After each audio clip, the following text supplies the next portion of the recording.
Life's only for fools, take nothing for granted. If you don't seize the chance, it's over for you. Life never goes the way you want, that's how it is. No matter what happens, face it all head on. Oh, fight like a tiger, walk in the park, play the hero till I die. Fly like an eagle, soar through the sky, be free till you die.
The ship of Captain Steel, it shines so much you could hardly see it. Now I am old, but somehow I'm happy. One day at last came up and I said, your ship is small and it's not painted. That kill is at the end of your road. But still, it's the kind of ship I adore. Oh please, tell me, how could I get one of these? I told the bride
All right, we're unmuted, Nick. Oh, no. Oh, no. You're right. How did the cropping get so far off? You changed sizes on all my texts, didn't you? No. Did I? Yeah, you did. That got all the sizing off. I didn't know that I changed those.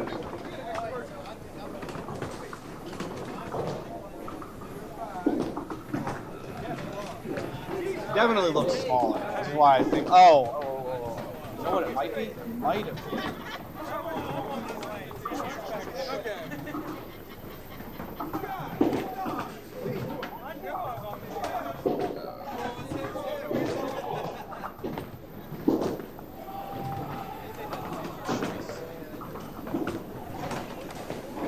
Alright, I'm just gonna have to.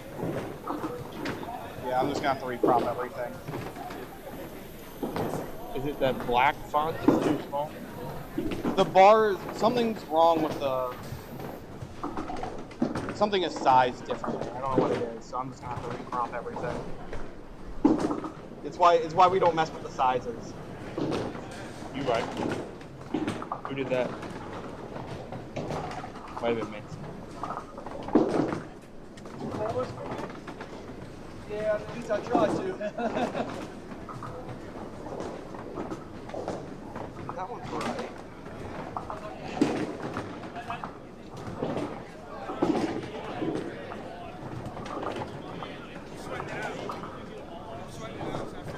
What gets me is they're not. That looks good.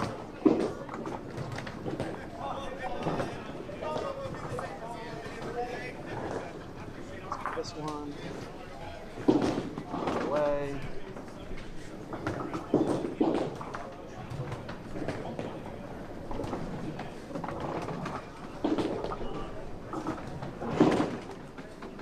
Alright. That looks good enough to me. Does it look good to you? You say so. That's fine. Alright. Then I'm gonna go grab the sheets, get out of your way, pass this over to Chuck, and you guys can start it. You guys can do morning pregame. I will say, you always hear noise in the bowling alley, but you might hear extra random cheers today because the Ravens are playing earlier than normal, and they're in England right now. It is second and two from the 25. Don't take my car.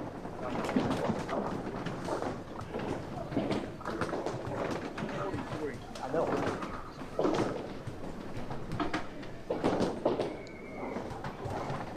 Yeah, so us in the broadcast booth, we'll have a view of that Baltimore game over our right shoulder. Of course, if you're doing this right, you've got the Ravens game on the TV, and you've got Duck Pins Forever on your laptop or on your iPad or on your phone. You've probably got a cold one somewhere nearby, and if it was a little closer to summer, you got some crabs in front of you, and life is good in Baltimore. Now, is there a possibility there could be somebody watching us from London? Yes, it is possible. It is. I know there was a period of time where a little bit of our viewer demographic came from England because I was watching Duck Pins Forever from my brother's apartment in the United Kingdom. So I had to shake up the demographics a little bit. By the way, there are a few Duck Pin social places in England. There are a couple places that have added, so Duck Pin Bowling is, in some form at least, over there. I'm sure you spread the wealth a little bit. Yeah, I won't take any credit for it at all. So we're going to have to visit J, K, and M. What pair did you collect from?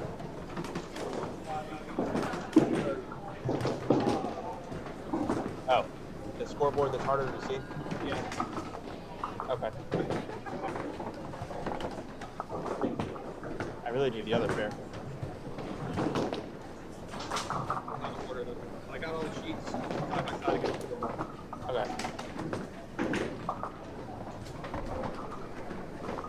We'll have Lisa Evers and Evan Stevens, Greg Phillips, Stephen Vogel, Bill Miller. But we don't know who's on what side without looking at them. Okay.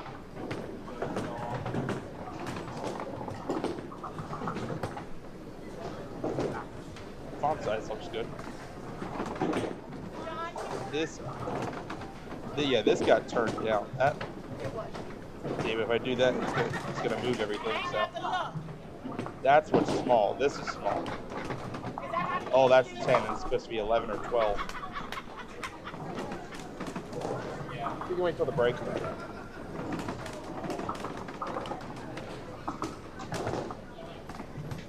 But the white part of the scoreboard that actually matters, that's all the same. Rick Baker, John Davis, good morning. That's Ocean City, John Davis. Had to make sure I had the right one. Did you like my when we were watching the debut of the Hillandale Stop? Glad you could make it. Nice game of your life ever. Might not ever be beat, but that's all right. So, what's your feeling? Zach Simonelli, is he gonna peter out because of a rough morning, or is he gonna shoot 300 on somebody? We don't know, right? So that could mean pissed, or that could mean resolute. We don't know.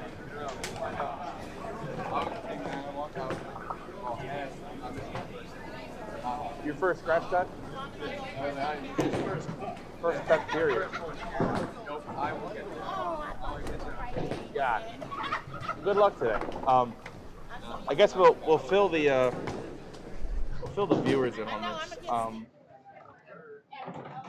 So Nick Muscatelli is who I was just speaking to. Nick shot a 243 game yesterday in qualifying, which is his highest game ever, and this is now his first scratch cut. He ended up finishing with an even 900.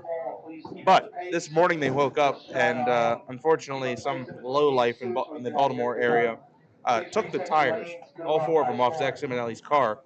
So they had to scramble last minute to get an Uber to make it here on time, but they did make it on time. So You can't make that up. you will actually see Zach Simonelli bowling here on TV in the first game. So I hope he has a good day. I mean, it could go two ways. He could really light it up, or the wheels could totally fall off. You just Everett on the right, Evan on the left.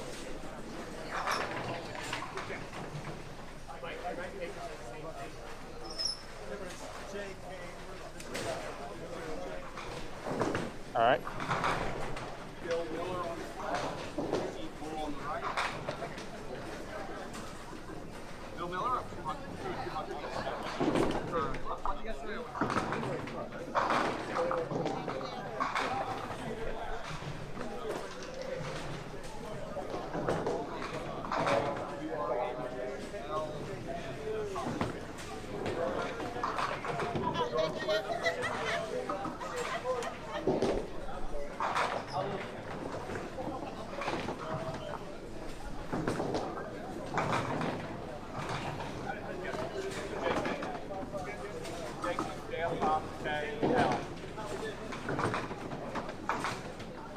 We are in. Okay. Bottom is Devin Fogle versus Greg. Yeah, I already got that. Okay, good. Yeah, get all those out the way now.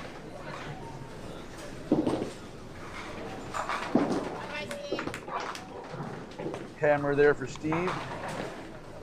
Oh, we need to start replay buffer. And should I start recording?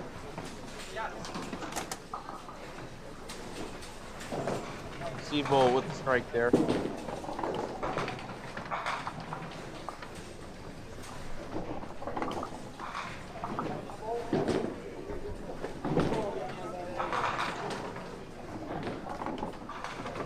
There was I believe 201 for Bill, right? 201 for Bill. A number of 200 games. We ended up with 6. I'm sure with obviously the way the house scored with a very solid cut, and with the talent pool that's in here today, I'm sure we'll see at least one more 200 before the day is done. I would like to see a championship match 200 on Duck Pin server, something we haven't had yet. I've had 2 close calls, of course, Bruce being the highest at 199. Bruce and Colton, that was that's the highest combined score, yeah.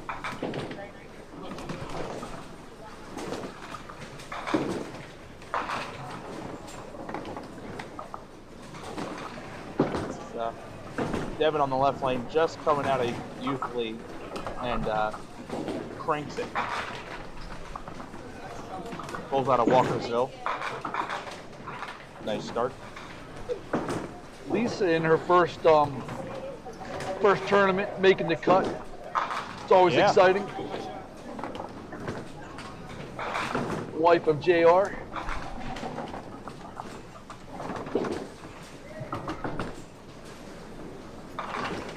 It's a good start to the morning at 19. You know, the amazing thing, Nick, it shows how much a tour is still growing. Every month you still have a lot of first-time bowlers.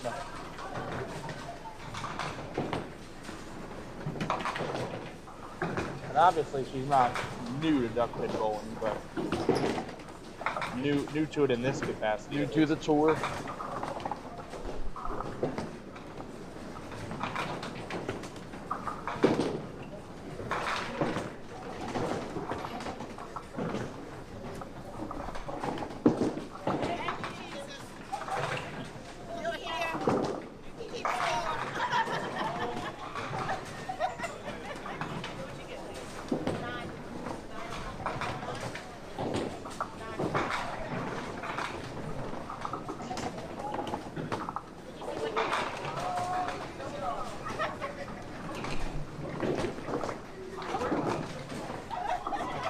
Oh, Steve for the double.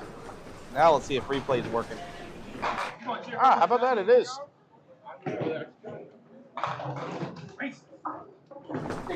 Little swish zone hit there. Yeah, we have a really strong crop today of POA bowlers. We have some guys that could, that make some scratch cuts. Right.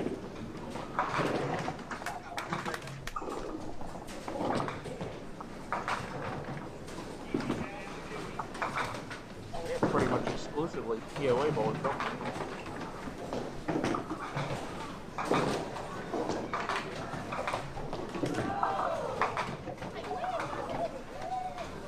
Some say the high end of his house hits a little bit better. I'm not sure about that, but I've had some really big sets down this end. Hey, Josh Pearson.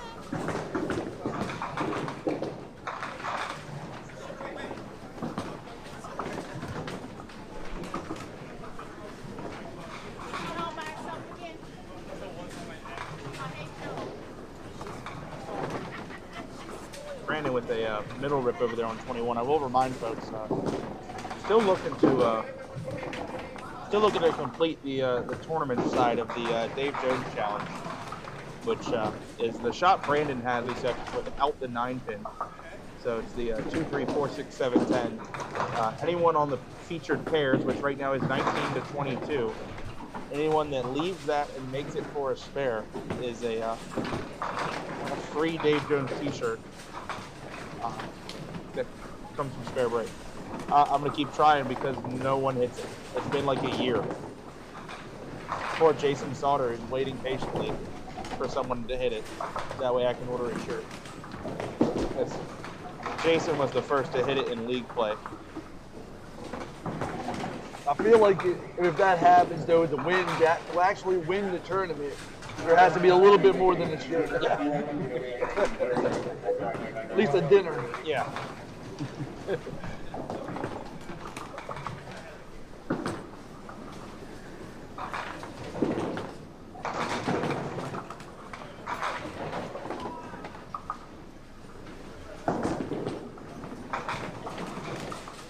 Or you could do what I did, and David could be my witness. You could take out the 1-2-8 only on the first ball.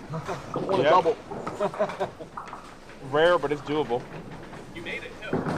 Yep. And you think it's makeable because you can leave just the 1-2-8. So if you just hit the side correctly, you make it. Part of me wanted to leave and go to Gold's Gym. Yeah.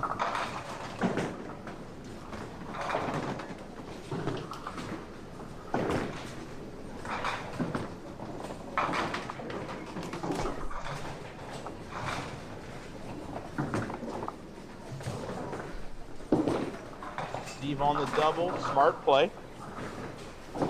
7 cal on the double. Take 27 all day long. And meanwhile, Bill, his opponent's 3 marks in a row to start. No, I lied. I was a 10.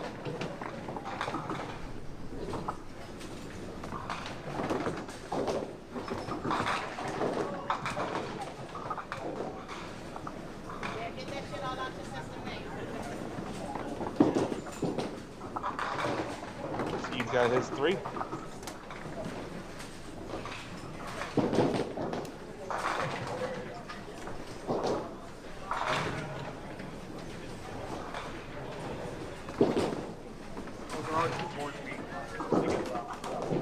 Okay.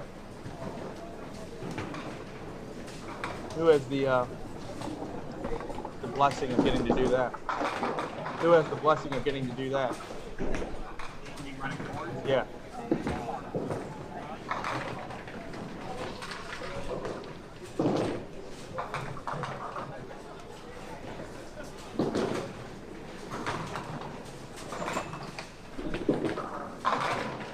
That's a little better, Devin.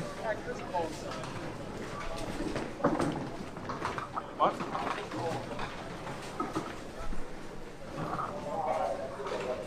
Mr. Dutch 200, Chris Roth. The rarest of the rare. And who knows, maybe never to be replicated ever again. Because it's one of those accomplishments that you could. Yeah, but it's one of those things that you, if you're trying to do it, you can't do it.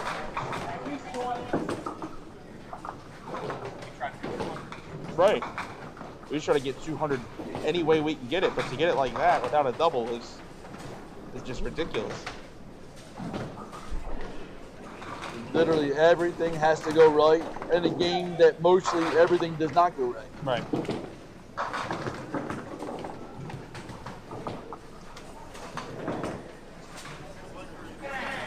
Shot there by Lisa.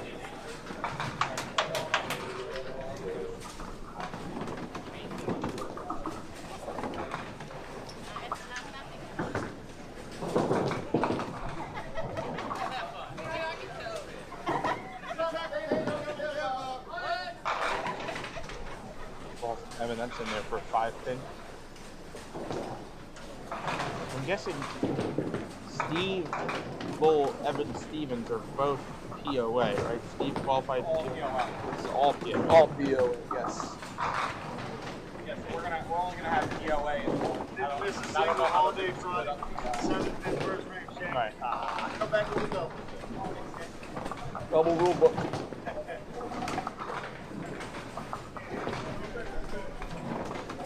I'll tell you, if Steve can take advantage and have a really good day here and give himself a nice path, Steve knows this house well. Right. And Steve could have a big day here if he could really take advantage.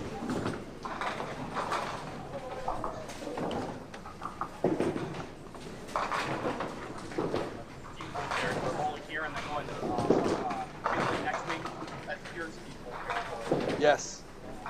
Next week? Or next week. Where did Steve Bull JB at? I know JB beat him for the start. I don't remember what house it was.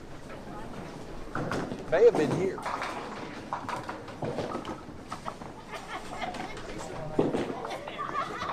Steve's good in this house though. He's taken it to me a lot of times in here.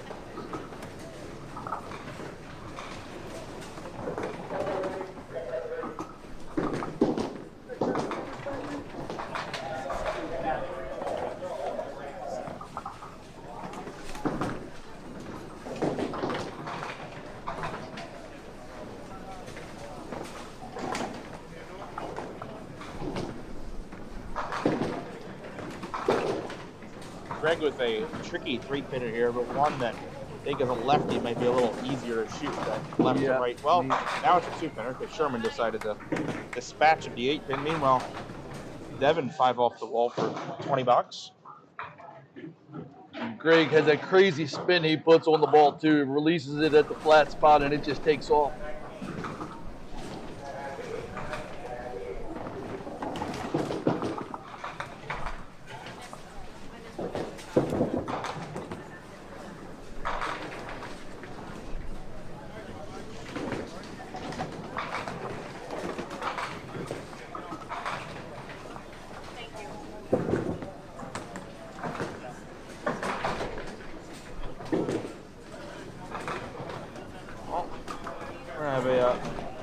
19 and 20 notes on TV, and it's a little nervous. So 8 pin fell down on 19 and a rain of bowling pins on 20. So we'll be holding on here for a moment.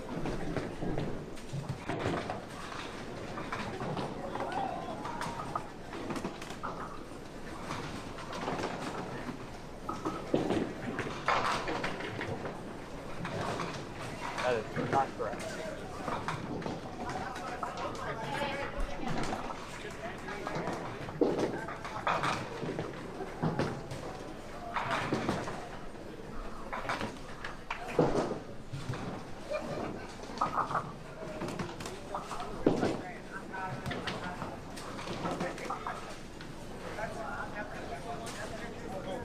So if I'm seeing a George Armiger in chat, I'm assuming that's Bootsy, who just shot the massive set at Severna Park the other night. I don't know if you saw that.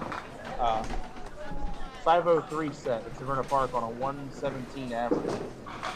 Yeah, that's doing it. Which is ridiculous because that house is not known for its 500s. You don't hear a lot of those coming out of that place. Now, part of that, if we're being honest, part of that is there are not a lot of people that bowl there that are High caliber. 500 set capable. Yeah.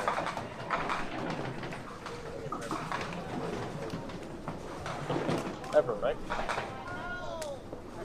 But that goes to show you, Nick, you know, anybody once in a while can run into something like that. Everyone has their day. And you usually don't see it coming. No.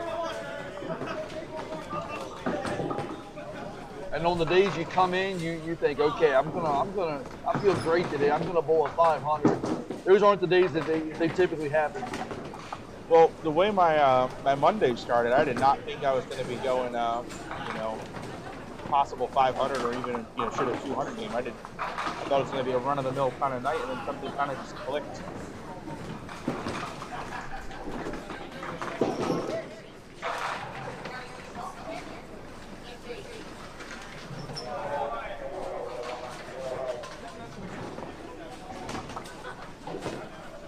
See if we got this correct now. Nope. We are still delayed on 19.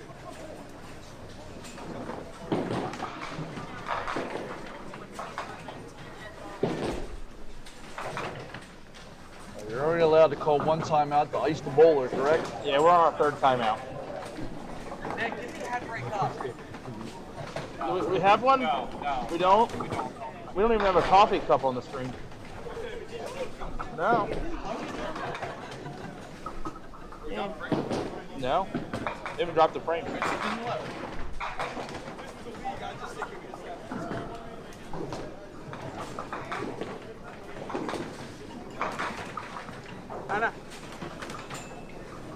Well, you know what's even cooler than the coffee cup, though? Being a member. About as cool as a strike Steve Bull just threw. But you should be a member. Be a pro member. Click the join button on the Duck Pins Forever page. And become You a gotta member. be kidding me.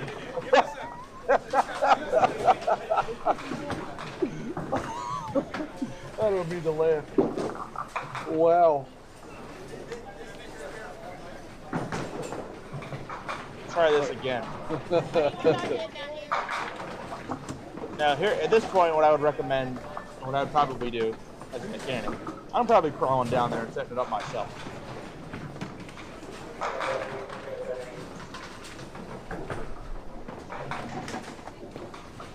Try again.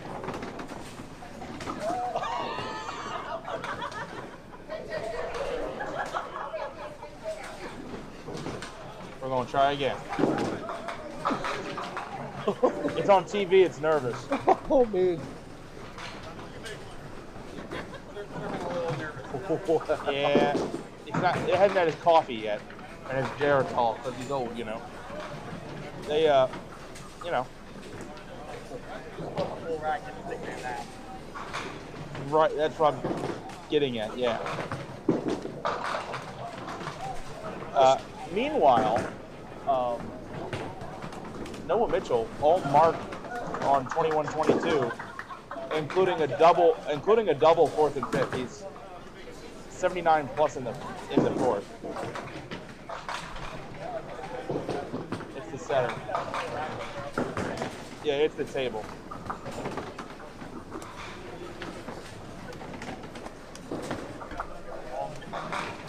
I think at this point, if Greg just hits one of these pins, they should just give it to him.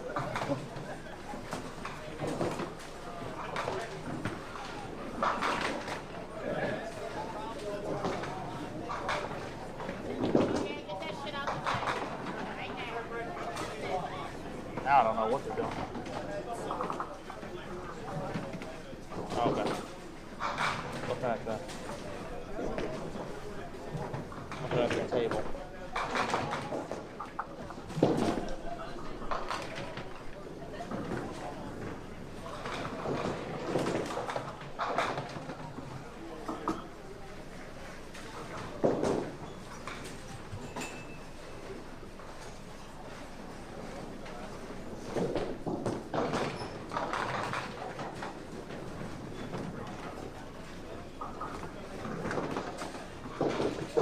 Big 3rd down conversion there from Baltimore. For those Beckham with the catch, with the catch and run, Lamar Jackson under immense pressure and dishes it off just in time, finds Odell over the middle, and see the Odell explosiveness there. He crosses all the way past the 50, got a gain of 40 yards on the play. He's got 30 yards on the play.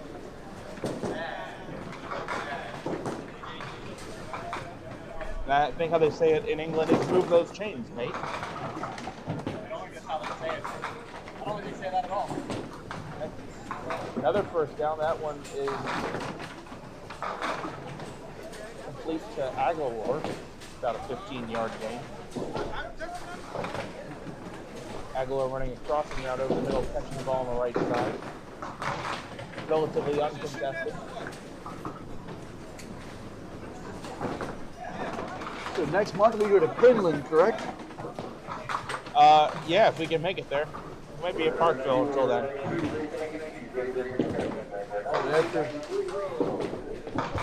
I figure by the time Greg shoots this shot, it'll be time to go to. Oh, I pray he makes it.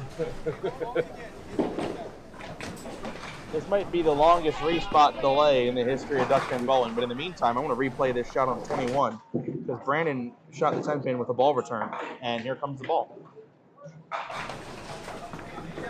Yay! Oh, I hope he makes it.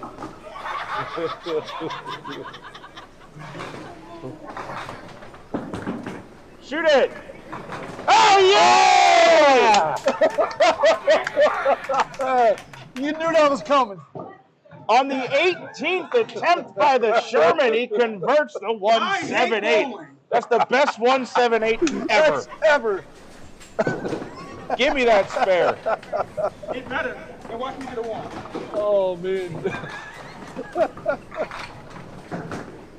All right, no more leaving Deadwood on 19. That's one of those things you could feel that was going to happen. Yeah.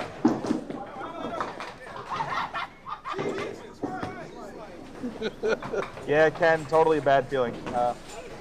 Especially on TV, too. Kind of unfortunate. One of the most annoying things of the Sherman mechanic is having to deal with pins falling over, speaking from experience. I was going to go with having the machine go down on the camera pair. Yeah, it undressed itself. It literally took one of its pants off. Oh, and strike on it. Oh.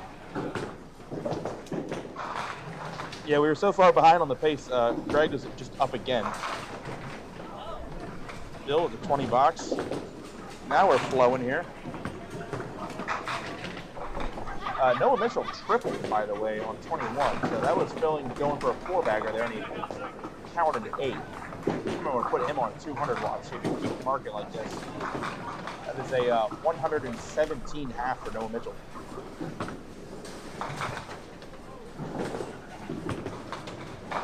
has another mark. That's 147 plus through 7.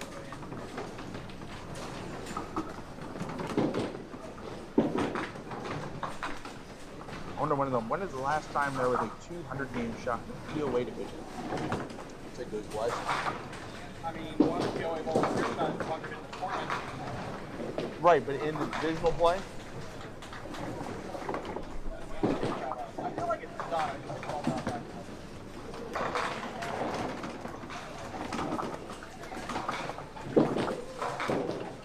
Oh, nice try. Devin cutting the 1-5 out and almost made it. I noticed Wayne Lowe had a 1-5 rip that he converted on the broadcast. Not broadcast, on the upload from Longmeadow.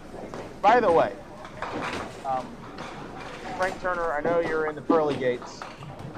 Why were your bowling alleys so dark? I don't know if that was a thing of yours. It doesn't look good. I don't like it. Anyway, Mr. Noting that it's also a camera. Yes, but it is very much also the bowling alley.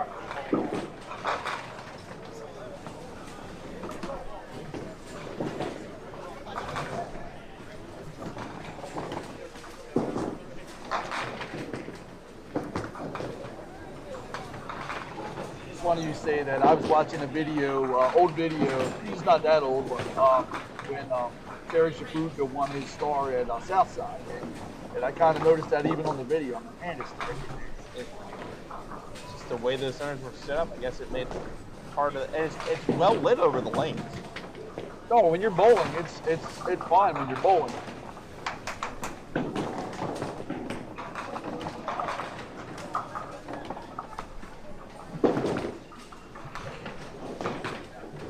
All right, so Greg's gonna have some work to do here. Evan is definitely within striking range. And a nice match going between Bill and Steve. And to show how ridiculous the new Duck Pins Forever record is,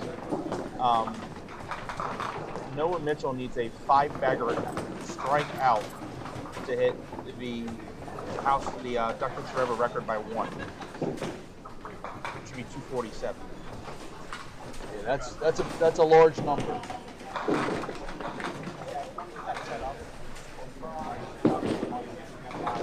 They're about $1 each. Yeah. Well, it's just money, right?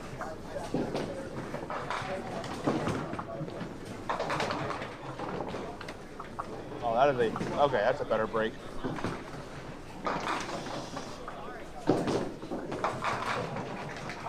And then with the deuce.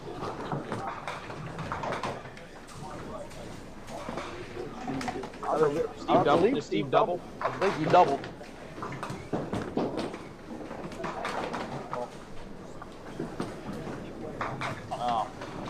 Noah Mitchell's all-mark run comes to an end. 200 is still in play, though. He needs 2 marks. 2 good marks in the last 2, Frank.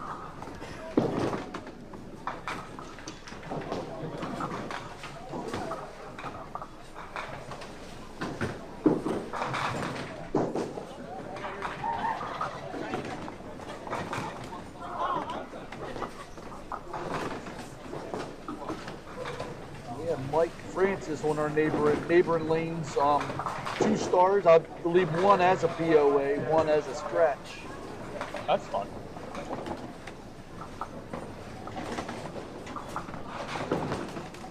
I wonder how many bowlers all time in the Pop Whitten have star from each side of the 1 from each, at least 1 from each.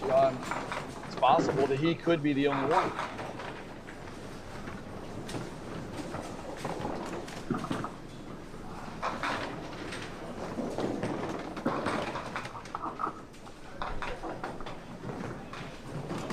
That score for Noah Mitchell is 161 through the 8, so he's going to need two solid marks.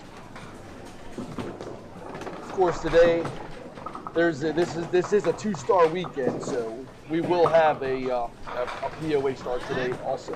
Right.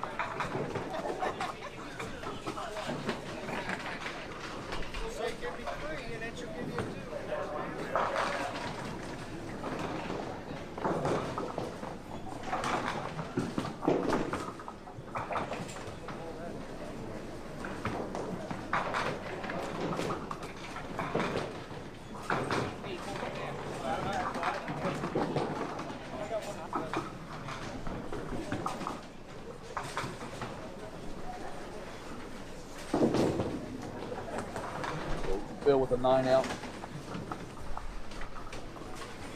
Really, our closest game now is the first match between Evan and Lisa. That's 8 pins apart, and 12 pins apart, and Evan is up at.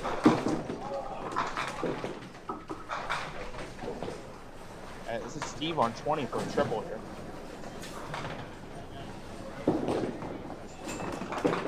And that was his second double of the game, by the way. He counts this one with 5.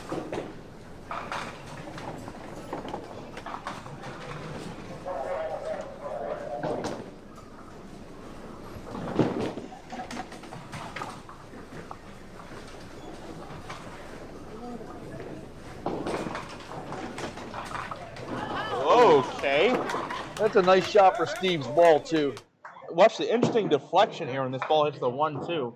I think it went around the 4. Now, Steve does throw a little bit lighter ball. There's not a lot of rev on it, but there's your revs. If you're wondering what revs look like, that's Devin.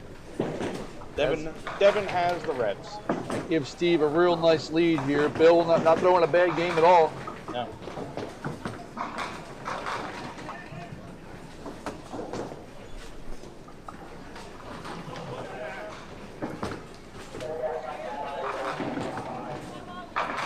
Noah with an absolute hammer.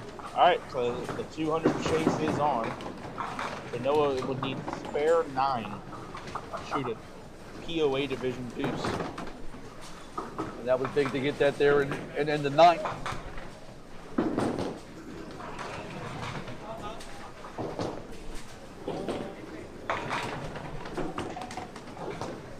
Lisa all over the 5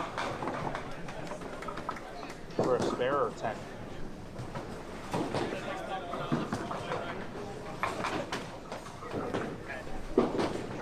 Thank you. For those at home, I can't see that part of the scoreboard from where I'm sitting. Big fill here for Evan. Big. Makes it a 4-pin game. And he's opposite of 10 box, so if he can convert here, he can have a ball in hand for the lead.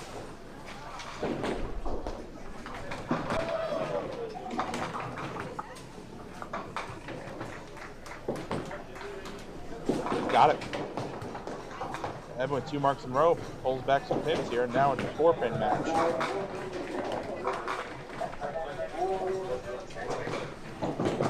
Solid 5 for Steve. Whoa. It's a great game there. Yeah. It is cool though, like this system will do that. You can put a 99 fill in and it'll do it.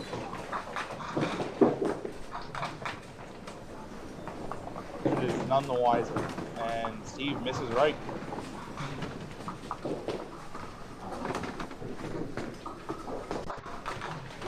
Big ball for Dex and Nelly here on 21. Trailing by 14, but up a strike. Nice ball, 6-pin. Bill just off the mark.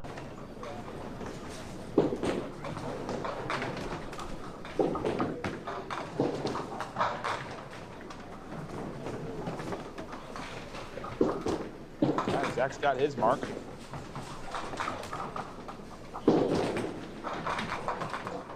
Bill with a 10, Steve with a 9. That game is all but over. Steve up 38. So that game with Zach Simonelli, he is now down 2 pins up ahead.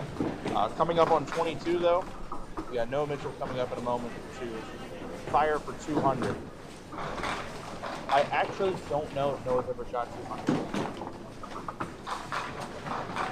If I had to guess, I don't think he has. I feel like it's been recent if he's done.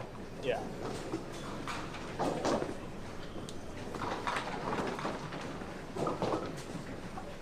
Devin for the double. No, leave a check mark. All right, Noah on 22. It's going to be a tester, and it's going to get even worse. He's going to have to make the 7-8.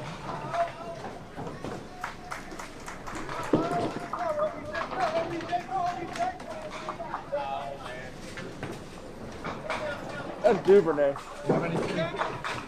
Any flags? No flags. I think that was a punt return. Duvernay covering at least half the field on that punt return.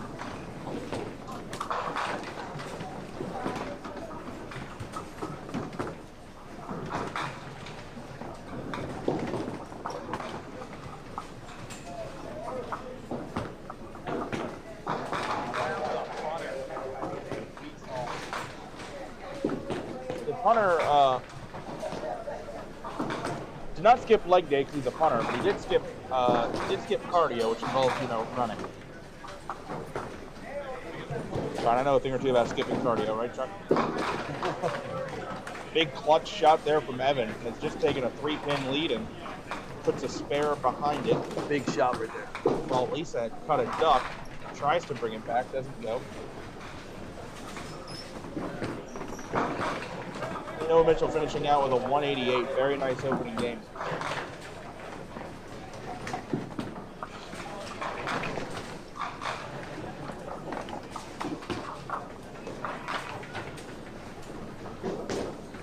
Bill, a light hit for the 7-pin. I have a really funny feeling this 7-pin's going to fall over on Deadwood. Really funny feeling. No? Okay. No, but there's still some activity in the gutter. That was Lamar Jackson on the keeper on 2nd and 6, inside the 10 for first and goal. See if I can catch that Brandon shot. Oh, 8-pinner. Okay, nice shot.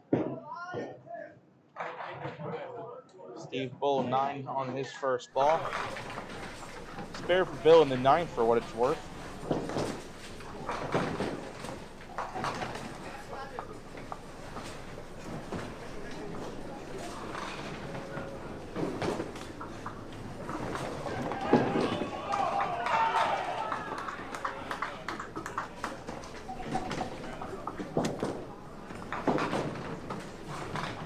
Got his mark. Steve 155 plus through the 9th.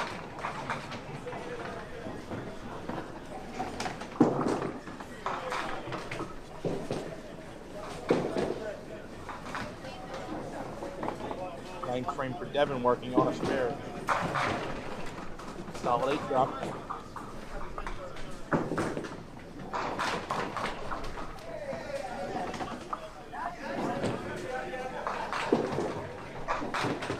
For Greg as well, but not as favorable of an 8. He leaves a 210 split on a heavy hit. Devin off the mark. Don't think it's going to hurt him, though.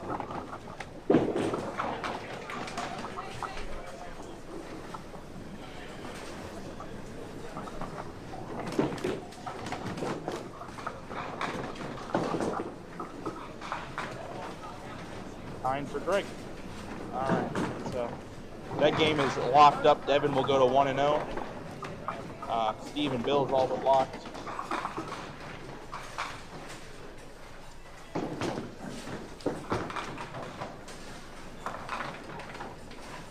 Lisa needing some kind of mark here. Even then, that might not be enough if Devin gets big enough count here.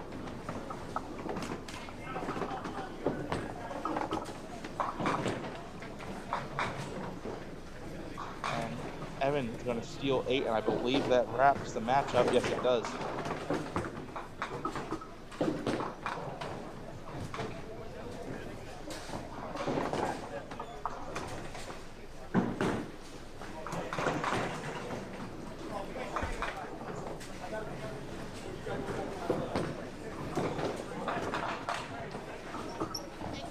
Final score there.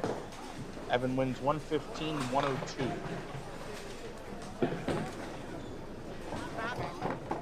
And he still had a third ball, but I didn't know.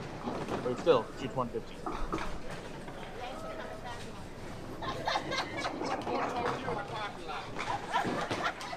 Steve could actually catch a double here and throw a higher game than what Noah shot. Kind of crept up on us, but Steve could max out at 195.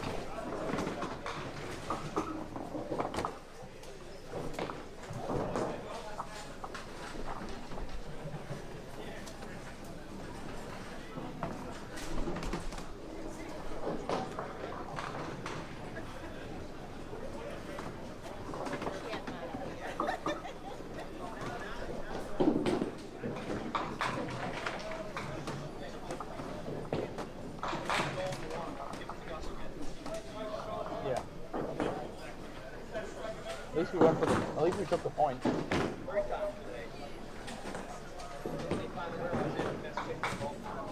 Probably using it.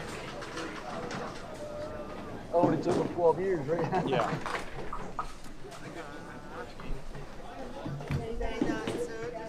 Oh, who had 102? Who? Oh. Oh, Steve, nice shot. Cue that one up on the replay. A little wall banger on the 2-6.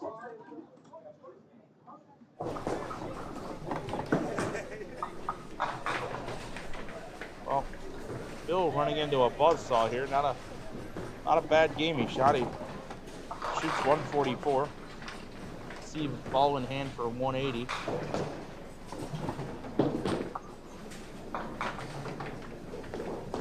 And we'll go with 179.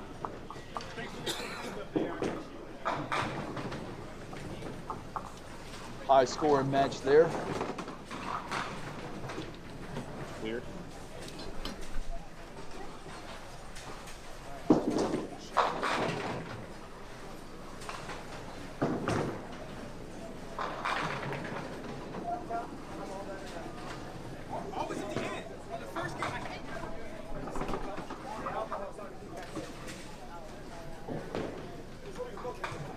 I'm missing something. Why is that not adding up right?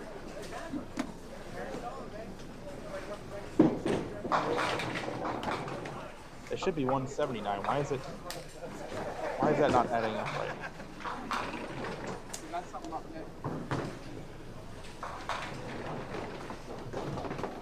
That's 170.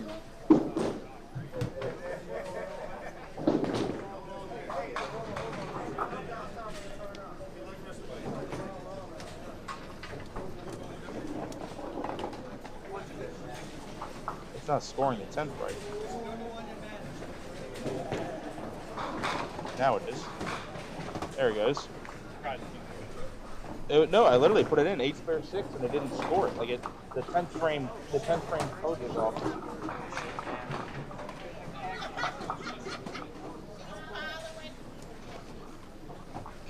Like I said, it's only game one, but a guy like Steve, keep an eye on him. If he's going to be throwing the ball like this.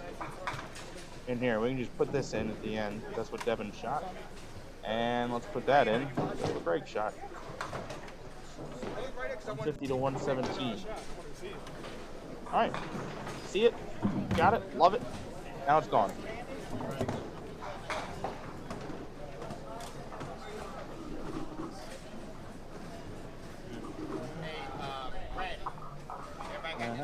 I figure I'll grab something around 11 o'clock, and then after that, whenever you guys want to work it around, grab some food for up to the break.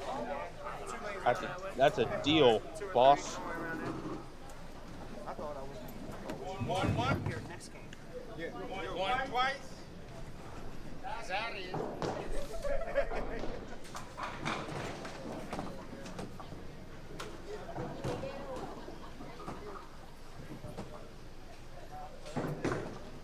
Well, are we going to have?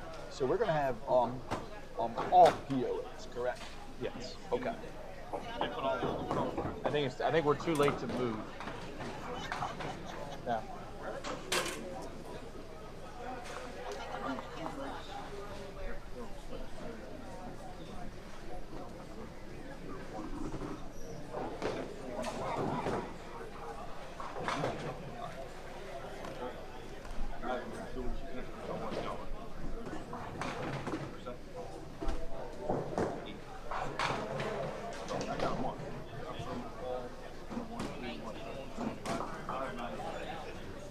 Ouch.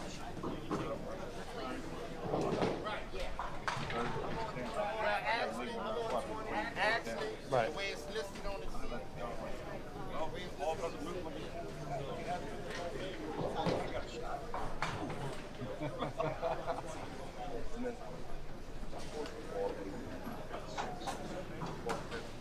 What you want?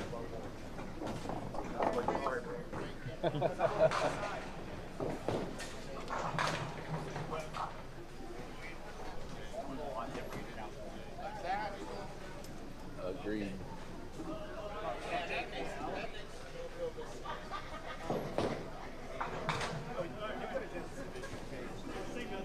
Frank Wagner Jr. Yeah, that makes a lot more sense. Junior versus JR.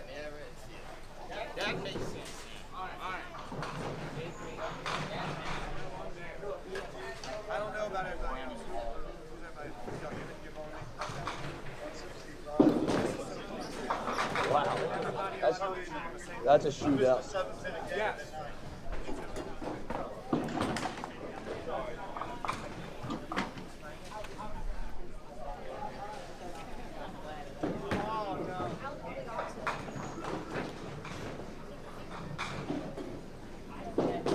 I got the ball wrong. Mike Francis, J.R. Everett, then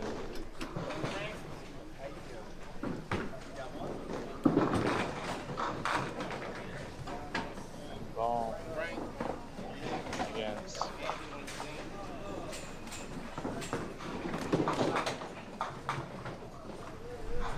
whoa. Go away. It's a really good matchup here. Mike Francis, JR. Yeah.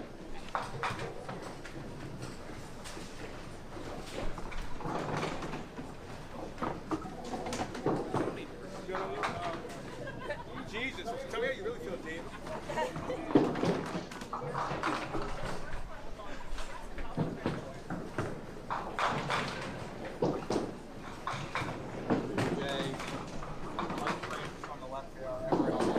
Yep. I need to know, do you have records?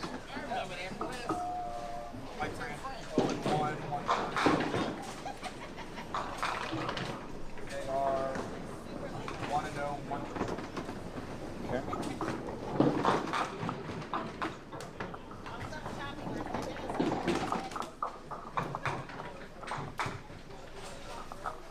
That's a spare for Mike.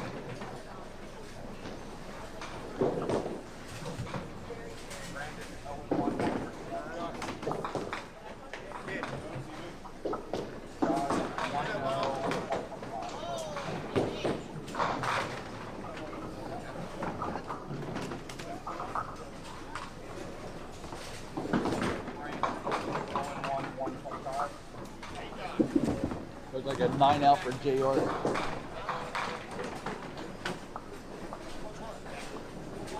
Abby, 0-1, 1-1. Okay.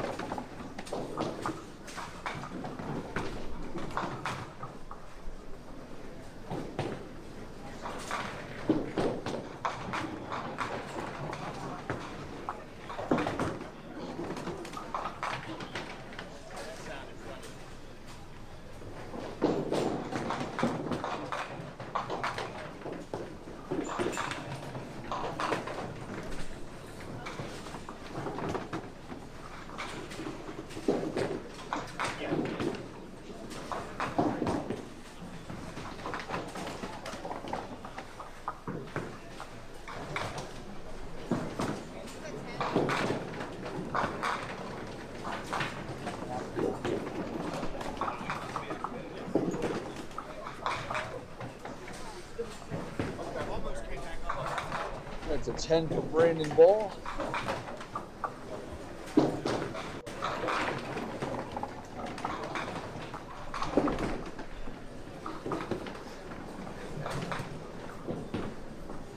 And now by changing the handicap column to total pinball there, we'll give us a running total of what they're shooting, which will matter later when pinball matters a little more at least. Frank Wagner Jr., son of Frank Wagner Sr. See, I did my research today. Yeah.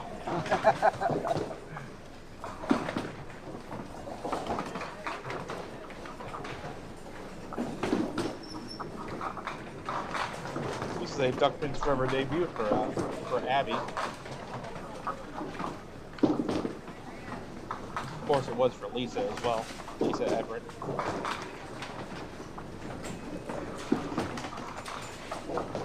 It's always a very exciting day coming in your first Sunday. Oh yeah.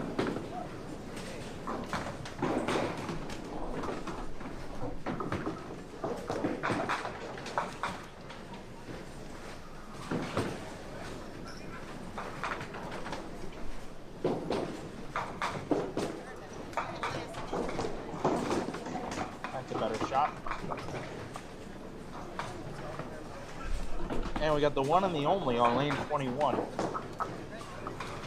The guy the spread eagle duckpin is named after. And nice shot, Dave. Look, I'm hyping him up and then he throws a bomb.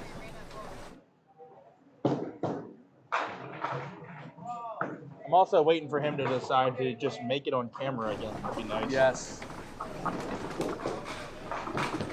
Besides Pro League, Dave has not bowled on YouTube in quite a while.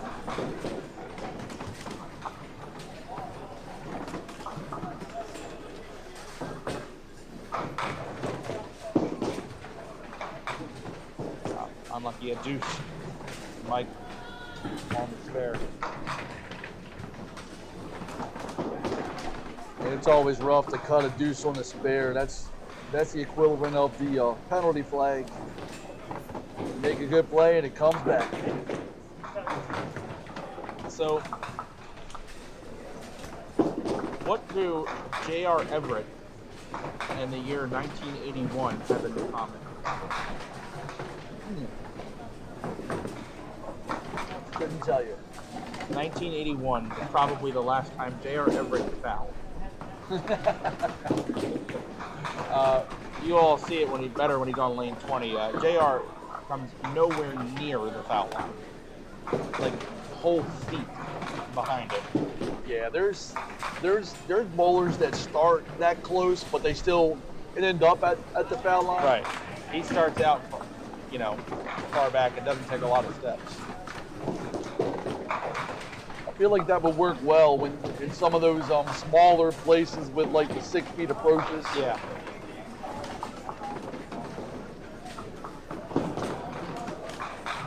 That's the thing, when I had him on my Pro League team, I never had to worry about him fouling.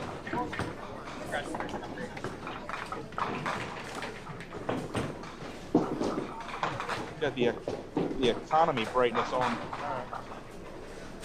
Spare for Brand. Alright, and I'll update the rest of the scoreboard in a minute.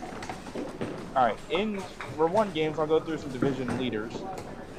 In Division A, your division leader is Wayne Matheson Jr., the 155 game.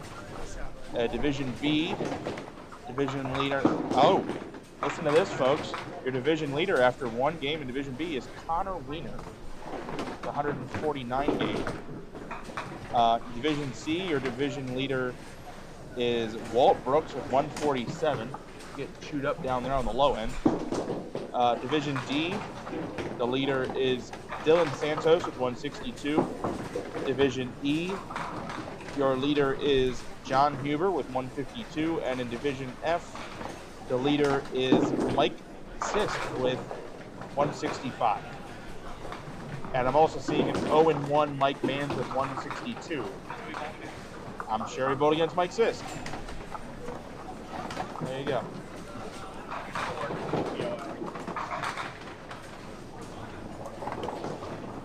Mike Sisk was really good yesterday. A really strong finish for him. I think he was somewhere like in the 350s or something for his last 2 games yesterday.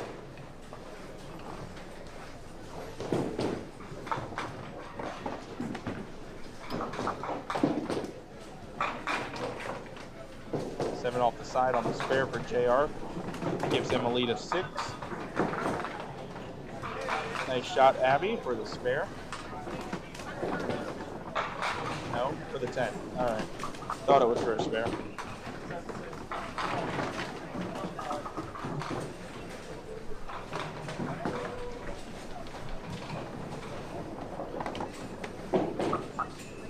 Oh, JR steals it on a heavy hit.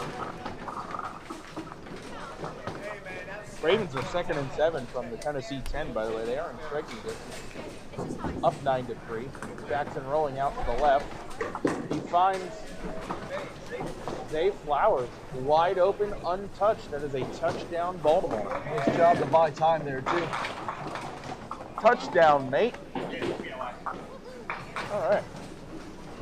I can tell you who's the leader in Noah's division. Not even looking.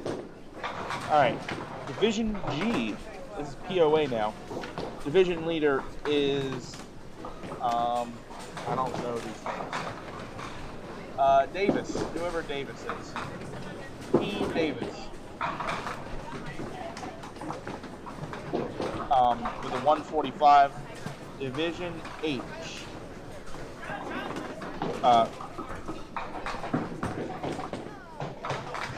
Sarah Klingelhofer? Must be. Renee. Oh, it's Renee. Sorry, Renee Klingelhofer with 144. In Division I, it is Dennis O'Neill with 151. Division J, Noah Mitchell with that 188. Division K, leader is Devin Fogel with 150. Division L is Steve Bull with 179. Dave Jones, though, did come out with a strong 161 the first game. So Noah so far is the leader Of the for POA. today? Okay. Actually, I guess of everything. Yeah. I guess that would be nice for him to know that he had high game in the house.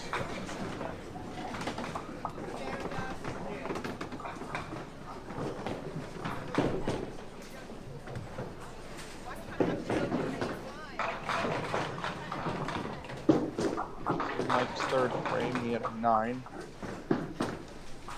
Now we got Frank and Abby up.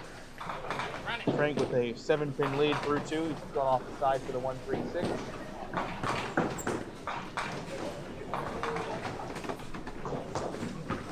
I had a chance to watch Abby in Youth League for quite a few years. She seemed to pick up a few pins every single year, consistently improving.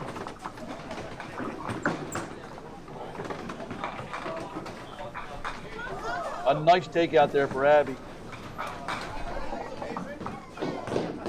Really nice shot. That's actually that's a lane hang on Mike Francis.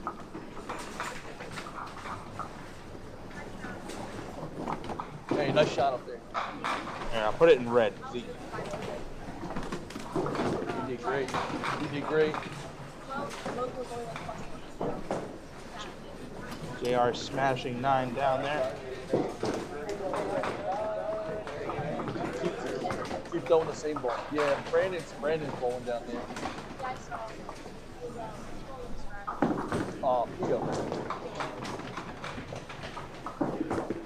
Keep it up though, you're throwing great. JR missing that 7-pin.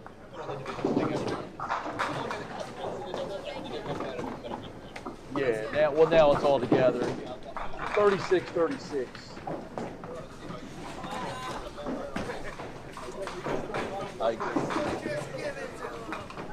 JR 9 on and 10 out. 55 through 4.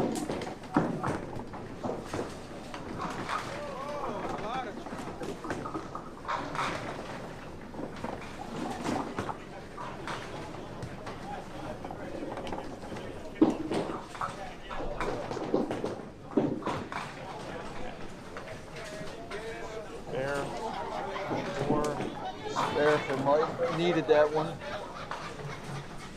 Get something going here.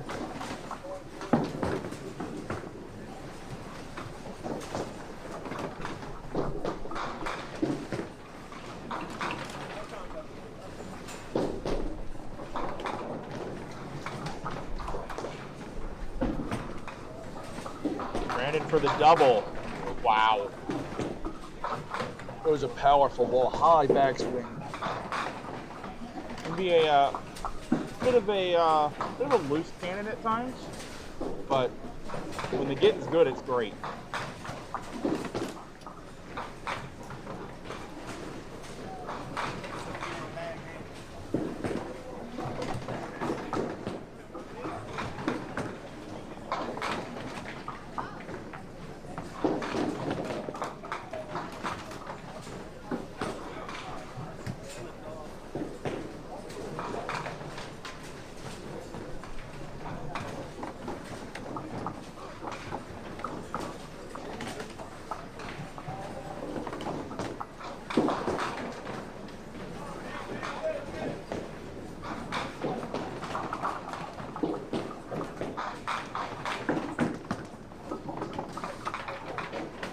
Abby off the side for 5 on her spare, trailing Frank by 7.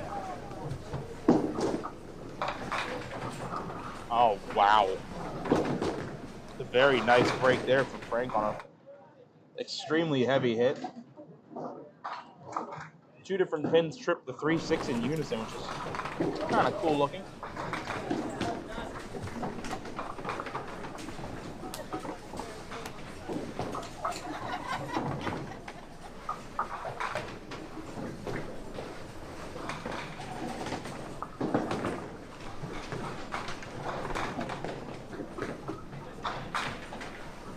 Back up top.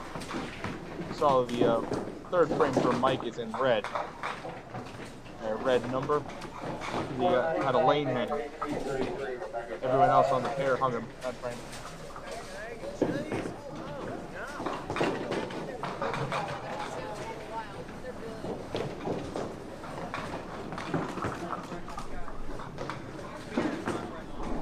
JR, nice try at the 2-7-8, throws it through the hole. That's a tough shot. Even for, you know, for the best bowlers, what would you say on that? One out of every 17 to 20 times. Yeah, it's not a high percentage shot.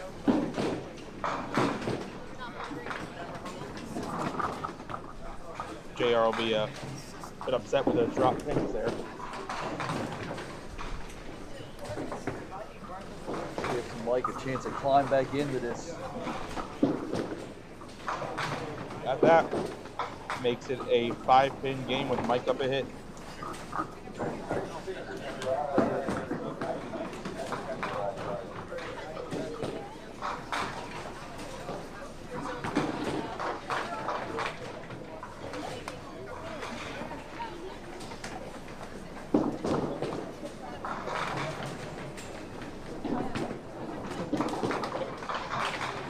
There's the strike.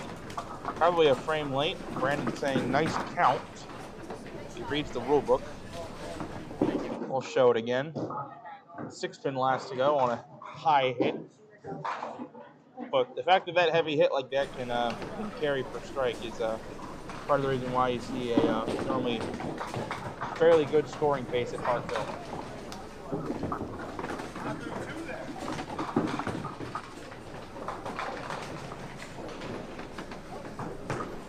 You do see some wild leads here. You do. Frank for the double. Good ball, solid 5. Last week left the 2-8-3-9 when after the first ball. That's pretty unique. Yeah. Shopping Handbag Queen. Not a name I've seen before in the chat, but welcome to Duck Pins Forever.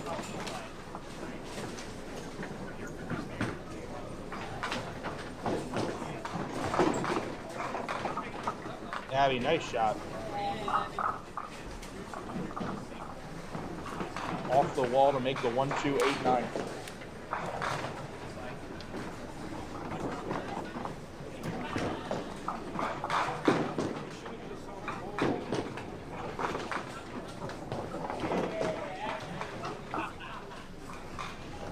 JR looking to rebound here. Yep, and needs to. It looks like he's going to be trailing after 5, more than likely. And that is no love. Pocket 5-7.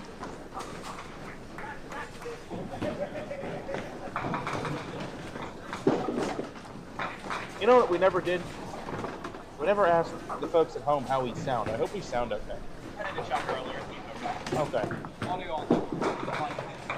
That mic might be a little low, but I'd rather have that low than other low. That's fine. And if we still don't sound good, that's probably just your way of saying that we suck at commentary. So that's okay. You're more than welcome to think that.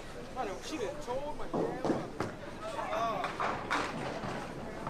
Mom's in the live chat. That's crazy. Mom is in the park. Ew. Mike with a tough shot here on ball 3 and had another deuce on a spare. So with 3 marks in the first half, only 9 over his box. And likely will fall farther behind.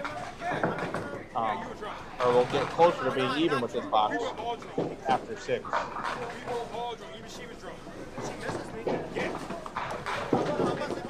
Also, since I know we use some vocabulary on here that we think is second nature, but some people it might be a term in certain parts of the duck pin bowling lane they've never heard before. Chuck, if you could do me a favor and explain to the folks at home what it means to be even with your box. So even with your box is, say, 10 per box. So if you're in the 4th frame, you have a 40, you're even with your box. If it's 6th frame, you have a 60.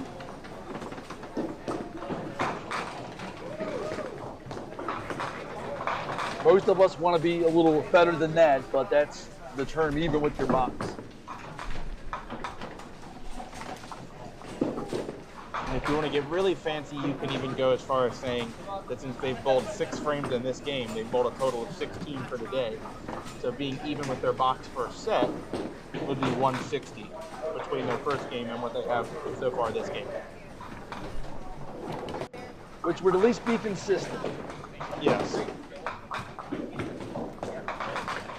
And that's with a deuce.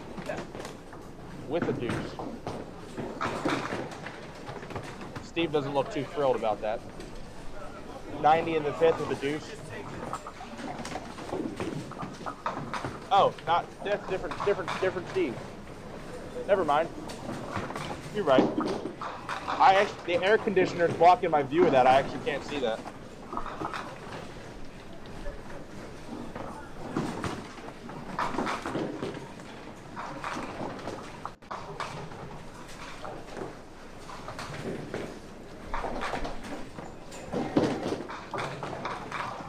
Nice shot there by Frank. David, can you give me Josh's 6th frame? Abby with a real nice shot. We're gonna replay that. Needed that one to kind of stay with it. That 59.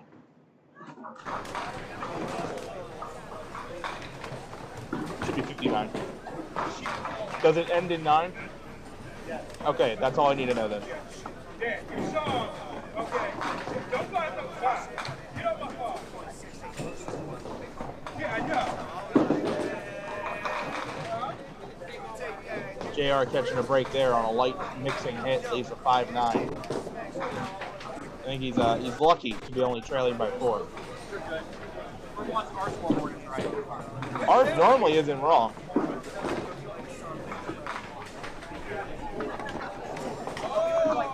Also, as far as everyone at home is concerned, ours is always right.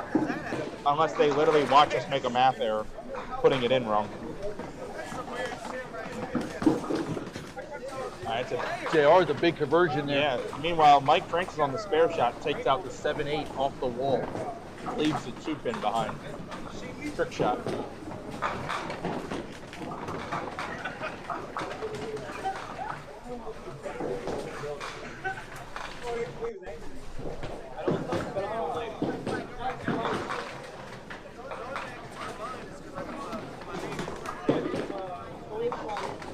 $10 for Mike.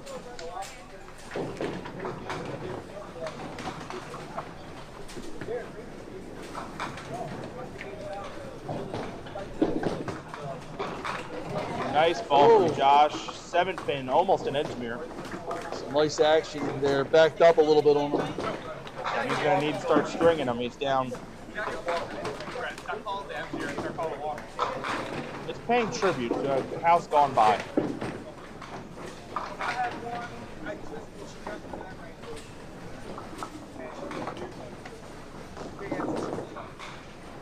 Josh with the spare, he does need him.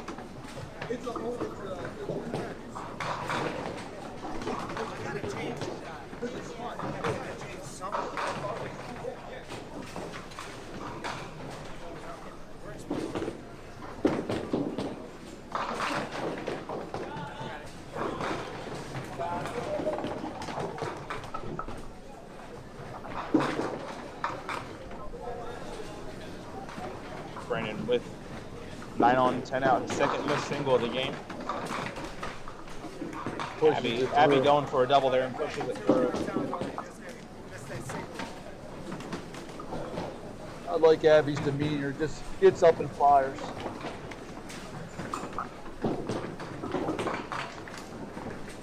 It's easy. Oh, watch out. Oh, nice try. It's easy for a younger bowler, you know, your first Sunday to be a little bit timid, but you're not really seeing that. Well, I think what you actually see is that they'll get quick with their feet. Oh, he overthrew the shit out of that.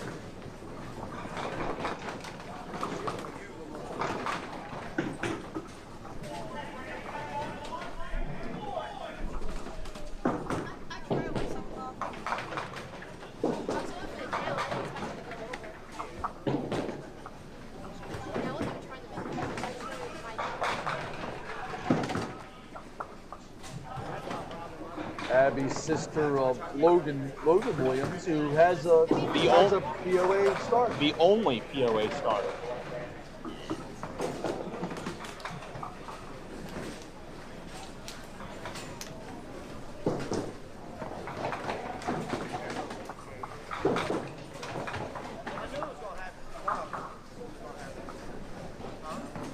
Mike Francis down 6 and a hit. Red ball for the 6-pin. JR to answer now and add to his lead. Can get a good count here and make it a 2-mark game. Oh my! That's replay worthy. That's a lefty launch right there from JR Everett. Look at that sick messenger on the 10. There's one thing, when I get some 10-pin bowlers that watch our game for the first time, they're baffled by the messengers.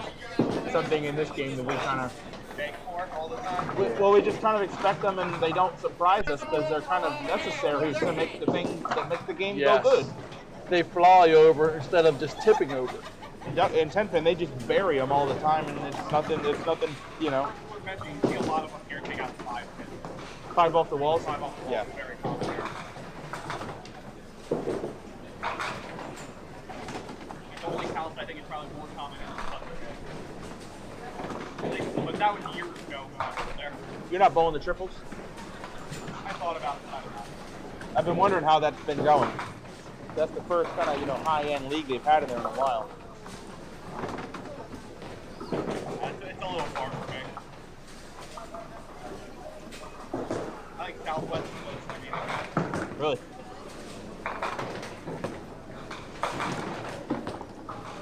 Brandon to read the rule book again. Yes, he does.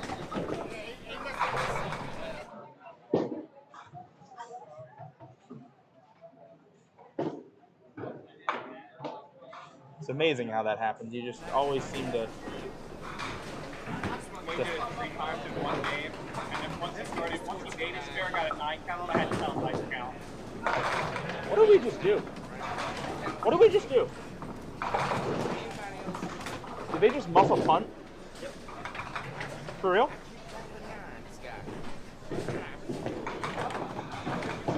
Not touched. Oh, you dingus. No fair catch called. Look at Gus Edwards on the recovery. We have 1 second left. I'm sure That puts him in the red zone. we have a second left, so we're going for 3, right? Please tell me we're going for 3. I don't know, man.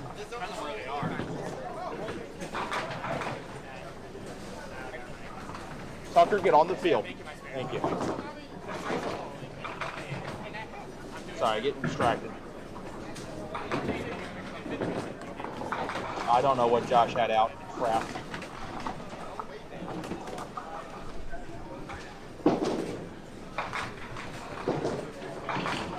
Oh, we had the double Andy. Thank you. We had the double Andy for Frank, but no longer.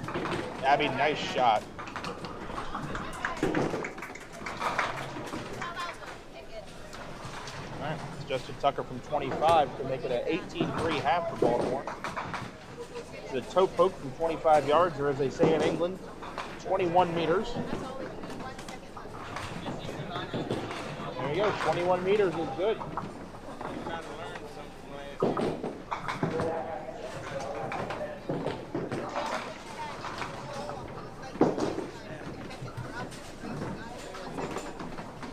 Through the hole there, 4 and 8 box. So Abby with life here, down 17, but up a hit. With a good count, she can make it a 1-mark game. JR extended his lead up to a 2-mark game and a hit.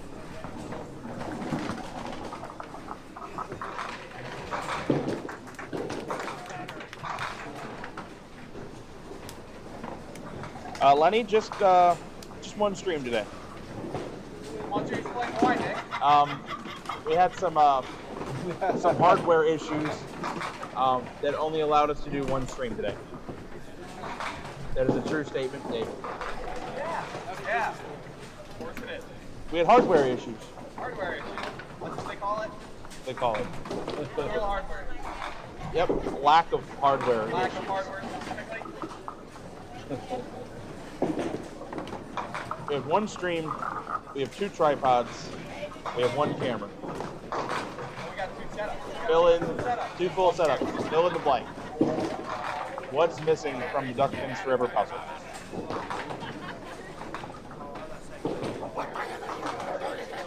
Lenny, I know. I was shocked too that David would leave his camera at home.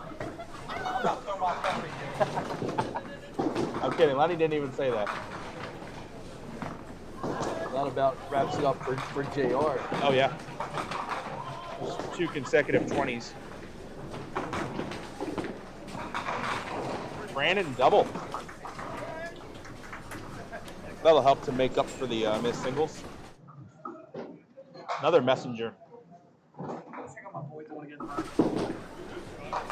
Oh, uh-oh, we got a t-shirt shot. T-shirt shot, and Dave is on camera. Come on, Josh, make it. Shoot it. Oh.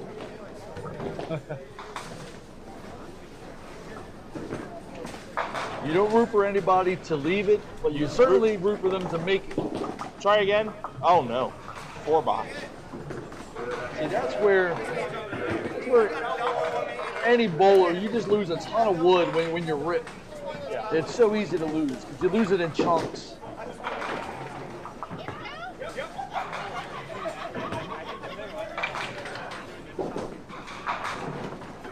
There's still a path here for Abby. Big ball.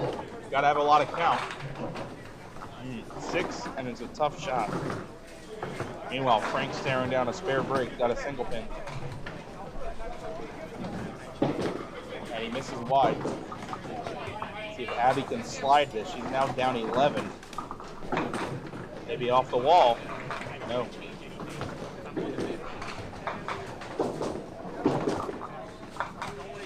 Frank with 10 for 128 through 9.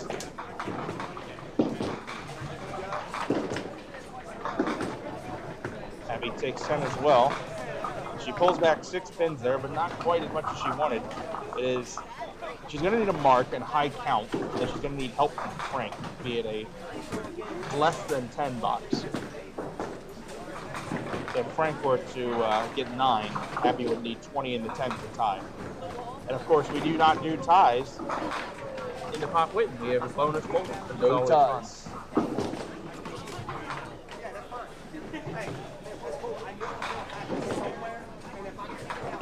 Also, what's nice about this software, I can wipe the score out, start keeping score in the 9, but it doesn't care. It just assumes everything before it is 0.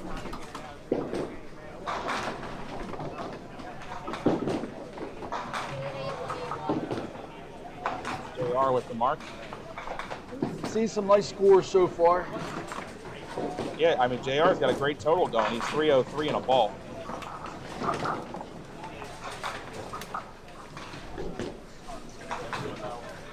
No way. No way.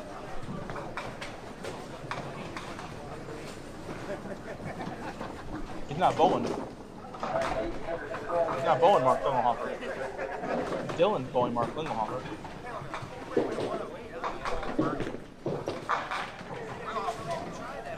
Mark Klingelhofer? Have it look right in front of you at lane 18. He's on TV. They can see him on TV. Alright.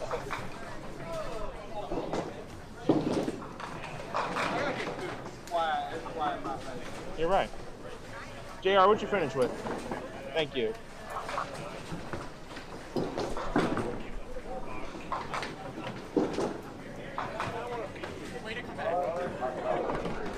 Final score there, 150 to 115. JR moves to 2-0 and a nice total at 312.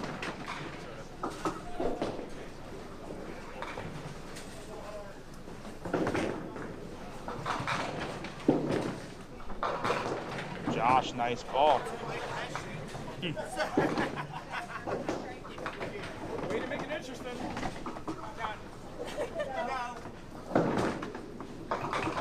I thought for a second my record of 8 mark 127 wasn't play there for Mike.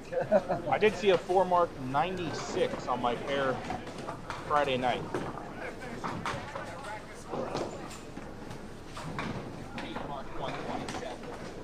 Oh.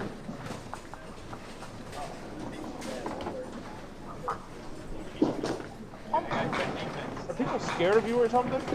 I don't know. Is it scoring bad that no one got anything good down there?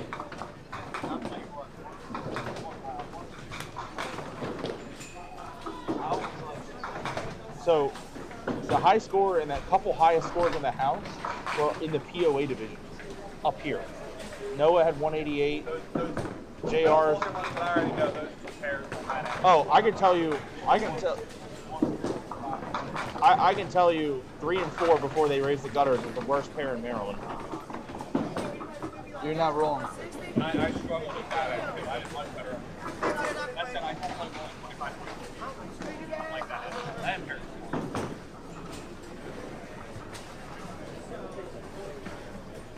Let's go put a question mark. No, they lost. I don't know.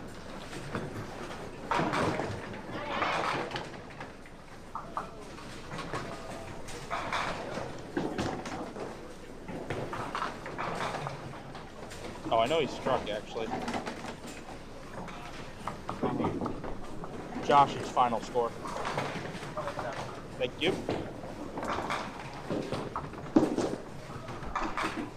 Alright, and with that, I think that is going to end the game. Well, actually, not yet. Abby needs to make this. And she does. Wow. It's an impressive game here. Now, Frank has to hit this on either ball. And that is Not happened yet. well above Bounced out of average the here gutter. for Abby. That's going to need to be respotted. Abby has to strike. And doesn't get there. Abby is going to fall just short. Nice run there for Abby there. Ken, I absolutely agree. I actually did notice that Dave was shooting at that shot. Dave had the Dave Jones plus the 9. Actually almost made it. I would love nothing more for him to make it on Duck Pins Forever. I wouldn't need to buy him a shirt, I don't think, because... Right. Well, maybe, because he's such a humble guy, he might not have one. How about that? I promise when I made the Dave Jones Monday night wearing his shirt, I was not humble. I was feeling myself. I was, look, I was flashing my shirt. I'm like, yeah. The team I was bowling against, not thrilled. I shot 201-496 against Colby D'Antonis and Matt Kruger. Yeah. 5 out of 7. Yeah. Did you win the game that you made that shot? No. That's the one game we lost.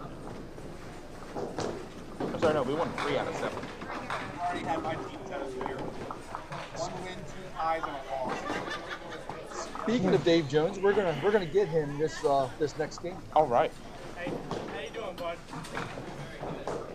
I'm definitely not rooting for him to leave that shot. No. But if he does, Yeah, I like his chances of making it.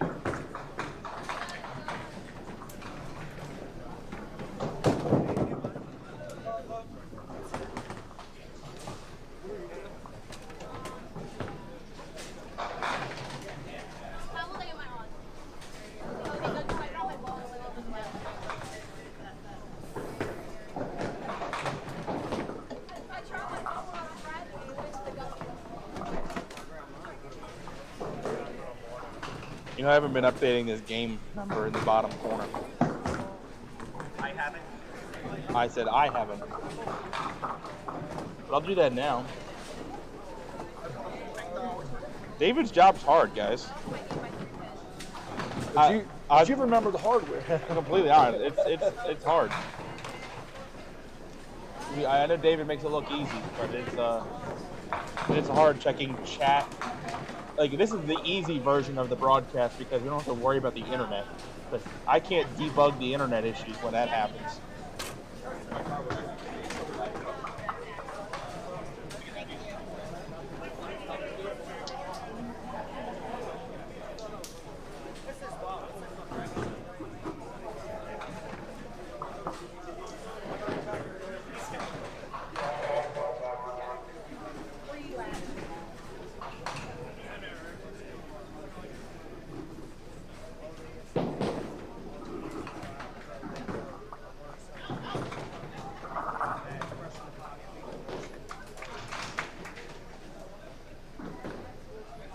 Scott Senior comment from earlier. Yes, this is live. That's all we do. We're not cool enough to record and produce and re-upload something. It's very much live. And good morning to LA Arch as well. Lenny, yeah, we're only covering POA divisions because that's what they put in front of us. They're doing the course 2-star event today, so there's 1 through 6 is scratch, then 7 through 12 is POA, then 13 through 18 is scratch, and then 19 through 24 is POA.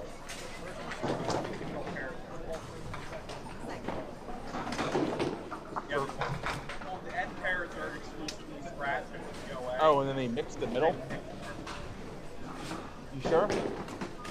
I don't think so. I'm looking at that pair, and that's Mark Klingelhofer, Dylan Santos, Jesse Gooch, John Green, Barry Schrieffer. There's a mix throughout the minute. That's not the only, like, second from the far end. That's a mix. That one is. Okay. I'm not quite sure how they mix it up in meters. Gotcha. You know you had high game in the house first game? Clubhouse They're leader. scoring like doo-doo down there. Oh. But partly because we are carrying 36 of each this month. Right. The POA crop this month is really, really strong.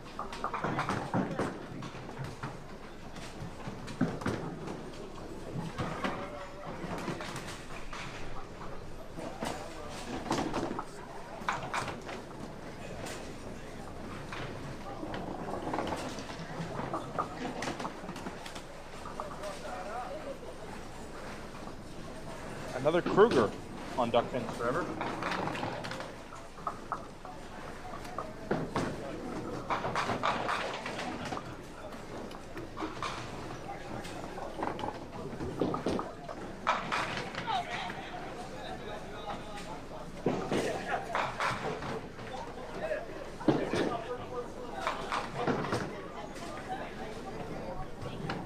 Richard, how you doing?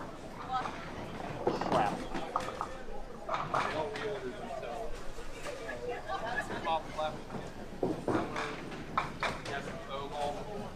What's that last name? Steve. I put Steve last name in because I didn't know his last name. Okay. I have all the names. I just need. Side of him on Friday. He left 2 and 5. Oh. Great. I just need the records and pinball now. Steve 0 and 2. 235. Okay. 7 is 1 and 1. Natasha with a 10.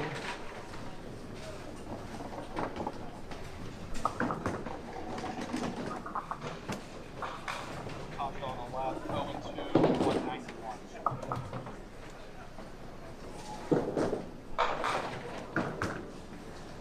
Evan 1 and 1. Wow. I know, but he's 212 and he's won a game. I know.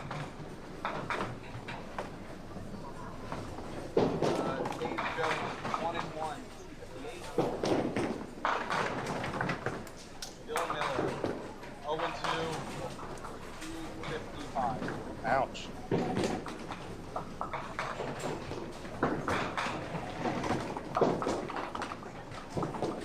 And then a 10 box for Bill.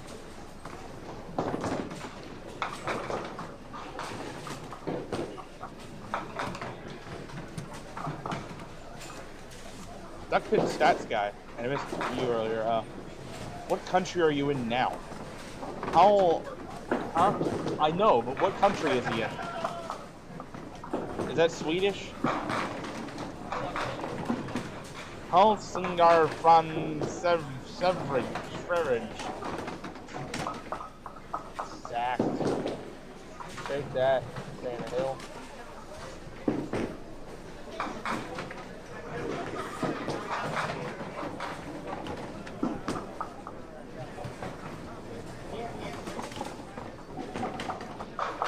Dave had a 10. I got that.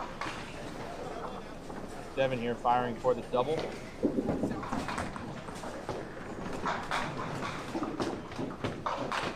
Heavy hit. That's a break, though.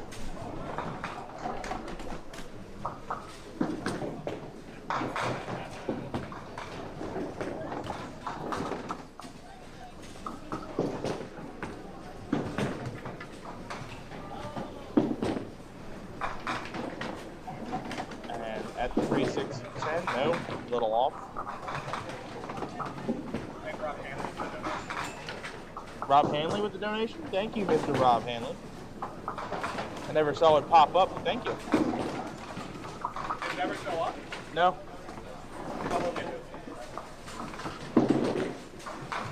Did that last month too, didn't it? They changed their site, so I don't know how that's Tasha, a Southwest bowler, so she should know how to make this. Nice try, though. She also worked in Southwest at one point.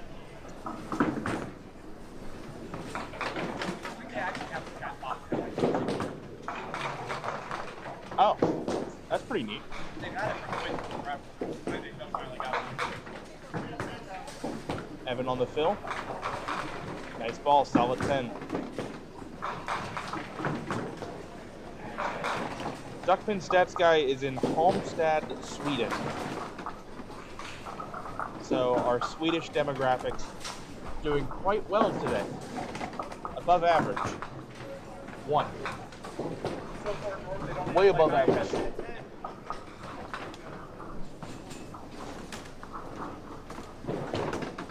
They just, up there, they sculpt the duckpins out of ice. Are they not that far north?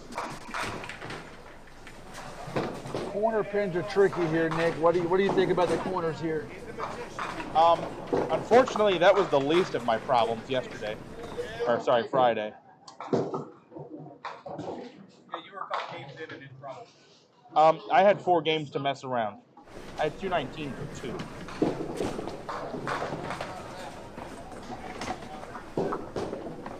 One of the rare days I picked the leash off and escaped.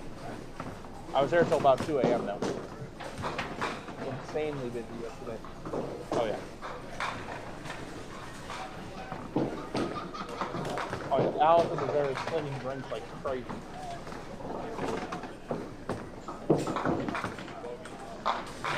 Huh?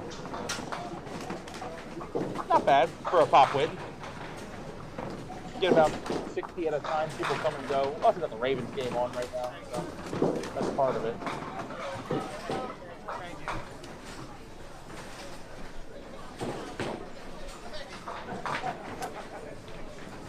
Bill at the 8. Just off. The early lead for Dave here. Dave coming off of I believe it was a 97 game.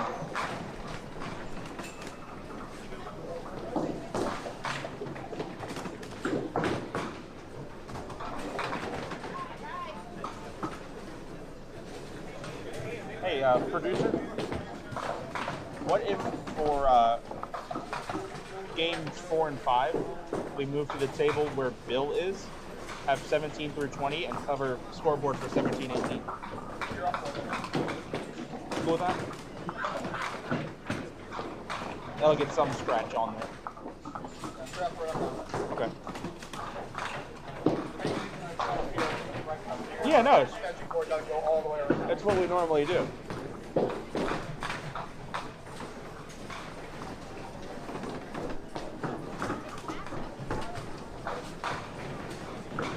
with a 4:10 break. Devin off the side for a makeable. It's the 1-2-8.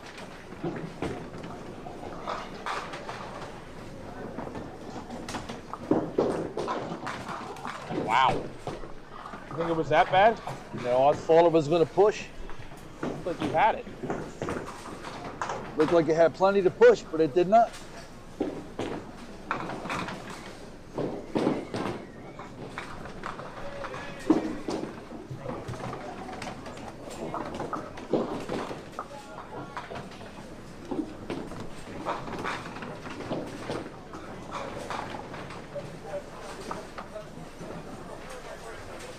I have Gene 1931 mains. Wherever you are, duck pins forever with the sunglasses emoji. What's up?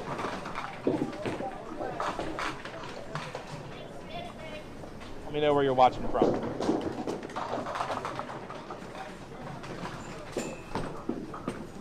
That's a great ball for Evan. Yes, sir. Really good ball.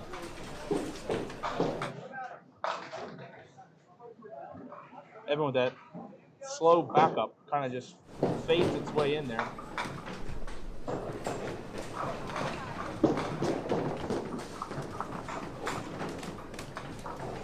Third game's usually a big swing game. You typically have a lot of one-on-ones.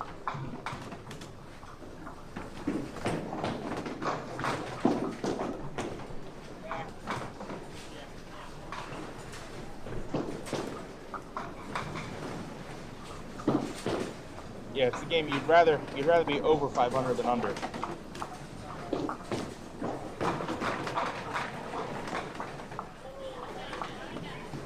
Well, then when you're 1 and 2, not only do you have to win out, you're going to need some help most of the time.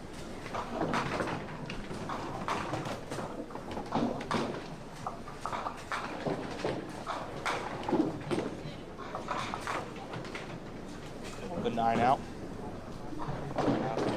Catcher Dave Jones here to come up and extend a lead. Up 1 at the moment, working on a strike.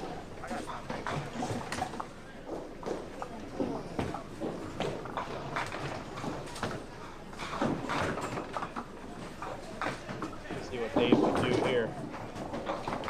Off the side for 4.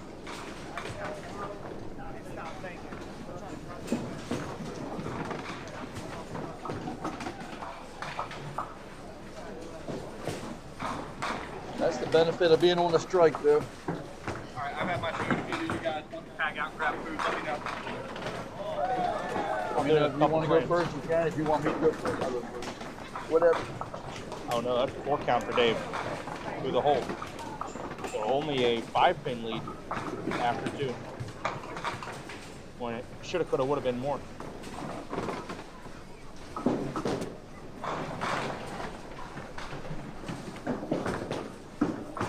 And it's 6 out. Dave up with 2 pins. Tough box there for Dave. But if anybody has a short memory, it's Dave Jones.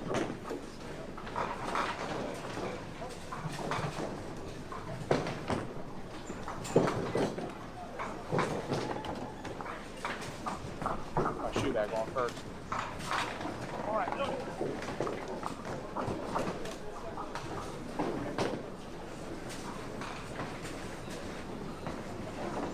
Here's Devin up 12. Oh yeah. Really good ball. We've seen a number of shots take out the 10-pin last.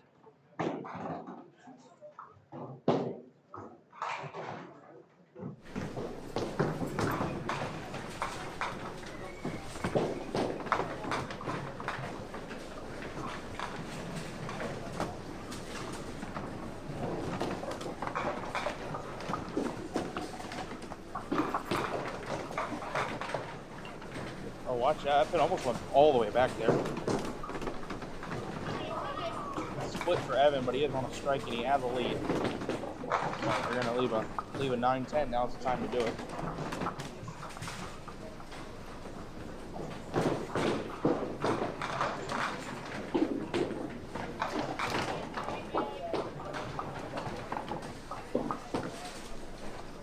Oh, nice try.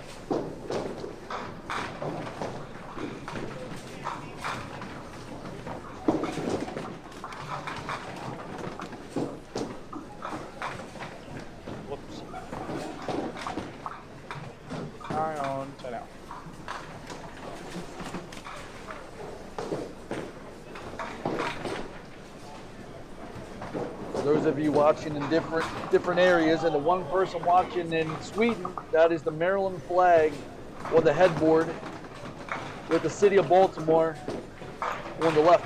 Yeah. And the McDonald's arches.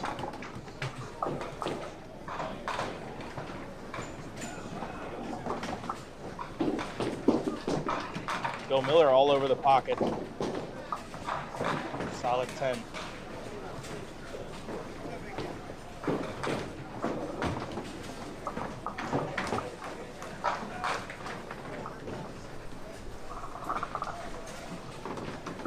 Dave looking to rebound here.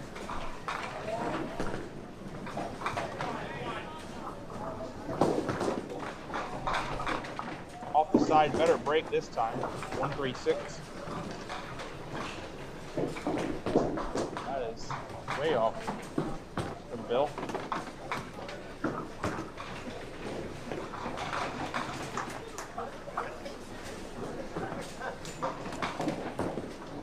That's a little better.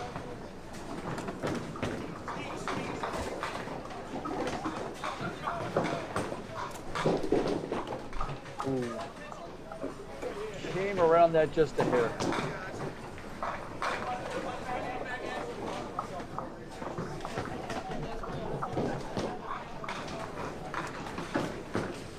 I feel like here especially, if you get your fingers around that ball a little bit, the ball would take off here.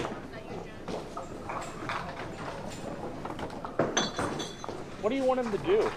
How is that roughing the passer? What do you want him to do, David? David, what do you want him to do? I mean, running at that force, there's no way. Poke him? Like, what do you want him to do? It's such a dumb call.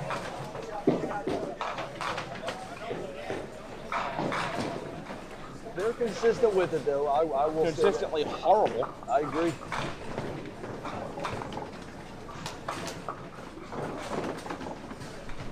Good direct snapping to Derrick Henry.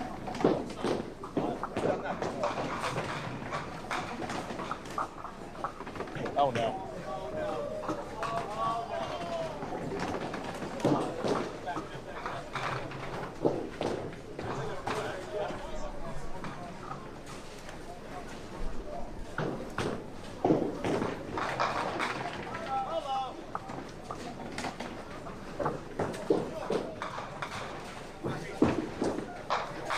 Oh, nice try by Devin, open frame. Just a hair on the outside. Oh no, we're gonna need pin 3 spotted on 19. Not again. Shades of Greg Phillips. Yeah. Hopefully not. All right, David, I'm gonna let you sub in.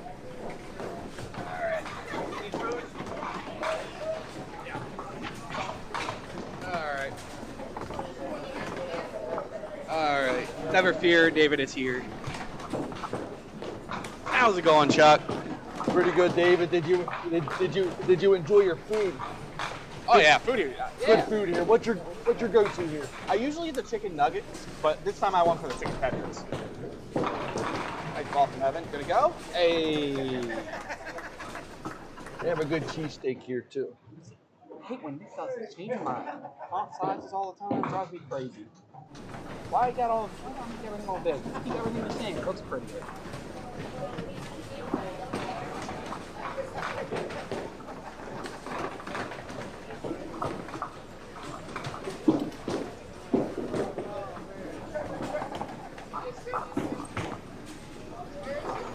Seven out. 7 out 2 from Natasha on the tricky triangle. Well, good looking ball. Breaks up to 9-10. Take that.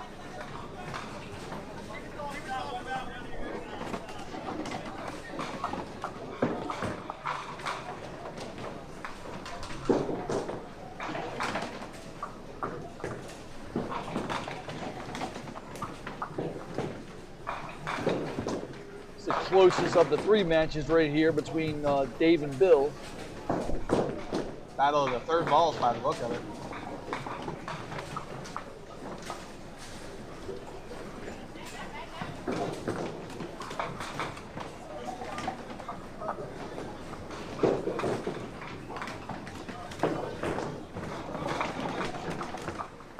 man down there.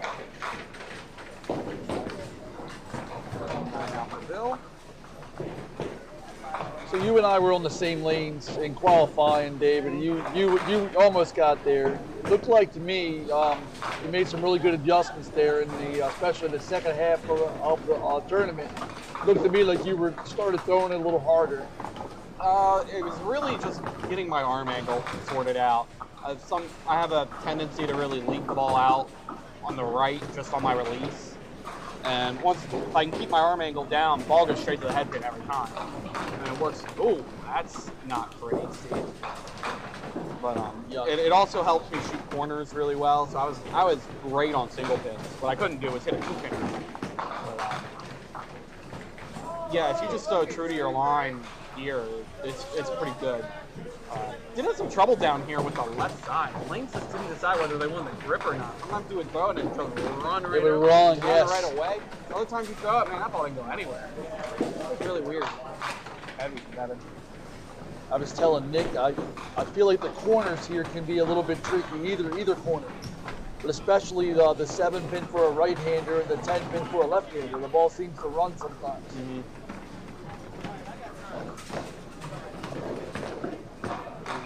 Good solid cut though. I mean, It was a very high cut. for that many bowlers qualifying, that's a really solid cut. That was a significantly high cut. I think that was 15, 20 pins higher than it was last year. Oh! I have literally only seen that shot made once and by myself. That is a spectacular shot from Steve. 3, 7, 9, 10.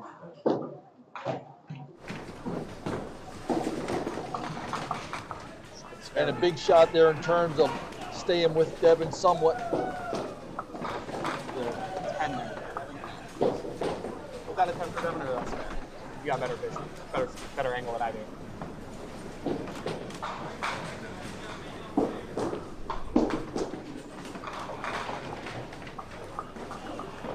That's a 10.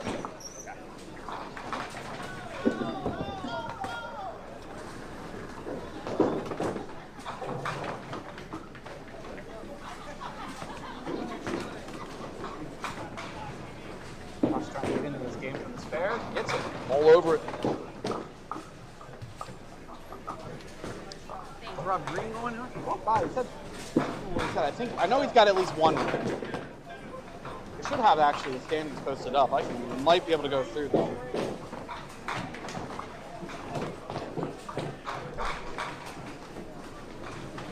Yes, they have the standings up. Let's see if I can get these up here.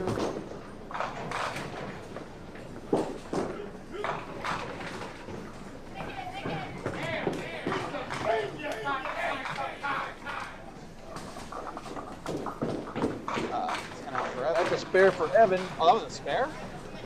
He ripped the middle. I thought he didn't realize that was a spare.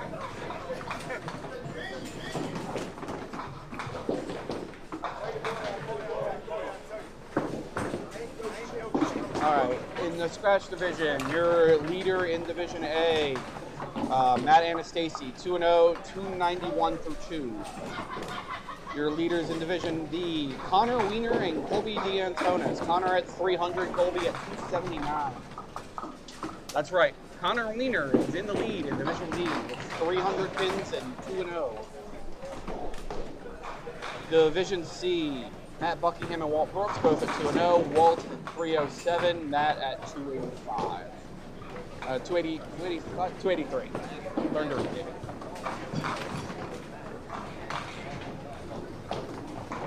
Division D, Dylan Santos and Sal are both 2-0.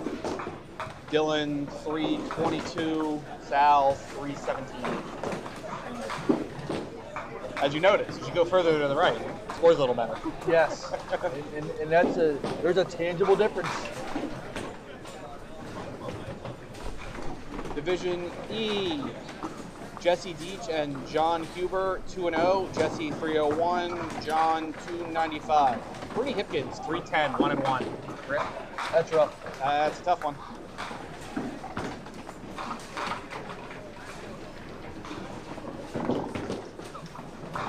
Division F. I'm blinded here. Mike Sick and Lisa Huber, 2-0. Mike 304, Lisa 264.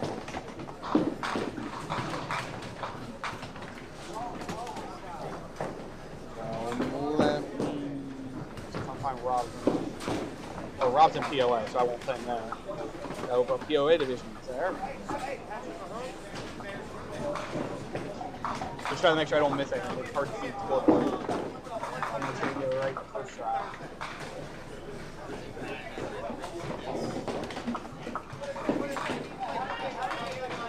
Shot.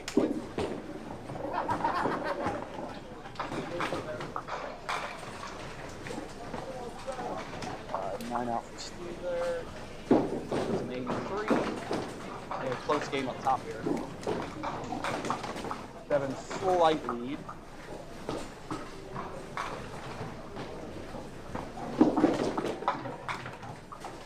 10 out for Dylan. He's an 87.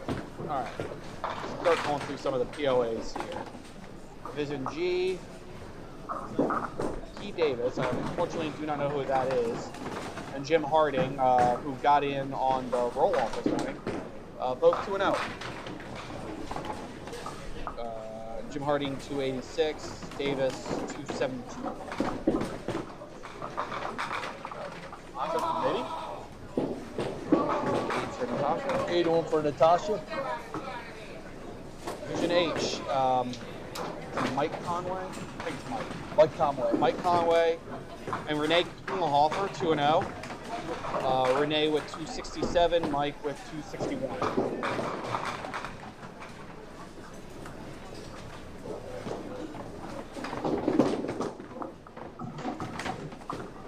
There's always a Klingelhofer somewhere around. They're always around. Division I. Rob Green, the only 2-0 in the group. 244.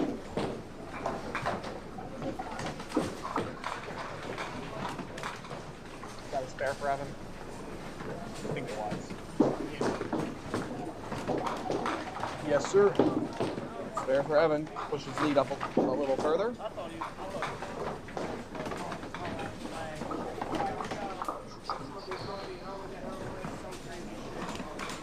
Where was I? Division I.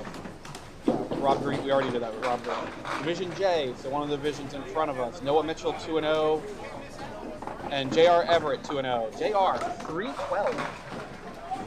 Noah Mitchell, 296. Nice ball, Bill. Really good ball.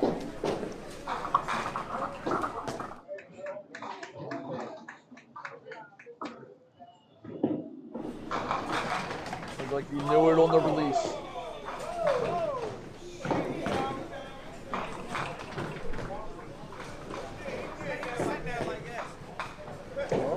Dave with some extracurricular activity. Division K, Sean Dawson, 2-0, 247. Only 2 wins in that division. Division L, Zach Simonelli and Steve Bull, 2-0. Steve, 304. Zach, 275. That was a spare Dave. Davis spare. I'm going to start today for Zach's day, but to start off there 2-0. Yep. Still got some work to do to get that POA star. Day's not over yet.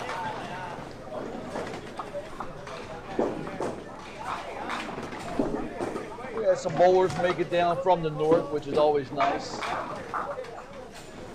Except when they take our money. We want to take their money. We don't want them taking our money. That's right.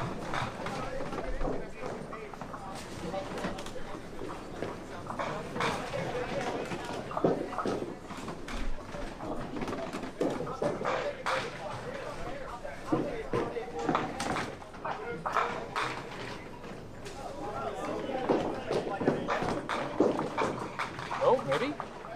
Oh. Let's try to clear that out.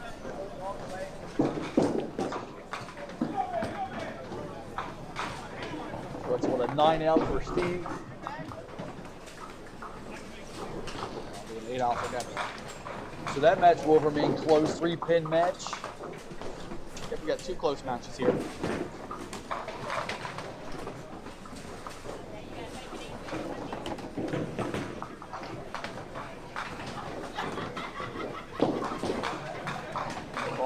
Hey, gets them all. That's a really nice ball.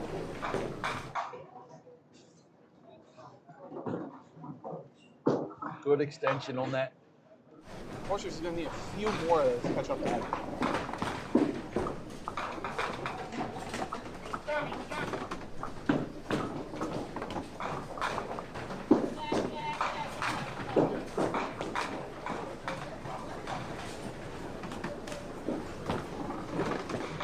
Try. Ooh. Oh, Wow.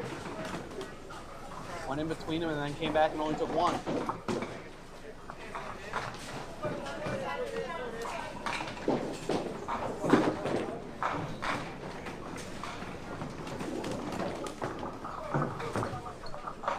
virtually even here between Dave and Bill.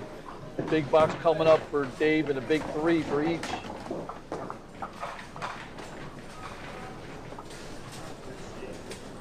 I think after the next game we're going to move down. Heavy hit. Yeah, yeah. Count now. He's getting a lot of TV time. I'm kind of jealous. Kind of jealous. Nice ball, Bill. Gonna get there?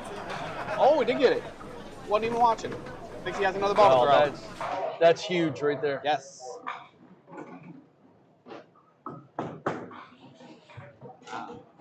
Dave, this is a single pin there. Big swing right there. Yes. Every double is a big swing.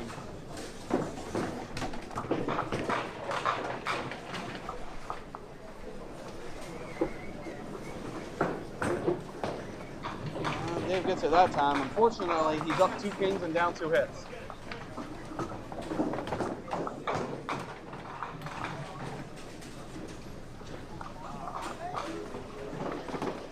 Yeah, Dave's going to need a bad count from Bill and Mark a couple of times. Yeah.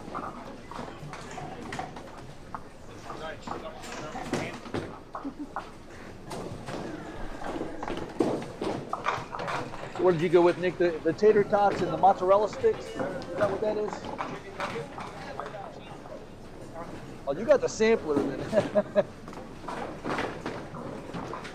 7 for the spare. Gets it.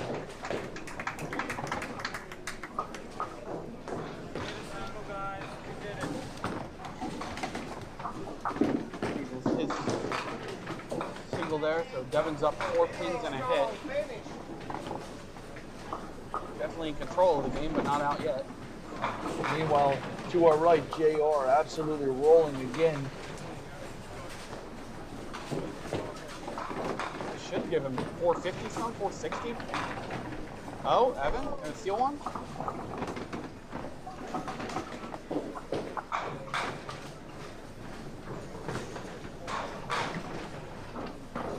JR would have a good record in the scratch division right now.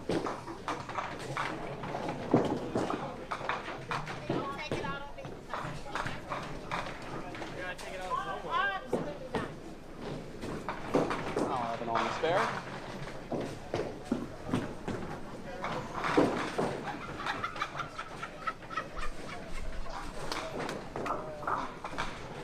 Should pretty much log up the game for Evan. But Natasha's still hanging in there. Unfortunately, I don't think there's enough. There's barely enough space left, but it's pretty tight. Go back. Natasha's not mathematically out of it, but for practical purposes, she's kind of out of it. Exactly. And even if she were to triple out, she would still need some help from Evan. Yep. But we've seen a lot of strange things. You never know. This is duck pin bowling after all. Bill on the double. 6 on the first count.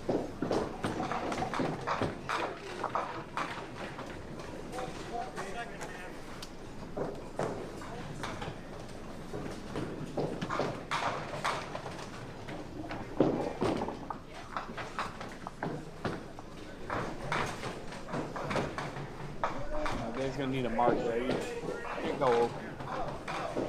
Going to open with him back. He'd prefer a strike, but he definitely needs a mark here.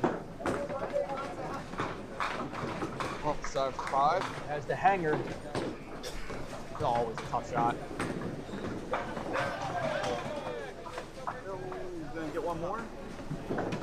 Doesn't look like it. You almost have to shoot this just like the pocket shot.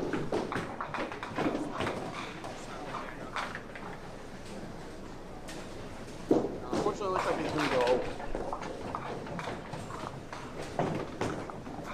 It's gonna put him down by more than 10 pins, most likely.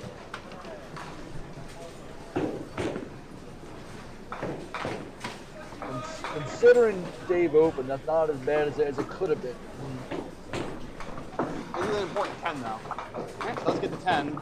Needs him down 10.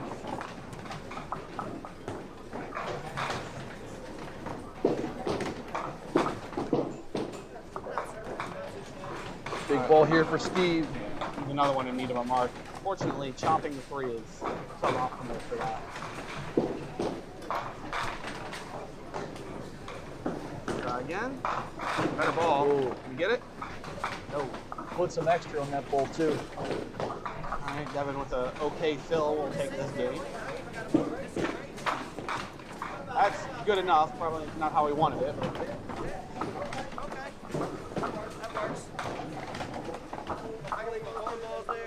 I'll put Devin up to 2-1 and Steve down to 0-2. Or 0-3.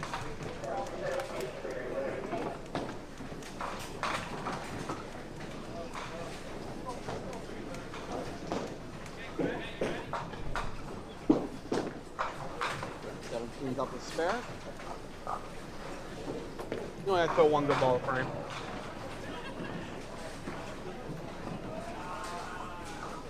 That will end Steve and Natasha's bid for today, but big frame coming up here for Bill. You. That's ugly.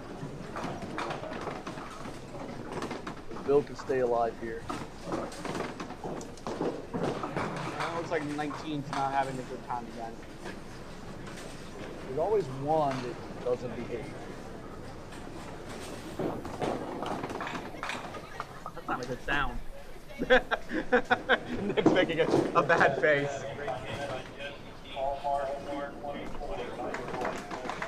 Jesse Deach, all marked, 224. I guess he's a 3-1 now, or 3-0. Our first one of today, after a number of them yesterday. Yes, there were quite a few yesterday.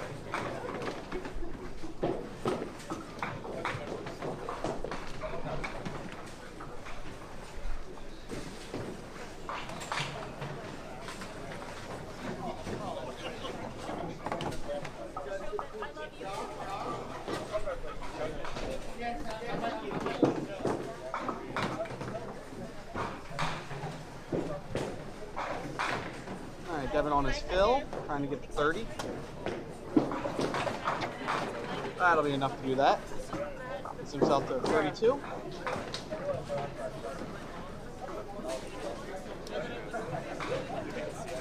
Devin, I've already locked up this game.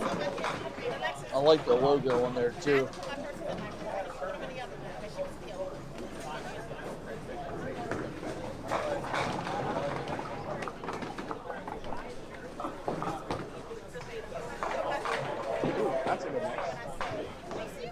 A little heavy, but gets the 9 count.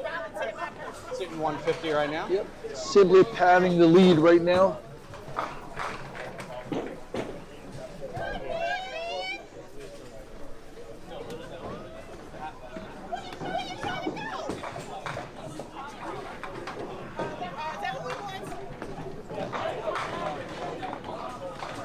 Makes that for the spare. One more ball.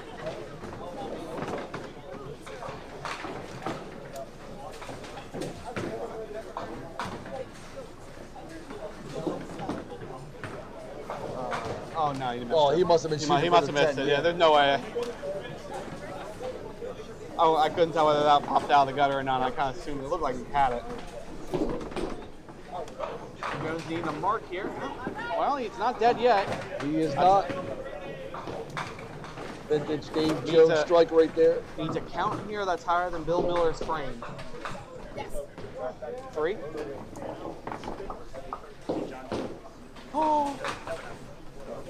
175. Bill with a makeable shot here, not a conventional shot. Yeah, Bill needs all the pins he can get. He doesn't need the spare. If he gets a 10, it forces Dave to throw a strike in order to beat him. So you at least get a roll. You're most likely to get a roll off. And he's got the pins together here too. Yeah. The shot, hey, makes it. Doesn't want the tie at all. Dave, unfortunately, probably going to have to shoot a double here. Actually, almost certainly going to have to shoot a double here.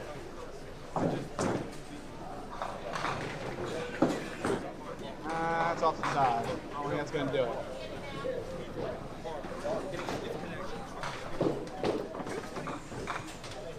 Bill just got to keep his ball in the lane and his foot behind the line.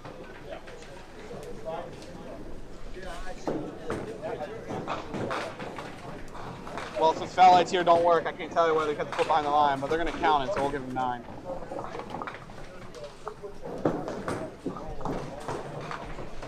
That keeps Bill alive there. That was fair. Oh my gosh. I'm fat figuring like crazy right now. So nobody running away with anything here. You're going to have a couple of 2-and-1s. All right. A couple of 1-and-2s and a couple of 0-and-2s. I'm gonna do as Nick said. He wanted me to move the camera over to the big boy pair, so we'll move the camera over to the big boy pair. I figure that's what they want, but honestly, low viewership has probably had more to do with the game. Oh, sure. I'll move the camera over. Nick, I'm not rushing.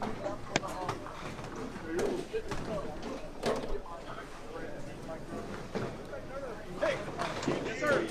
Run. Run.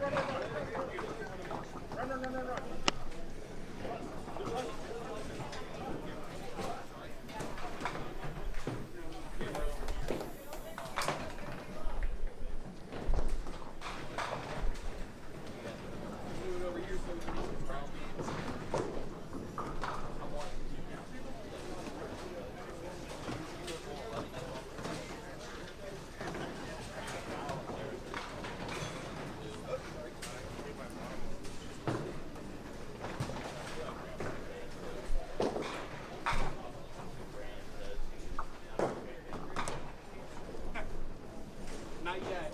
You're not John Green. You're Jonathan.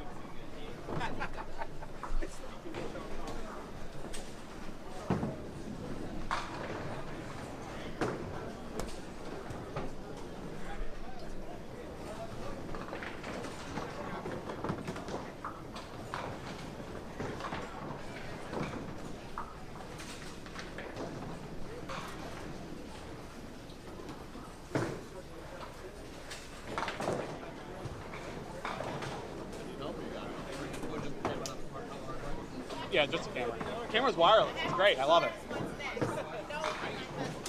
It'll go all the way down to the end. It's a good question. I used to know that. Actually, it should be on.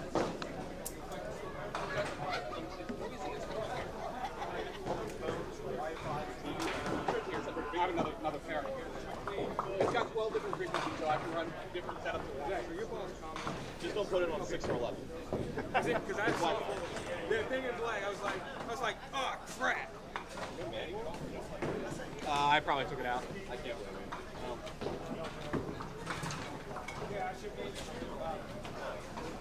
It's been incredibly useful to not have to like physically run a wire from the camera to here. It's great. Oh, I should be in the middle. No. Yeah.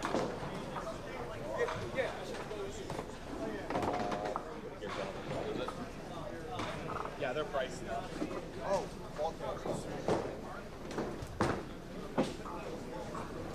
actually, not as bad as I expected.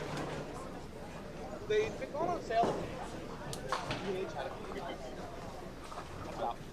I got about 3.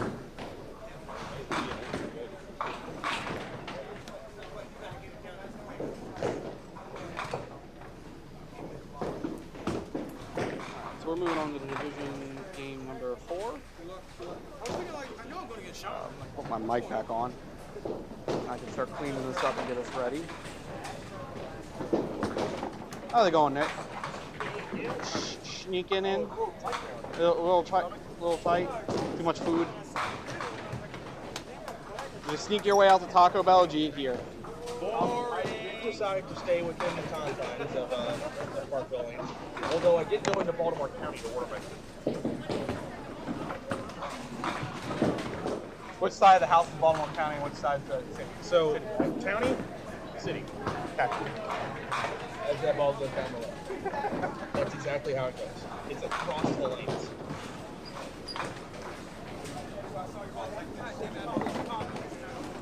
You guys ready? Alright, so they're still waiting to finish up on the left side there before they all walk on over. We're going to start keeping track on lanes 17 and 18. The scoreboard we can actually see. So, all the bowlers that are on the left side of that telescore are going to be on the right next game. So it'll be Jamie, John, Lisa at the bottom of every match. Okay. Lenny, good question. I only did them damage for 8. You got 8 chicken. Actually, I got the chicken nuggets. You had the nugget. I had 3 tenders. I got the 8 chicken nuggets, and then at the side, I got the Wisconsin cheese curds, which are quite nice. By the way, I don't know if you heard, Connor Wiener just beat John D'Antonis, who's 3-0 right now.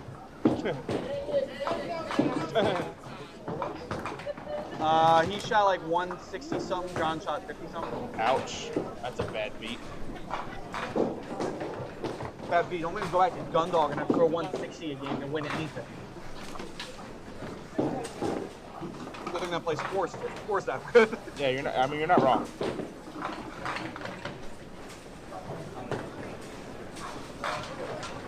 Chuck Paris, top left.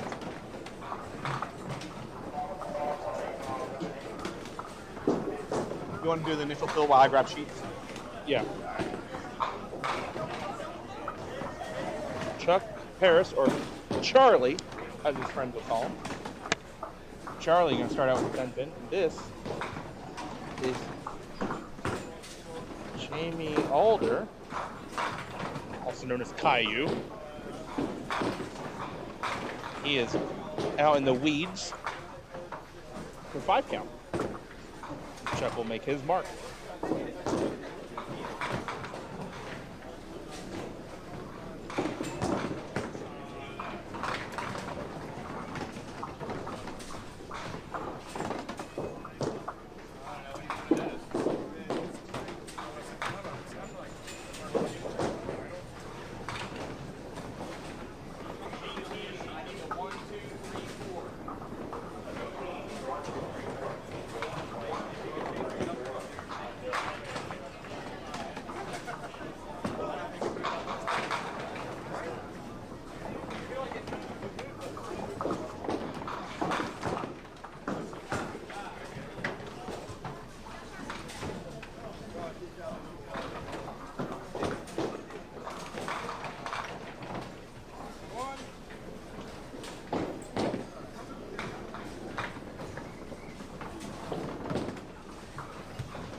Chuck is? Yeah. Oh my god. It's rude. But he has 406. And has a He's 0-3. What'd you say, 404? 406.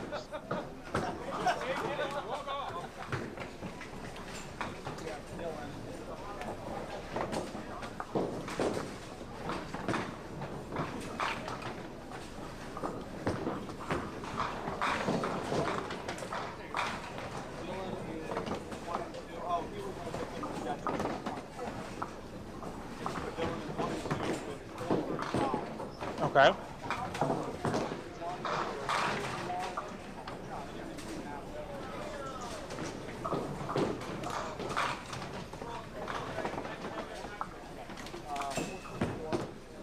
Okay.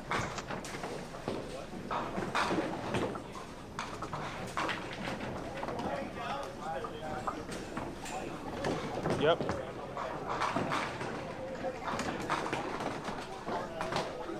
Okay.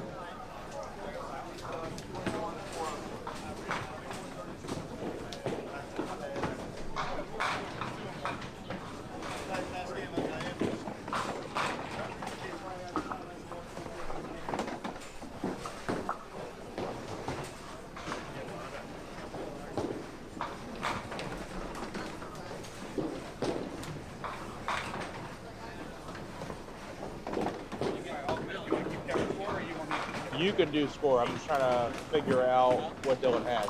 They didn't write it down. I can't spell. Wait, these are numbers.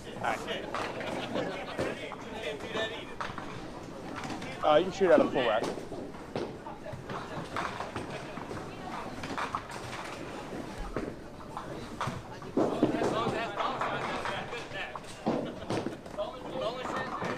Lisa went for the middle.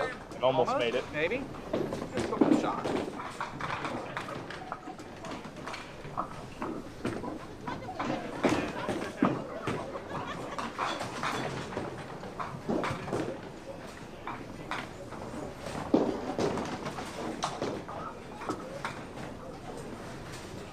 Alright, Lisa 10 out. Lisa 10 out. Mike 9 out. Jamie made the 1, 2, 3, 4 for his pair in his first frame. You gonna hit the head pin this time? Eventually. Maybe now. Or maybe You're not. a liar. Well, he's going to shoot the pocket. Again?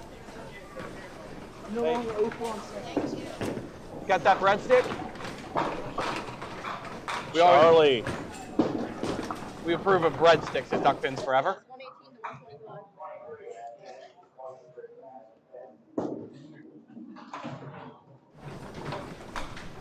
If Jamie can get these two, no.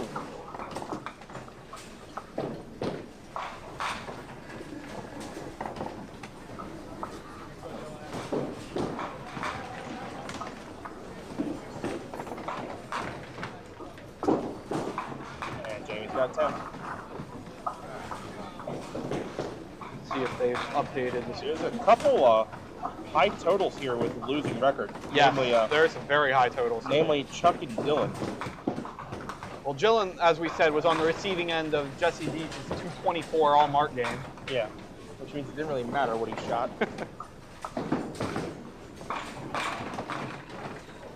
John Huber about to steal it. Give it a couple more minutes and they might put something in. By the way, someone else shooting good, J.R. Everett, he's got like 460. Yeah. Broke it.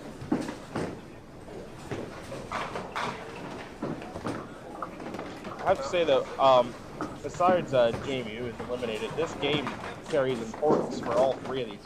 Or all three of these matches carry importance for everybody, excluding Jamie. Well, we can't always run. He has had a lot shot against him. Get in there, Lamar.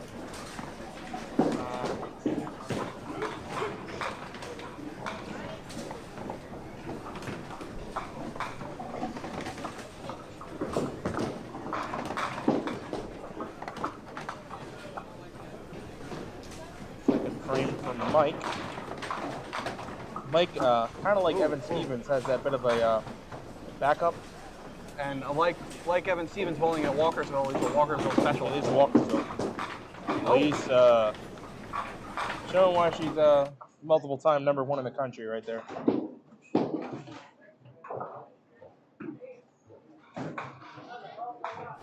I believe Mike did what everyone does when they shoot that shot. They pick one of the two pins in between everything. Oh yeah. No, me picking the 9 is almost a formality.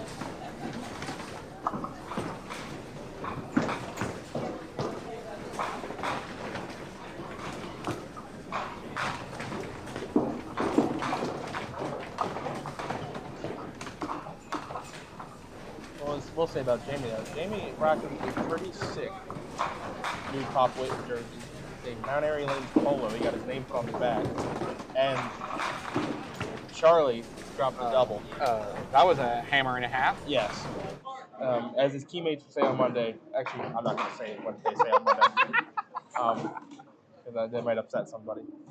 But the pink in Jamie's shirt actually matches the set of comments that he throws.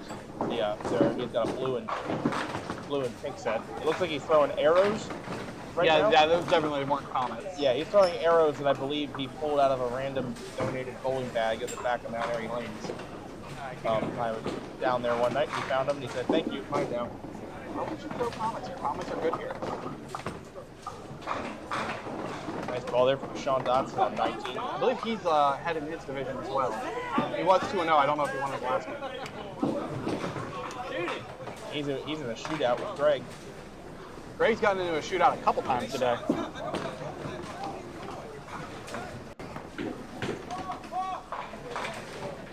Oh, it's down. That counts. Yeah, that counts. That counts.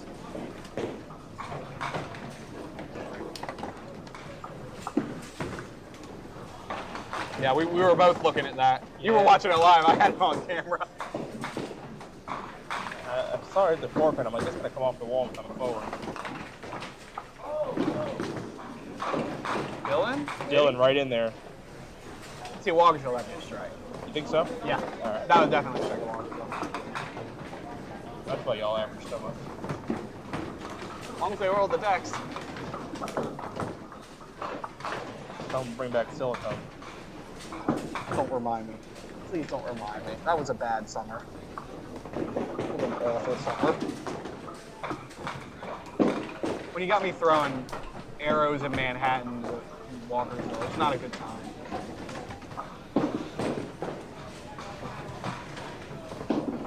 See what John can do here with this middle rip. Oh, he's got it. Oh, John. Can we get a minor yes, John, for that?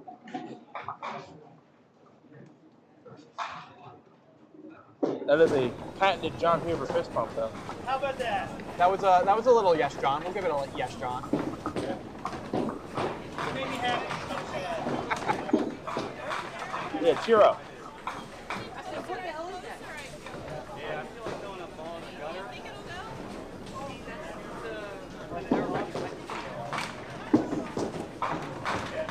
Oh, we got a Malik Willis sighting. A who? A Malik Willis. Listen, you're not part of the bad quarterback league, so you don't know all the terrible backups on every team like I do.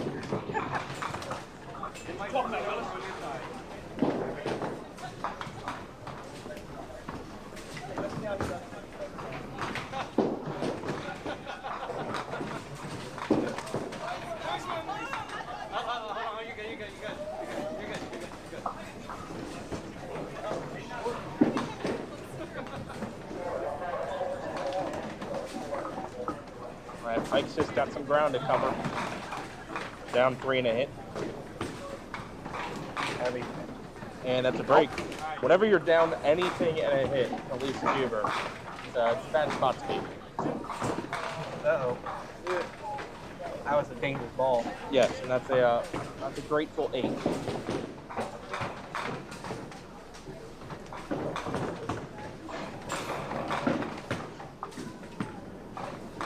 Mike's got it.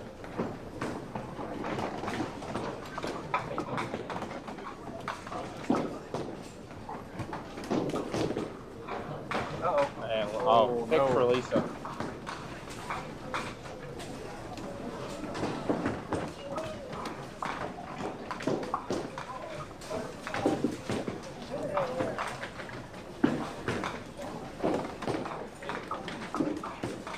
So 9 out. I have to okay, game 4. Good.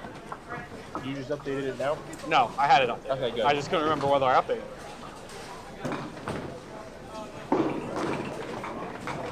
Tell you what, Greg's dropping some darts in there right now. Greg who? Greg Phillips, everybody. See if Charlie can get the triple. He knew out of his hand, it was in tight. Yep. It's a good break, though. Again, you know, it's all situational. Like, you're looking at that break, you get 8 on that, you're like, that's fine. Totally okay with that.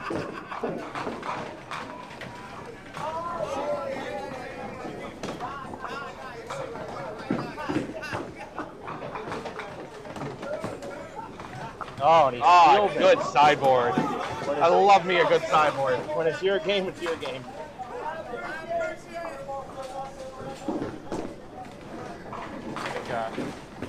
Before long here, Jamie's going to be ready to take a trip up the steps and down Harford Road.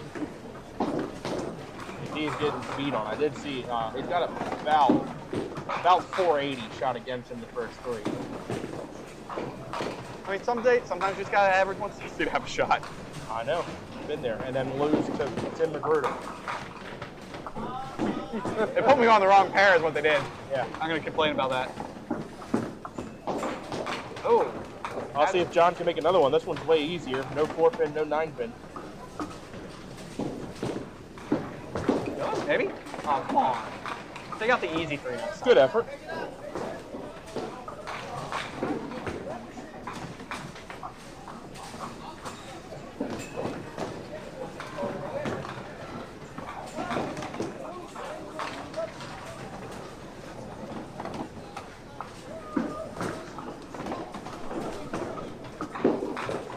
Nice try, John.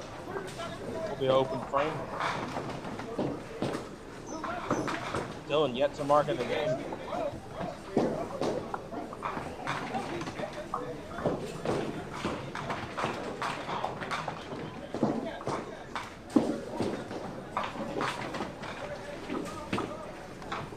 Ten for John.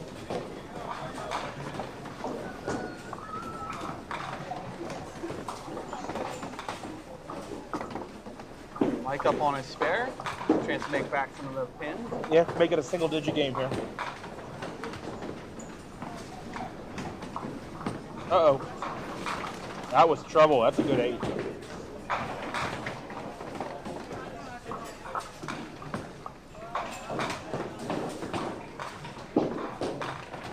Lisa off the side. Oh, no. Oh, no. Would rather have that pin there. I like this for a ball, though. All she really needs to do, throw it at the 6-pin, let it walk over a hair. Nice mark there for Mike. Trailing by 3.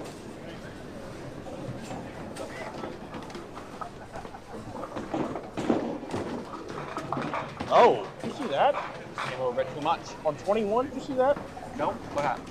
That's a 4-6 conversion from Josh Cushing. By the way, Greg just followed that up with, I believe that was a 10. It was a 10. 2-6. It was 2-6.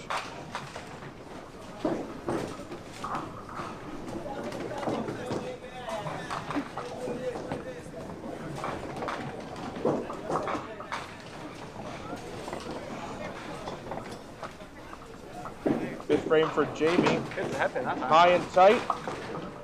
4-pin. That might be his first 10-pin into the game. He did convert that spare on the head pin. Oh, on first ball.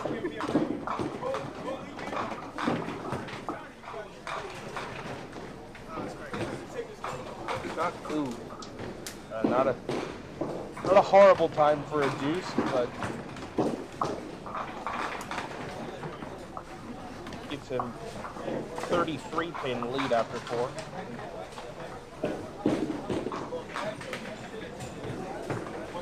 Should be at least three full marks ahead, even if he doesn't convert here.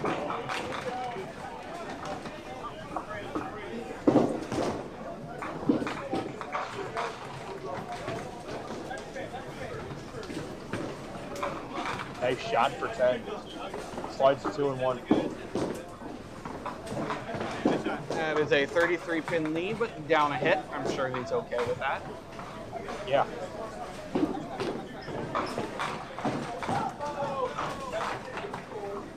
John trying to mix it. John not throwing that baby ball anymore. No. I've noticed the ball keeps coming up the return now, so I'm assuming he's not throwing it. No, I think that's what he has in his hand now.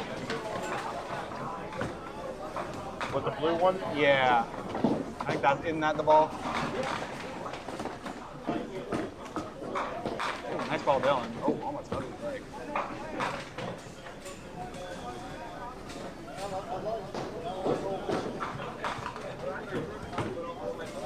Just hangs on. It's got no weight to it when it never grips. All right. Don't go nowhere.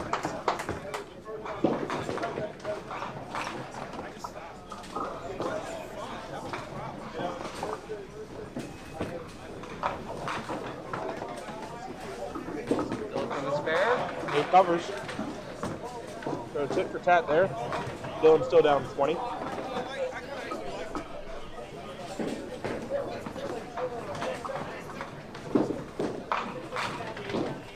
That's a good pitch. Got light, but it got there enough. Too thin. His funny. I thought it was going to grip and hit really Hit well. Flush, yeah. Another dart and drag on who? Lane 19.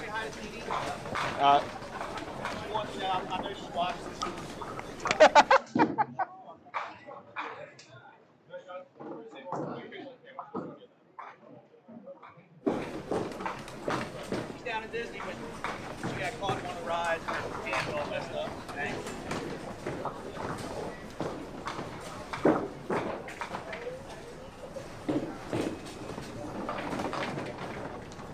Jamie on the spare.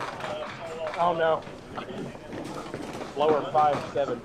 Are the Hubers in the same division again? No, but they're bowling together all day.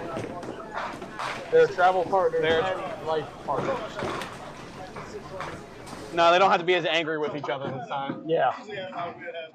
I don't think John was angry. Another strike first. Trap, of course. See if you know, why not? See if Chuck can drop a deuce on Jamie. That's not very nice of Jake. No, well, it would make him feel bad, but at least, you know, he didn't lose the game. What a pass to Mark Andrews. Floated up over the top. Got a 30-yard game. Ooh, Zach, nice ball. The triple. That's what I thought. I thought it was on the field. Spare field for Dylan here. Oh, no. That's a bad sound. Dylan, you already did that. We don't like that sound.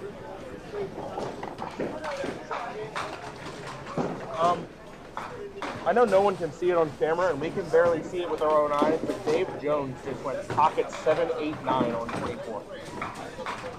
That takes. The old why was 6 afraid of 7 shot. That's a ball people throw in this game.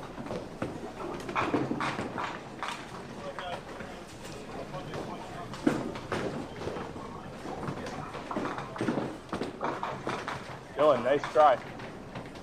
Take 6 of the 8.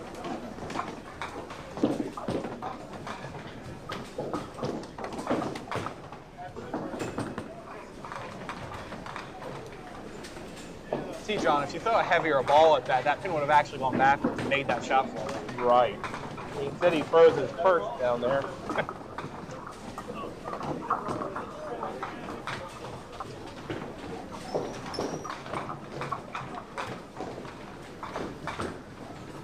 Take a 10. 82 to 75.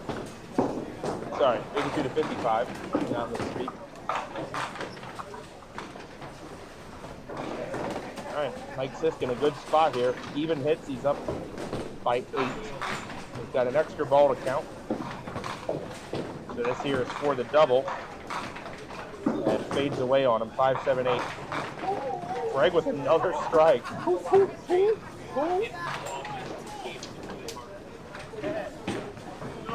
Lisa on the spare off the side, 8 drop.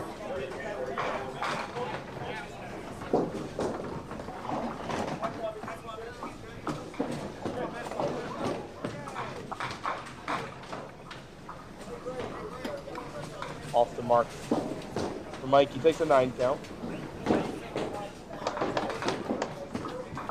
Oh, nice shot, Lisa. Not an easy shot to make, especially with her ball. She's Lisa. This is a true statement.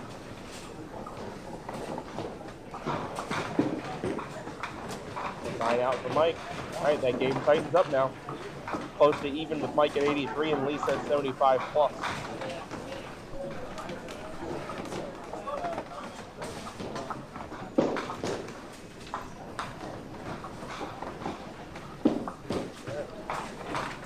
Back to Chuck Ferris. Paladin, Chuck. Yeah. If you're Jamie, you just want Chuck to run up the score here. Like that. Like that. That is a double for Chuck Parrish. And that wasn't even flush. That just mixed pin. So watch that 4-5. Gone.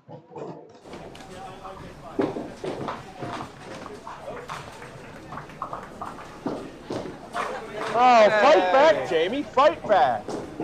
Yes, sir.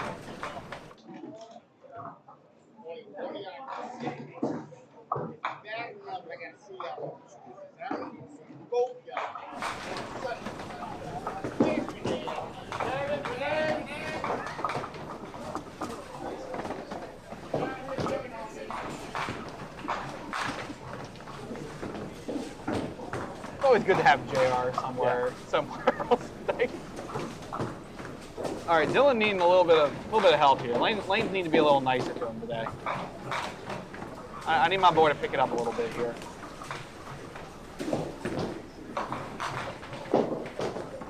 My partner on Thursday nights, he carries me and I carry him. Because we both can't bowl good at the same time. That's a good break for John Huber when you're up 27. So a horrible shot off the side and end up with a 8 drop in a pocket.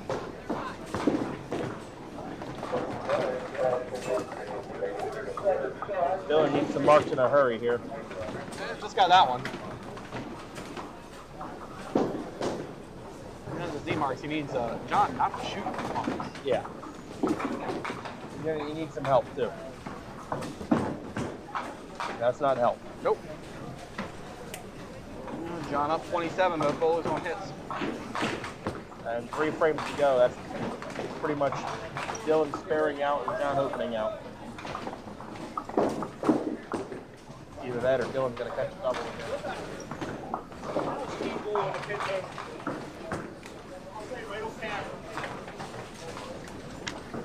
How is Steve pulling the pins over the middle? I mean, it looks like it, but he should be there actually. John Huber asking important questions, please.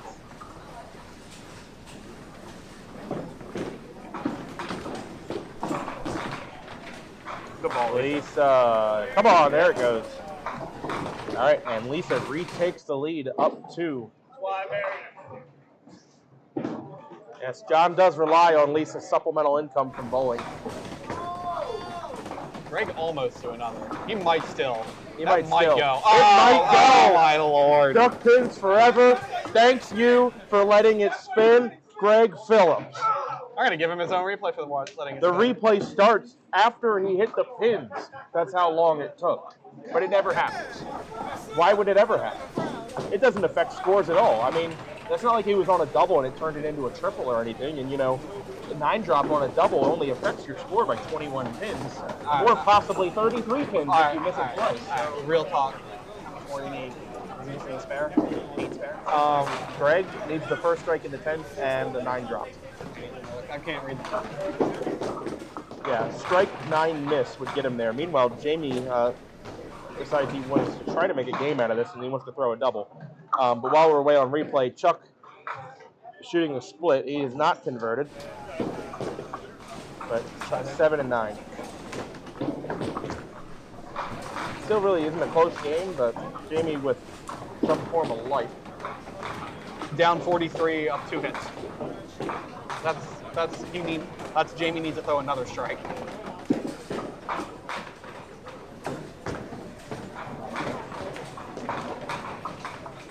Yeah. Even then, it's going to be tough.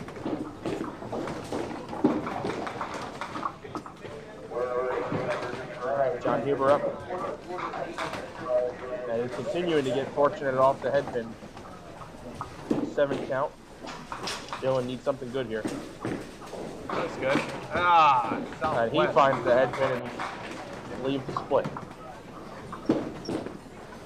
I left that a few times here. I found if you get more rotation on the ball, it helps break it up a lot. Yeah. I can't say that out Southwest. Nothing breaks up at Southwest. John Huber proving you only have to throw 1 good ball a frame to be a good bowler. Yeah. Get over there. Great try. Just in front.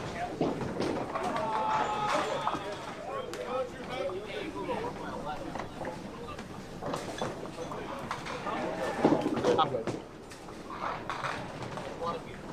10 out for Dylan, so now he's down 27 and a hit with 2 frames left. That's Not liking his chances. not liking the odds there. All right, Mike Sisk readjusts the head. He's got some work to do here. Down 2 hits are even, but Lisa is on a strike. She's going for the double. Ball. And 1 more. 5 fade. Almost finds the double. Now Mike needs to put up a good count ball here.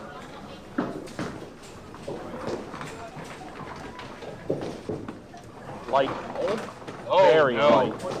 And a 3 count.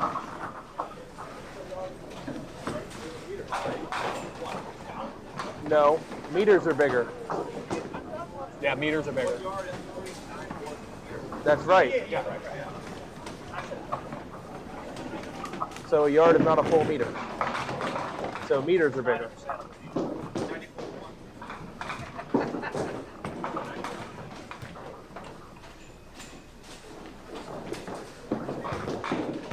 Can I take the 7-pin on Greg? Oh. There's going to be no 200 for Greg, and he's going to shoot a 7-pin on that hook.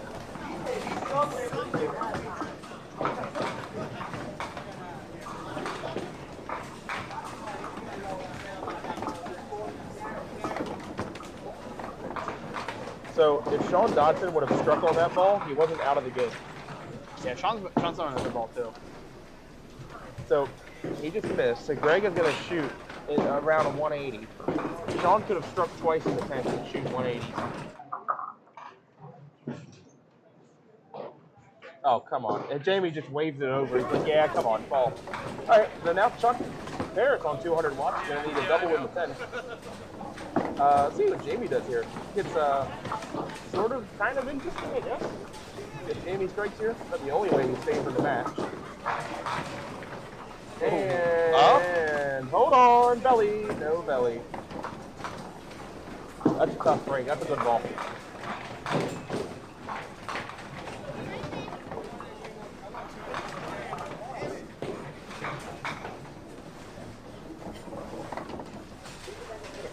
Some bum. Malik Willis. Exactly. I play the back quarterback league. I know everyone's trashy ass backup. I do with actually Kentucky last year. You shot 243. No one can take that from you. Yeah. That's all.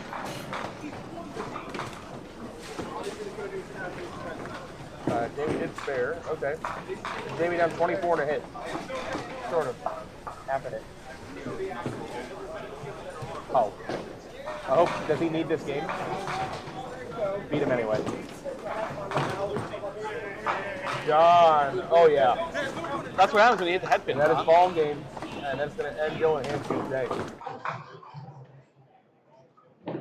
Oh, Dylan does come back with a strike, though.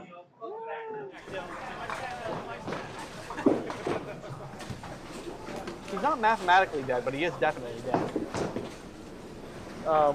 He ain't dead. That's what I said. Not mathematically dead, but he definitely is dead. He needs to strike out and put John on a count. Lisa can put some serious pressure on Mike here. Uh-oh. And I don't think she's going to. No, she does not. 4 count. This is a 2-mark game. What's that for Greg? 180? And there's 180 for Greg who? Greg. Greg who? What did Greg who shoot? Everything. Everything. Shot it all. Yeah, that's Greg Phillips. Mike almost struck. Lisa at the 6-pinner. Watch out. Uh-oh. You gotta get Watch fancy at least. out.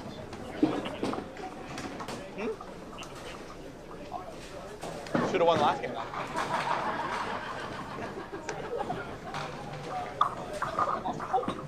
He got his payback. Mike does spare. Lisa, big ball here.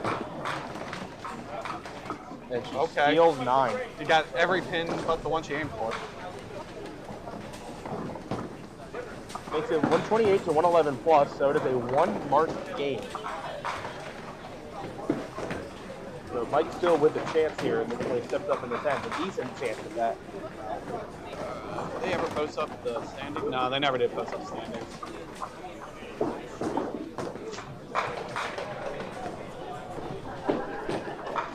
Jamie, maybe? Oh, Jamie thinks he's still in it. Does he? Well, that would be his mistake, not mine. Okay. I mean, again, Chuck still just needs a count ball to shut him out. Jamie not even going to wait for that strike ball. He's just going. Well, he looked like he was just going to go. Pump, yeah, pump fake. Ball's back anyway. By the way, it looks like he did ball change to his comment. Oh, the comments are good here. And Chuck needs a strike for 200, and he's got it. All right, we got a shot here. He doesn't have it yet, but the 200 is still alive. He needs another strike and 4. And now Jamie Chuck. Oh, Jim getting up. Endless cat. We love our endless cat here. Ooh. Oh, only a 5-pin. Hit the weights. Jamie wanted to really want to just throw that third ball, and he's got to clear Deadwood. All right, Chuck Paris needs another strike here for a ball at 200. Come on, Chuck. Nope. And he threw it with his purse. 3 on. Not even going to hit 190.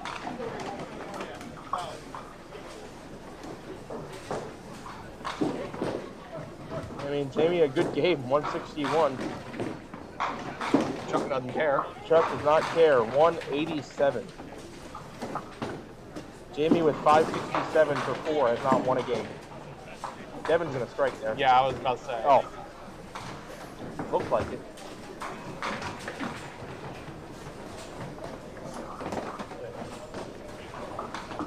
Dylan now not mathematically dead, but this Very dead. This ball has to strike.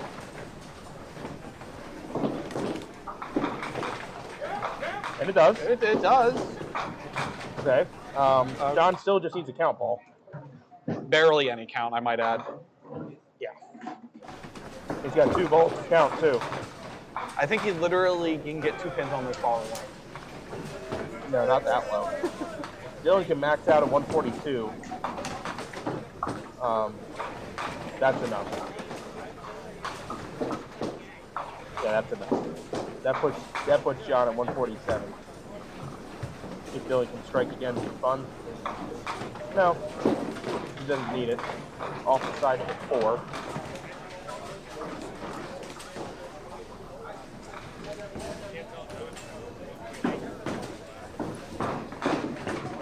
John with the spare. Gives him 149 in the ball. Nice total going.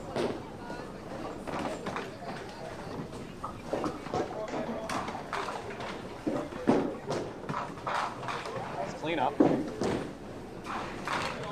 A good 9 save out of that. Dylan finished with 125. Oh, yeah. I waited that long, I bet it. And Phil shot. And a deuce. Well-placed deuce. 151 to 125 for John Huber. 3-1. Pinfall total of 575. He's in pretty good shape. All right, Mike's going to need a mark here. Yeah, it's a big premium for Mike. I don't know if this is a must-win for him, but this is a want-to-win. They're both 2-1, so they both definitely want to win this one. How many? He's not dead quite yet, but that's not a great fill. That's an awful fill, actually. If he spares and strikes, Lisa needs a 10 box, which she might have to work for. She got that 5 pin out of there. Makes it a little easier with her ball. Mike has to convert here. No. All right, Lisa Huber winning game 4. Yep, Mike will go to 2-2. Lisa will go to 3-1.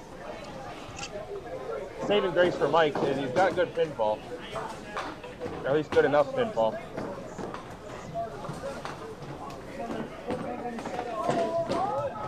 I'm not sure all the ins and outs of that division, so I'm not sure if he's got a chance or not. Yeah, they never posted up the Elisa, good record with not a giant pinfall. She's going to be averaging about a 135.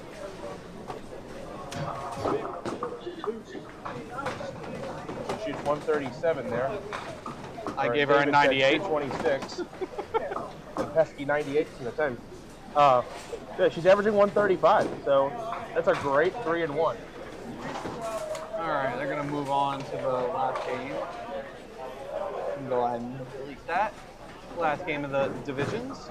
Clean out this scoreboard, and then we'll figure out who's all bowling.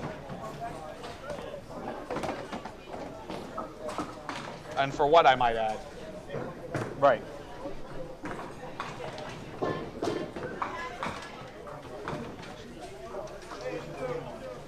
That's fun. Oh, That's what you nice. want. That's always good. Hey, while we're waiting, I'm going to go get a refill. And I'm going to take this off so that Yeah, you should take that off. Alright.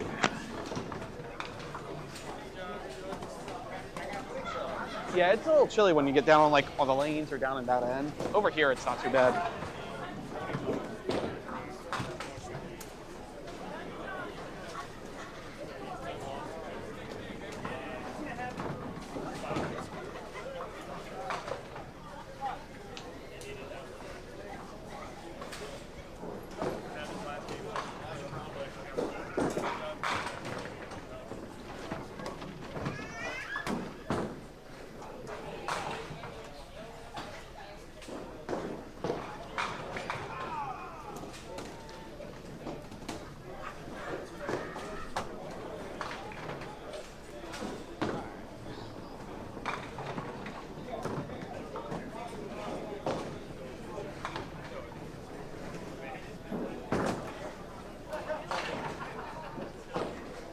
All right, we got Chris Roth on camera this game.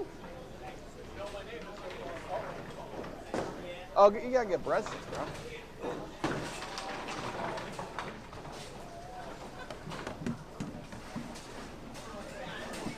All right, waiting for everyone to move on over, and I can take the score sheets. I'm gonna take my mic off for now. Nick can come back and take over for me.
He's getting sheets. I'll start the scoreboard.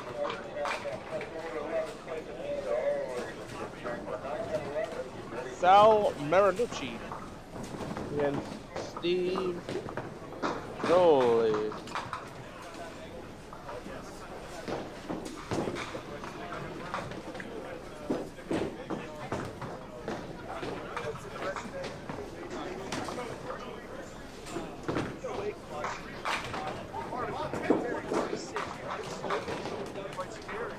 Right.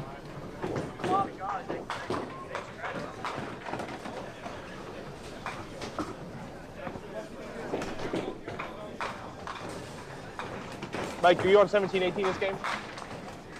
You're on TV now.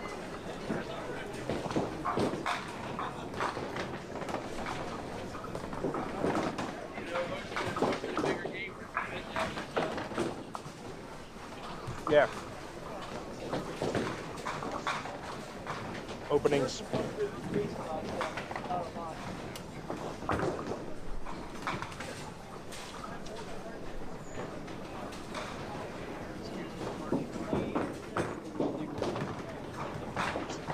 Roll it, roll it.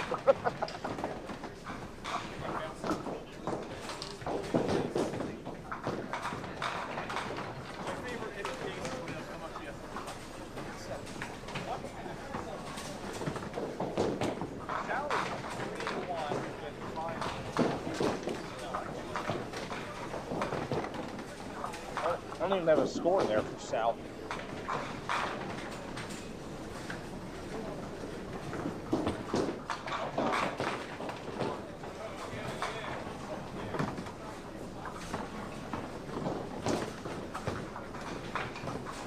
Do you have a record?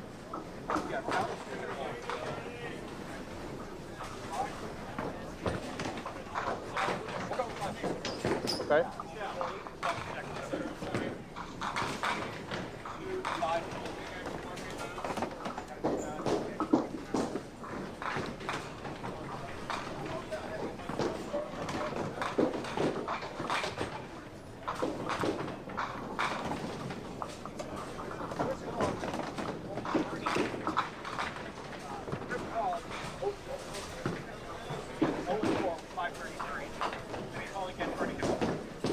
You're done. Go get some pie and sit in the corner. What was Bernie's record again? One more time. Pinfall. Sounds about right. Average. Mike Mann's first frame on TV. Got a strike. Now you know Mike Mann's is he's currently sitting in third place now for the Duck Pins Forever TV record, and it might have actually been on that pair of lanes.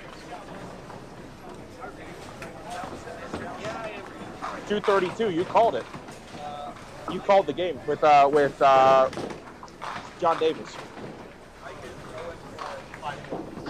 Shoot.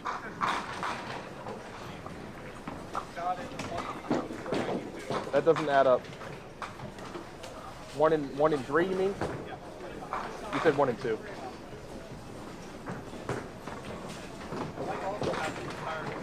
What was Scott's total?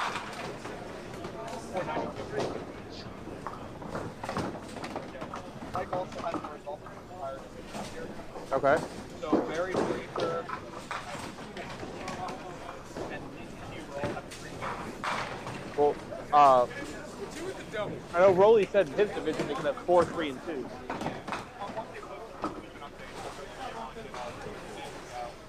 By the way, the most important update, Ravens 24, Titans 16, final score.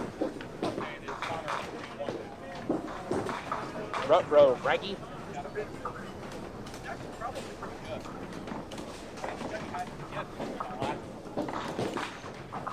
Chris Roth almost finding the opening double.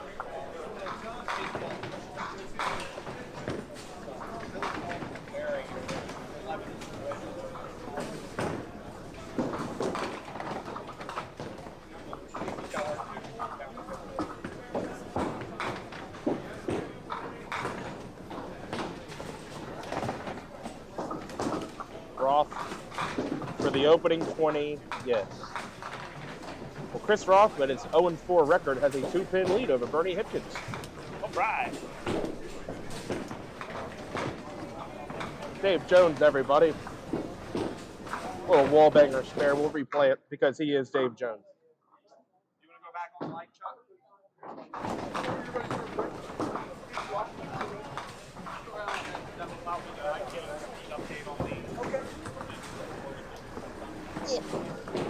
You know what? I'm too fat to do that. Let me go around. Let me go around.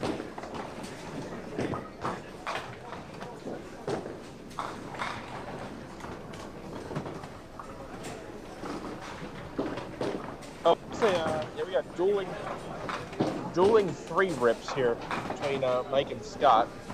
Scott counts 5 on his. Mike's 7 on his.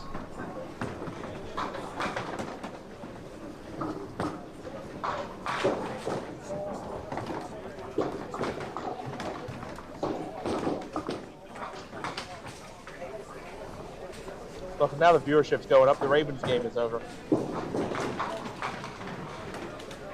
Scott, a Greenmount bowler, who runs that monthly Greenmount tournament. Right. I believe they're having their monthly 10-pin tournament there today. I thought at some point I should probably go enter that. You know, it'd be fun. Hey, you could be the first dual winner. You know, you do the 10 and the ducks. Well, I've bowled the duck pin one once. Chuck, you want to pass your mic? Sure. All right, I'll quickly give the standings update. Division A. Matt Anastasi is the only 3-1 with 594. There are 4 other 2-2s in that division. Looks like Wayne Matheson's close. Phil Dix actually has Matt beaten in pinfall at 601. Eric Pistorio and Kyle Bull are still, well, Kyle Bull's not really alive. He's down like 80, 90 pins. So it's up in the air in Division A, but Matt Anastasi's well in control. Division B, Colby DeAntonis, lock, 4-0. Connor Wiener is the only other three-win bowler in that division. Oh, and he has a ton of pinfall. Yeah, Who? Connor Wiener, What's his pinfall? 623 for 4. He's got more than Colby. But I think he still has to win because I don't know who did. Oh, he lost to Colby. No, he's good. He should already be in. He should pretty much already be in unless like, who's he bowling now? I don't know who he's bowling now. Yeah, it depends on who he's bowling now. We'll see. Anyway, Division C, already done. Matt Buckingham, Walt Brooks in. 2 shockers. Division D, you have 2 3-1s. Mark Klingelhofer and Sal, they're both 3-1. Dylan Santos, Chuck Parrish, and Steve Raleigh are 2-2. Pinfall-wise, Chuck actually has the highest at 651. Mark at 634. I don't think. Nice shot, Bernie. Yeah, Jamie and Sal are a good bit behind them. Division E, Jesse Deach is 4-0, but not a lock yet. Wow. John Huber and Bernie Hipkins both at 3-1. Jesse, though, has 686 pinfall if it gets into a 3-way tie, so it's hard to imagine him not making it in. 686, huh? Yeah, that's 79 pins over Bernie, so he's not a lock, but he's kind of locked. He's got to fall off a cliff this last game. Yeah, he's double spared. Jesse's double 9 spare to start, so. Division F, a little bit of madness here. You got 3 3-1s between Barry Schaefer, Billy Thomas, Lisa Huber. Yeah, that was the division we talked about before. Pinfall-wise, Billy Thomas and Barry are up a decent bit over Lisa. And that is it for the scratch division. They're still working the POA divisions. So I'll go back over in a couple minutes and check that. Here you go, Chuck. Always gets a little hectic around Game 5, doesn't it? The make or break game.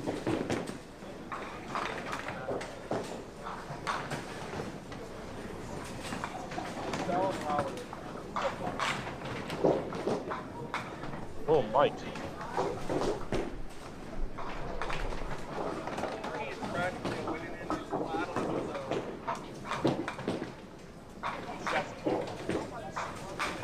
John Huber. Oh, that's before Matt. John needs to win.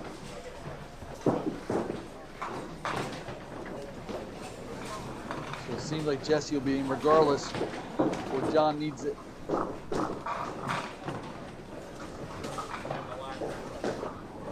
I think the only way Jesse's out is if he loses and loses by a metric ton. He has to lose by a metric. He's also started out with double 9 spares, so I don't see that happening.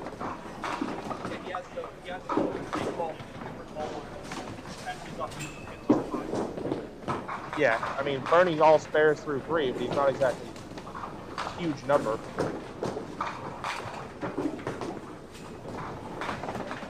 What was that Steve broke on the first ball? I didn't see.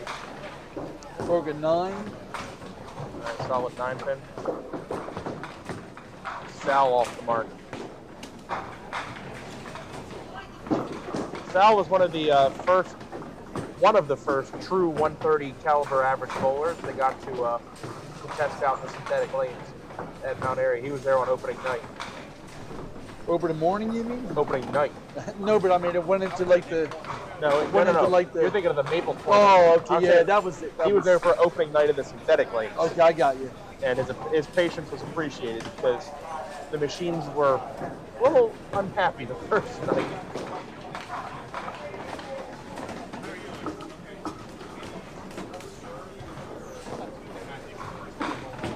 It was. You were there? For real? Yeah, I don't remember that. Oh. You were a sub, that's why I don't remember you being there. All right, see if Roth can keep it going. Oh, he can. Give Bernie something to work for here. There was an F-bomb in there somewhere, I'm sure. At least one. It might have been.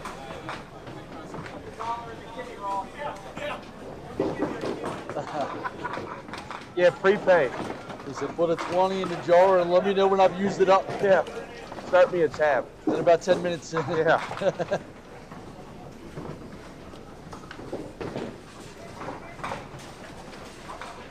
Here. This goddamn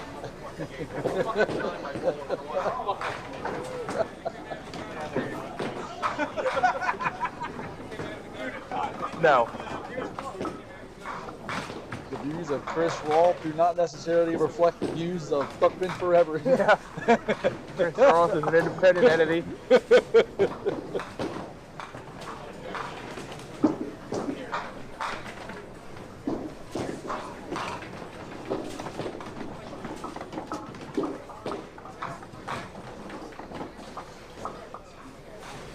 That is an all-mark match in the 2 holes. They are combined 8 for 8 with Chris up 6.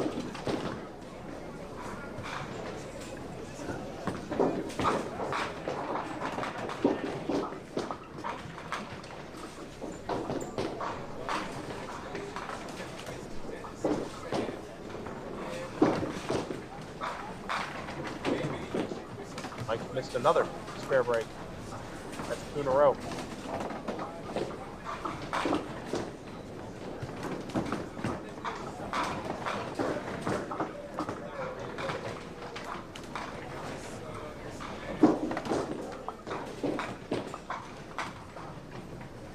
Mike picks it up, force hand. And Scott is going to go 1-1 for a set of his own. It's a 4-pin lead for Scott, 51-47. Rolly the only runaway game at the moment. Steve up 23 over Sal. It might have been a gum job. Sal was a Mount Airy bowler last season, but he has now returned home. So White Oak Lane's coming at you on Duck Pins Forever, January 2024. That is awesome. We'll be there, right, David? As David nods his head. Now, have you guys gone there yet since the reopen? So I was there the day after they reopened on Sunday, on that Sunday, and took some adjustments, but I had to make more adjustments tracking my ball on the lane than I did my slide on the synthetic approaches. The approaches were not the problem. the lanes hook a lot. I did not expect them to hook that much, but holy cow, they hook. What do you attribute that to? I don't know. It's, AMF synthetics are normally a higher friction surface, but it's a new surface. It hooks way more than the surface at Mount Airy, which is a newly installed AMF synthetic surface. I don't get it. It may just take a while for that, that finish to break in. I don't know, but once you can control the brake, the getting was good. I switched to a plastic ball to control the hook, and I shot 183 my second game. Started out a game strength spare triple. So when you got it there, they were moving. Oh, they were moving all over the place.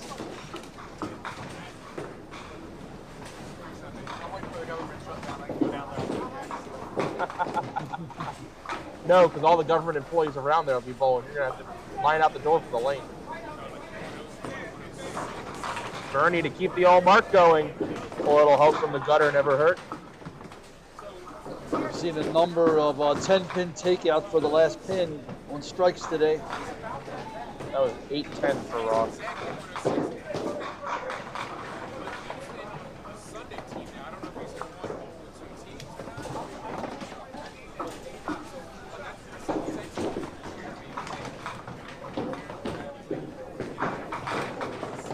Solid 5-9 for Scott. Bernie will now be in the lead, more than likely. He's down 4, but he's up a strike. Mike Mann's cutting a duck. He's down 4 to Scott.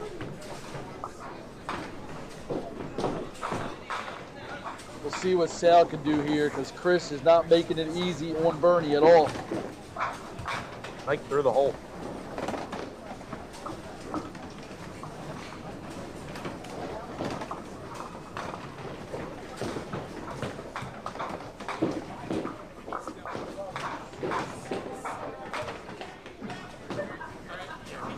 Steve could also still grab that number 2 spot.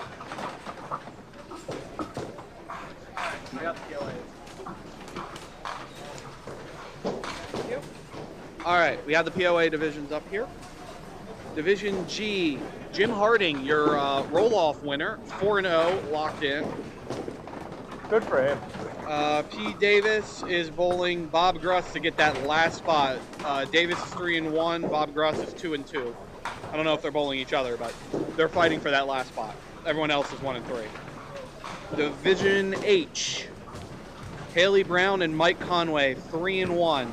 There are 3 other 2-2s, so there's plenty to make up there. I'm trying to figure out pinfall-wise. They're all pretty close. Yeah, that division's wide open. Division I, Rob Green, 3-1 with 547. There are 4 2-2s in that division. Yeah, another division wide up in the air. Division J, J.R. Everett, 4-0 with 613. J.R. Everett, everybody. Whoa. Did he make that? Are you kidding me? I didn't see it. Did he make that? Yes, he did. He had the 4-5 on a good ball. He made that crap on a Harvey Wallbanger? How about you? That's some guts right there from Sal. With one of the better last names of duckpin bowling. Up there. It's definitely up there. It's in the A tier. It's Marinucci. It's up there with Wiener and Frosoloni. I love Frosoloni. I don't know that anything could beat Paul Frosoloni. That's a great name. I know. And they got a chance to make it out of their divisions. All right. Do a doubles match of Phil Dix, Connor Wiener against Brandon Ball and Eric Ball. And everybody giggles. All right, back to what we're talking about. Division J. Yeah. We had J.R. Everett, 4-0. Noah Mitchell, 3-1 with 541. The other 2-2s are way behind. So it just depends on who did Noah lose to. Division K, you have 2 3-1s, Greg Phillips and Josh Kushner, both Nice just try. over 500. You have 2 other 2-2s, Sean Dodson and Devin Fogel. All the pinfalls are all pretty close on that one. Division L, Zach Simonelli is a lock at 4-0 with 573. You know what was not a lock? Tires. My My dude. My dude. I hope you weren't saving that joke. Not anymore. Not anymore. All right. Steve Bull, 3-1, 569. There is no one close to either one of them in pinfall. Miller and Jones at 2-2. The only only other two contesting. Pass the mic over to Chuckster. I hope he doesn't make the bracket and have the wheels fall off.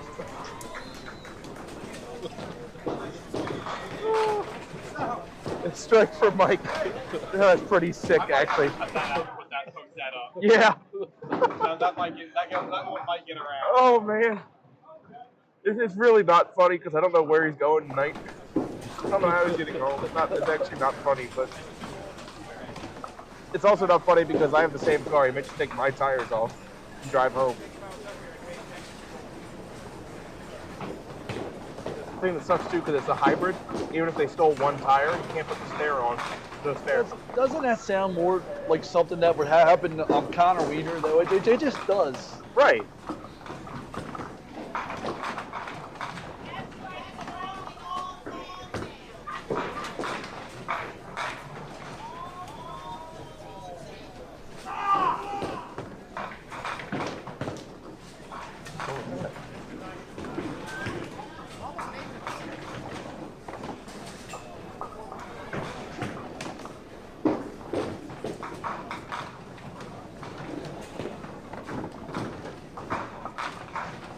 That's a better 8 drop for Sal. 4-7 this time.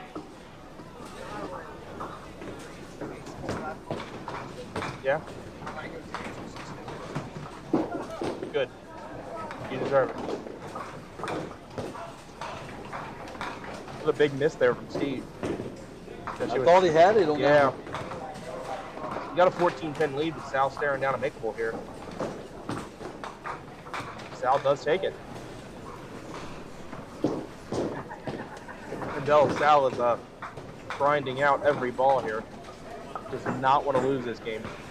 Down 14, up a hit with 3 to go. This is where it starts to get real tense for some people.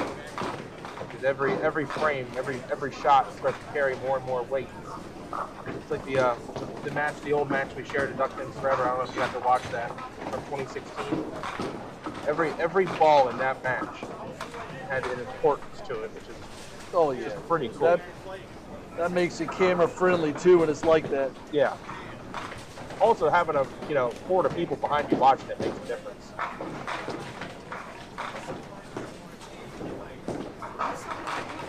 Bernie 5 off the wall. Another strike, another 20. And all mark game still going. Bernie doing his part. Chris putting up a gallant fight. Yeah, he's missed the marker 2, and he's through the head pin on that frame.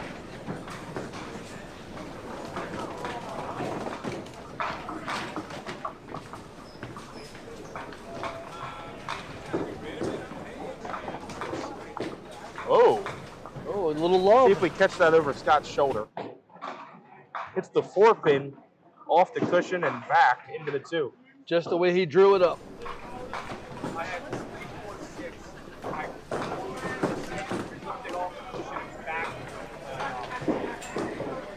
Good. Good.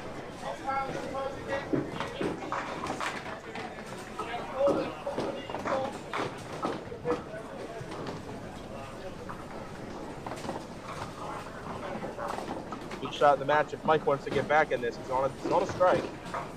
Now it's 4 double, and it's off the mark left. Ends up with 5. 1, 3, 7, 9, 10. Scott at an inverted 2-pinner missed left.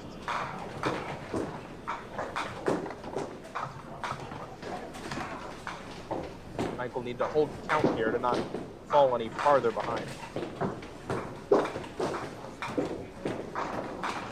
Nice shot. Nice conversion right there. Actually a clean conversion too. That puts him in a good spot as Scott goes 8 on, 8 out, just like that. Like down 5 and up a mark.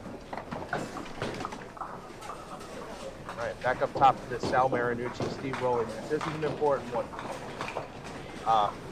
bracket still on the line for both of them, we believe, right? Should be. Based on the way Sal's grinding this out. I know he's not safe yet. Neither is Steve, I'm sure. And possibly a division for Sal. Yeah.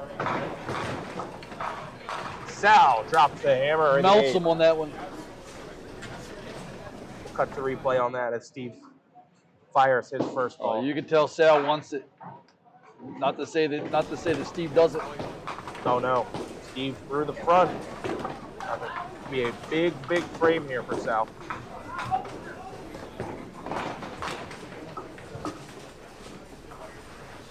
Steve will try to move him around here. This is a big ball.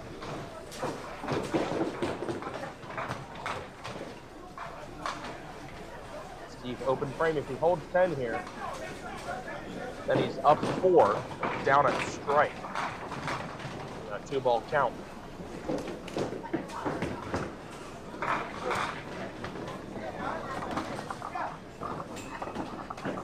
Another split for Chris Ross.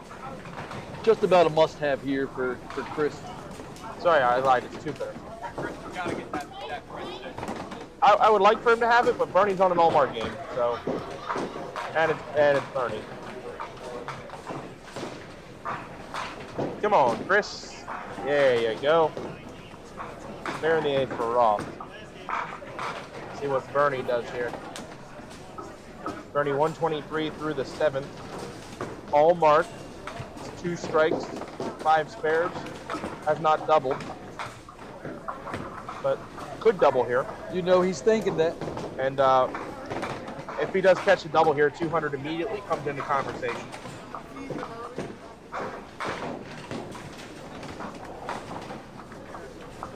All right.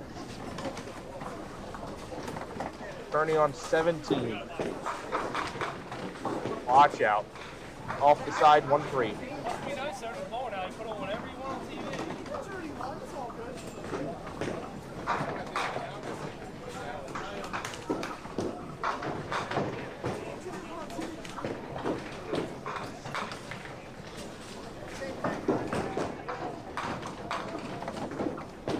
All right, 1-3 for Bernie. No. There goes the all-mark game, and Chris Ross says, "I'm coming for you now." Big fill here for Mike. And big fill indeed. How about all 10 of them? Solidly. All 10 of them. Good lift on that ball, too.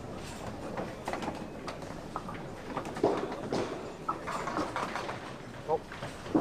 Bernie is a triple away from a ball at 200.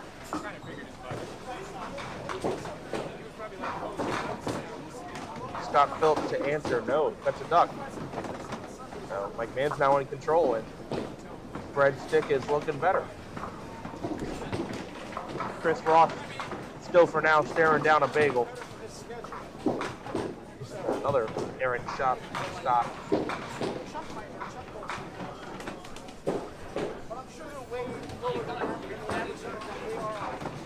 Ball's definitely running on Scott. Yeah. It's a 6 out.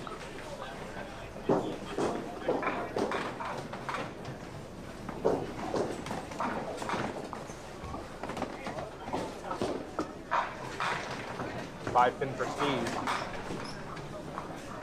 Steve is up 2, down a strike. So you think a mark here is a foregone conclusion. At least in terms of it being required.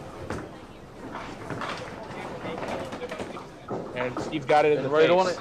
Clutch spare right there. All right, so now that gives something for Sal to think about. Sal's going to have the lead through 9, but it's a question of whether his hits will be even. Will he be down a hit, or if he catches a double, will he be up a hit? 7 drop. It's a little bit of a tester. The 1-2-10, I will say I like this with his ball. With his ball, exactly. I was thinking the same thing. I think he's good on either side here. The equivalent of someone like you or me shooting the 1-3-7. You kind of hit either side and get away with it.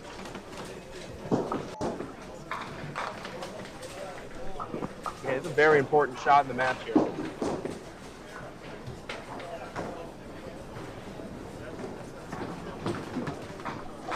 Misses left.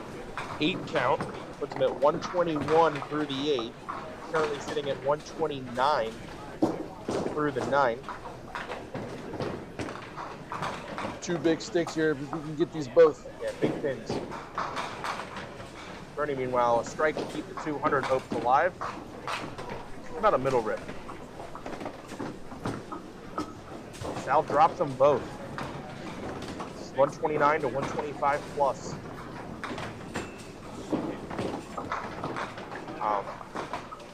Total pinfall, it might come into consideration. However, Sal would still have the heads up on that unless something really radical here happens in the 10th.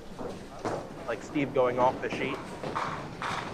Although with a mark, Steve could force Sal to double. Yep. Could count and a mark anyway. Yeah, Steve would need a double in the 10th actually to shut out Sal.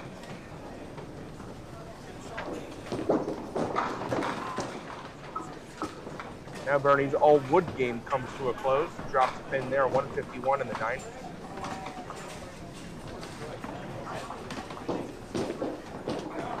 Chris spares, I think. Yes. So that's actually not done yet. No, Chris inches closer.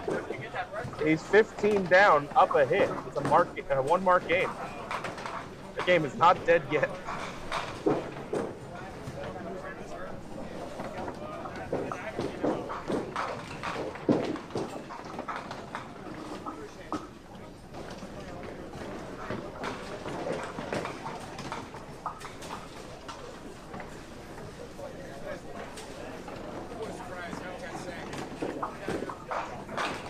Mike Manns, yes sir.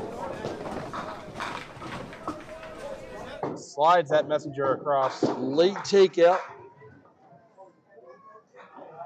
Pretty satisfying though. I think Mike was requesting re-entry down there. Yes. But he's just now bowling well.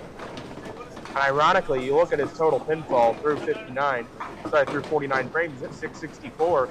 Steve Rowley, who's got a shot at making 3 and 2 here, he's 668. There's really no difference in pinfall between the two of them. One of them has a chance to make the bracket, the other doesn't. Big shot from Sal. Big 9 drop. It's makeable. Now what does Steve do on this fill? Important he gets enough here. How many? Matching 9. Mirror image leads a 7-pin. Gives Steve a 5-pin lead, so Sal must convert this.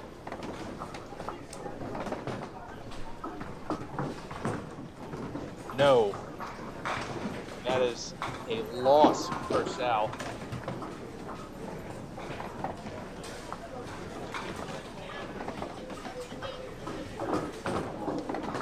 Steve with a spare. Steve is going to barely fall short of catching Sal for pinfall. Barely. Sal with a 9 out.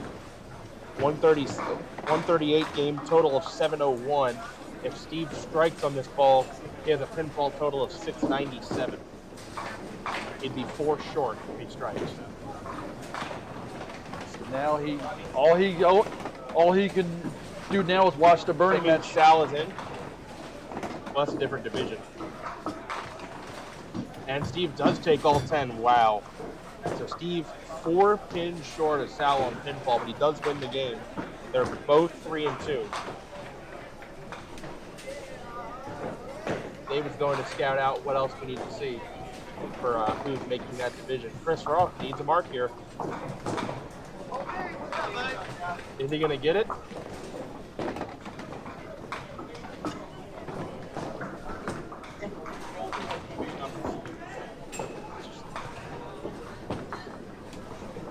Because it's going to be on pinfall, right? All right. 6-pin game here. Bernie has just broke a 4-pin. Chris must make this 5-pin to stay alive. I know, but I want Chris to win a game. Chris has the single. So now Bernie needs to make his. Oh, just does. 161 to 155. Chris with a strike on this ball is going to force Bernie to 5 count. Yeah. What's up, Austin? Austin. Now you can't see me. What's up?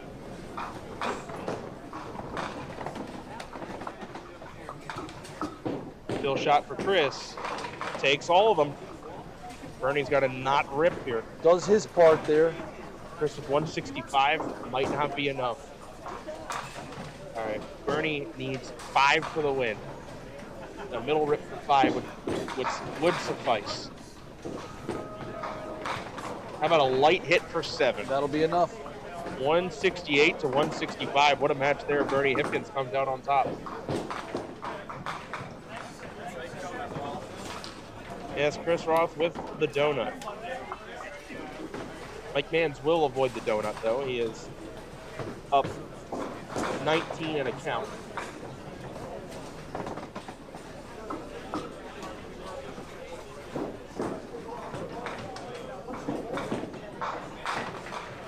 Mike throws one out in the weeds. Drop 7.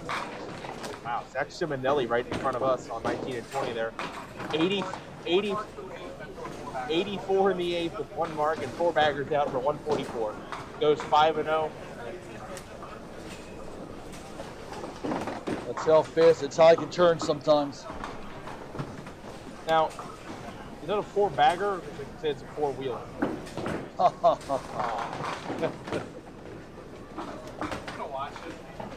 I'm going to be dead. Dead man walking.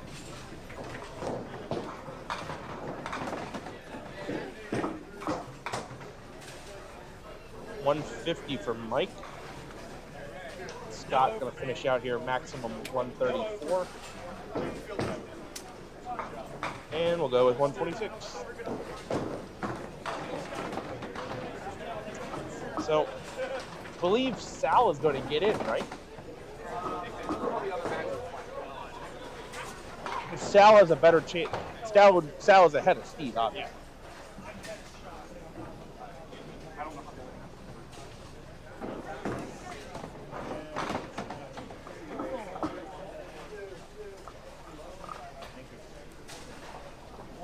David is scoping out what happened in the other matches. See if we can figure it out.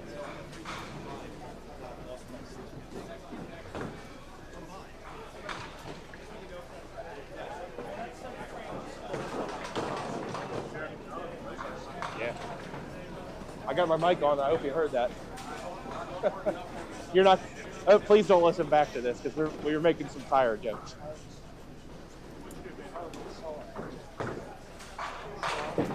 Yeah. Jared, I bowled like you the entire day. I still made it 5-0.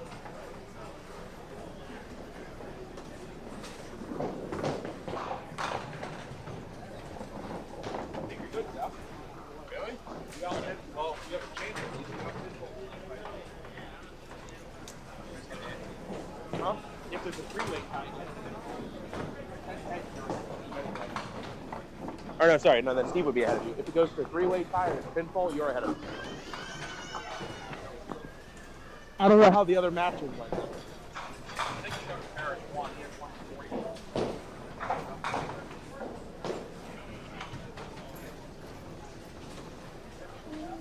right, we want to cut the break? Okay. All right, guys. Gonna cut this out to break. We'll be back in probably about 20 minutes. So we'll be right back.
They can hear us now, right? Once it connects up. Make sure you guys are on. Yeah, you're good. All right, sorry about that, guys. No one said anything in chat, so. Yeah, no one said anything. Sorry.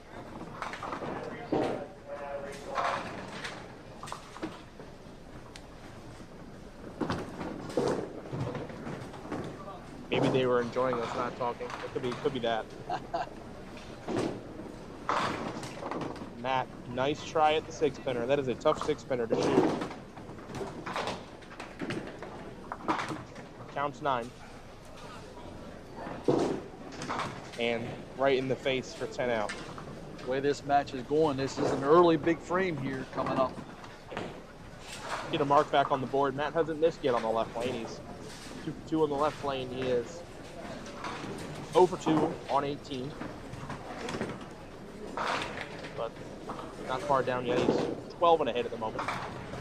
Kyle all marked through 4.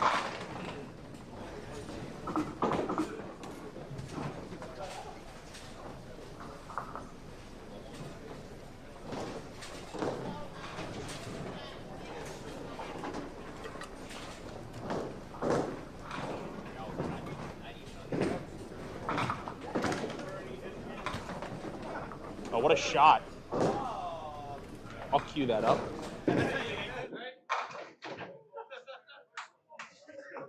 What a shot there from Chuck Paris over on lane 19. Anastasi now in the 5th. That is off the side. Leaves the opposite red line that Kyle left. This is the 1-2-4-7.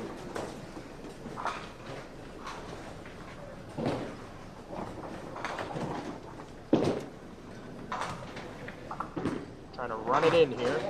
Nice and heavy on the head pin. Does help, but gets it.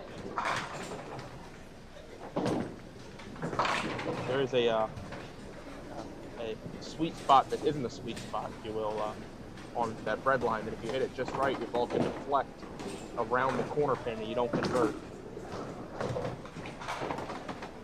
5th frame for Kyle Bull. This is for the double. Light, and pays the price for it, 5-7-8. Makeable, especially with Kyle's ball here, though. Yep. Again, trying to shoot the 9 here. He has a very slight right to left break on the ball, so shoot the 9. See if you can just fade it into the 5. But you gotta get that 5 to catch a piece of the 8 on the way by. Opts to the safe side. There he takes 2. 74-53 after 4. Just 2 big ones on the strike count. Yeah, I think you got at least a 1 mark lead here, so maybe playing safe, not a bad option. That's like 10 out. 84 half to 63 plus. So it'll be at least a 1 mark lead for Kyle at the half.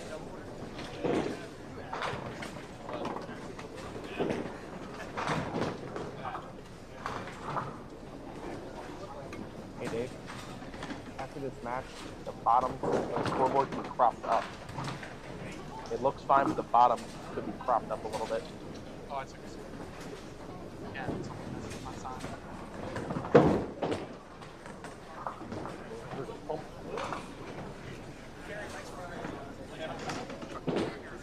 I don't think anyone can hear it.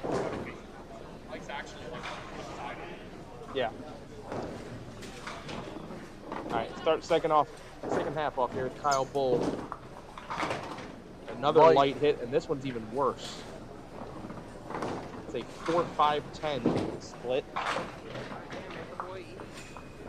How do you draw this up, Chuck? Do you go 5 into the 10, or do you go 4 off the wall? I feel like with his ball, 5 into the 10. Okay. I normally play 4 off the wall here. And that's what he tried to do there. Caught it a little full.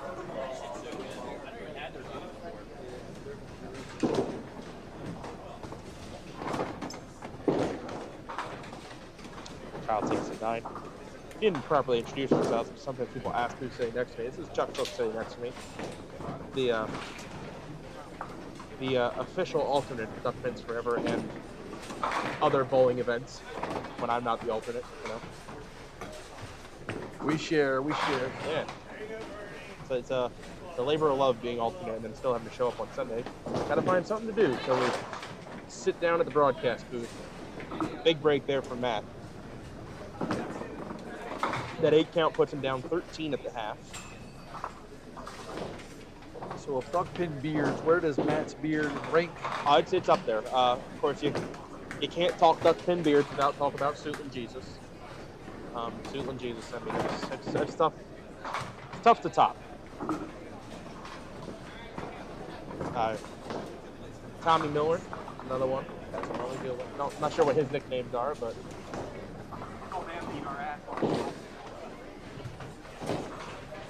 Yeah, but great beard. Oh my! Oh, the nuke from Chuck.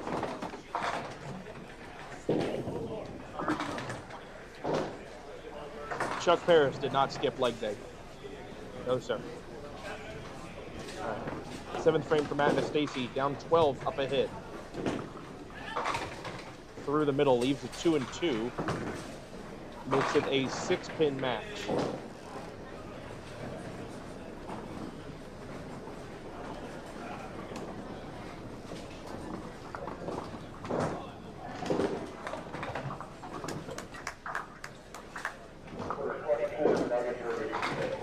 Come on, what a shot! Made it look easy. Made it look easy, and that's not an easy shot. Clutch shooting there from Matt. Almost a near textbook conversion of the 2 and 2. Ah, they're working hard on their sideboards. Yeah.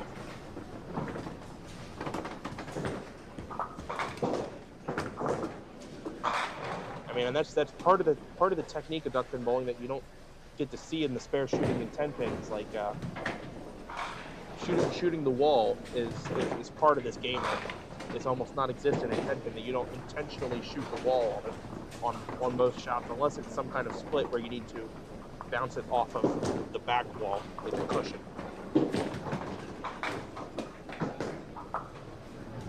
All right, 7th frame for Kyle. He's got to respond with a mark of his own. Heavy, breaks it up. Strike on the board for Kyle. You don't see the 2-pin the last to fall too often. A little late on the replay there, sorry. But that maintains Kyle's advantage. He's up 6. Chuck continuing to pour it on. That's a double, right, for Chuck?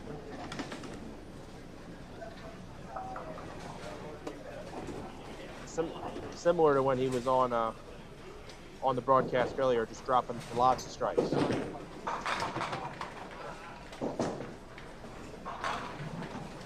Kyle with a 7-9 on the first ball.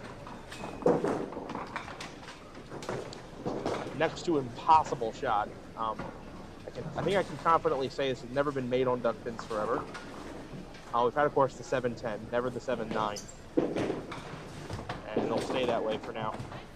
Kyle drops a pin and count there. He goes for the corner pin there. I'm a little surprised he went for the corner there. I think I would, actually. I think I would. That's Kyle. Shoot the left side, one by the Yep. Well, you hope you get it to pop back out. Does give Matt a little bit of an opening here. He goes big count mark. He is in a position he can take the lead.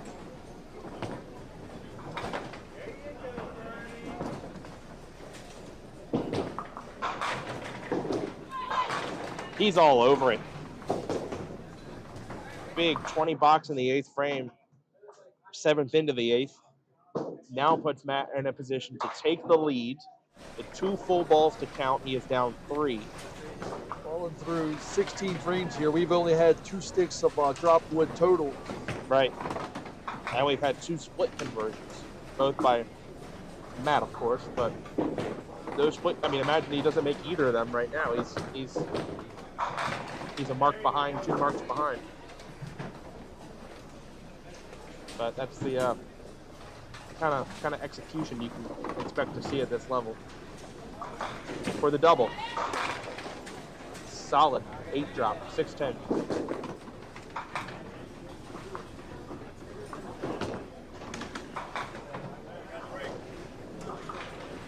Matt for a well-timed 20 box.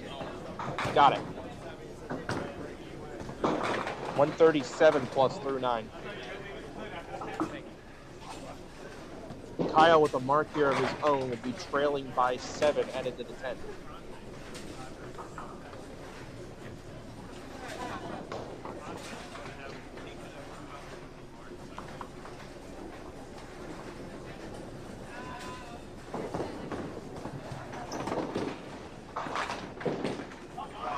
Steals 10, are you for real? A lot of pins on the deck there too. Getting a wow from David over there on the sidelines. That is about 5 or 6 on the deck. Now, I said a mark puts him down 7, and while he is down 7, difference being he's struck. So the chance is there for him to throw a double 9th and 10th and actually take the lead outright. It's always huge when you throw that first strike, when you get right back up there too. This shot is the most important shot here. Another strike puts serious pressure on Matt Anastasi. Oh, yeah! I get the fist bump, rightfully so. Absolutely slammed in the 1-3. 7-pin had not a chance.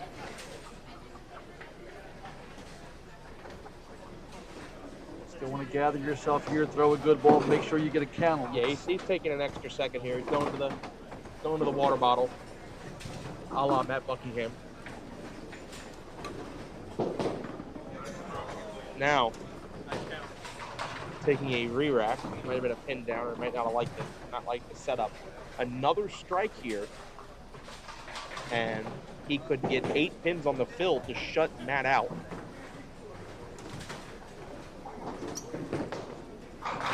Wide, watch out, leaves the head pin. Now, he's at 168, and that 9 drop is huge. This pin, however, he's already gotten enough, actually, with that ball right there, to force Matt Anastasi to double. Matt Anastasi will need to strike twice. Kyle Bull, finishing with a fantastic 169, has put Matt Anastasi on a double of his own.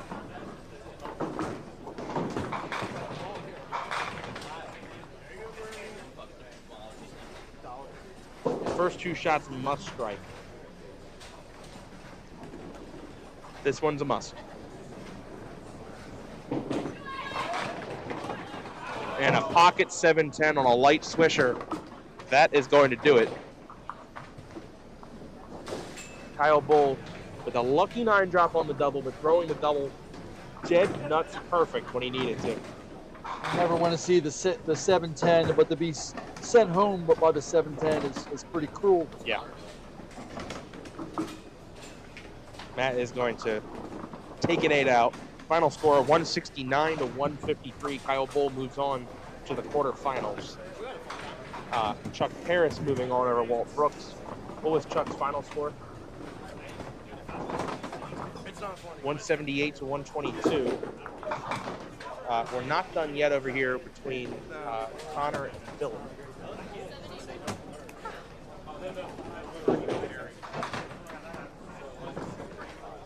Okay.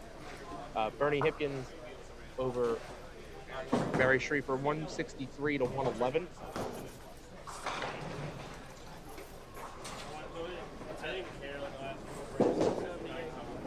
And over here on 21-22, Connor Wiener up 2 pins after 8. Low scoring game, 98 to 96. Of course, if either of them were thrown into that match, it's a runaway. Yep. It's all when you bowl someone. It's all relative. Connor had a 2 count earlier in the game. He just missed a single in that frame. That's on the far right side of your screen, guys, on 21-22.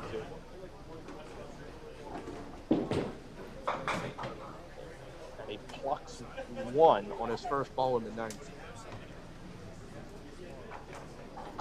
Coming from an open though. You're gonna do that. You're gonna do that. Let it be a one and open. I'll say, even though Matt did come out with the oh no, the Andy Welling, the 9-pinner in the 9th. He makes the Welling up 2. Andy Welling, are you seeing this? Of course, that was in a championship match, but And then won the star. yeah.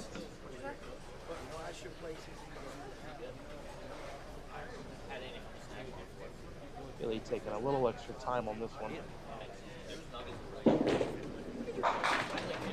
And for good reason, he drops it in there for the strike. We're gonna have a finish here. It's a 2-pin game.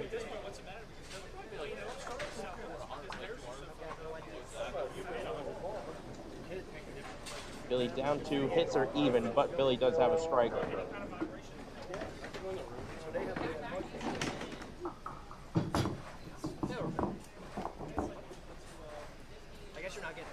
See if Billy can catch a 2-timer here. 2-timer puts serious pressure on Connor. There is, of course, with how close they are going into this frame, there are some possibilities for a tie out there as well. And you know at Duck Pins Forever, we love some bonus bowling. As if we're not here long enough. What's another 2 frames? Billy for the double. I don't think it's going to get there. No, it's off the side for 6. Leaves a 1, 2, 4, 8. It's a must convert here to keep the pressure on. If nothing else, he's going to need to get some pin count here.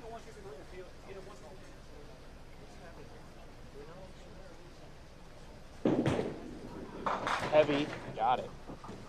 Billy now with 126 and a ball to go. Oh.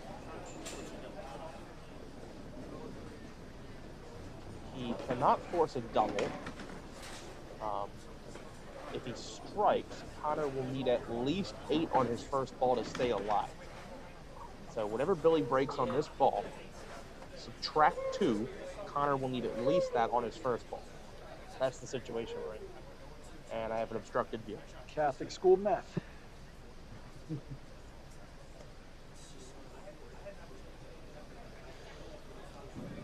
How many?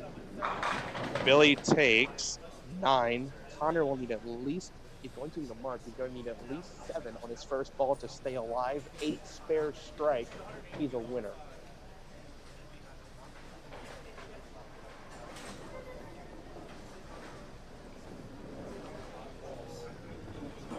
Now, Thomas, this is Connor's first time in the bracket. He's the last match to get done, and everyone's crowding around. There's a lot of pressure here, and no one had been watching this match earlier. Now everyone is. That's a good point. So, first time in this situation. He's taking a lot. Dispersed earlier. Now everyone's focused on this one. This one alone. Taking a lot of time here. Maybe almost too much. But we'll see how he responds. Needs at least 7 on this ball to stay alive.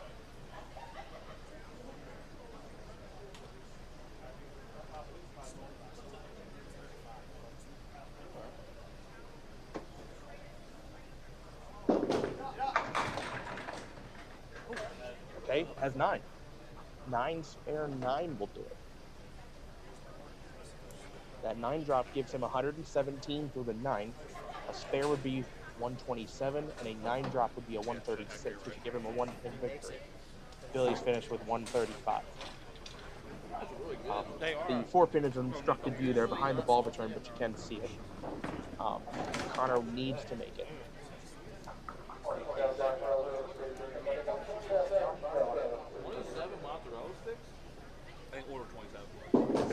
Got it?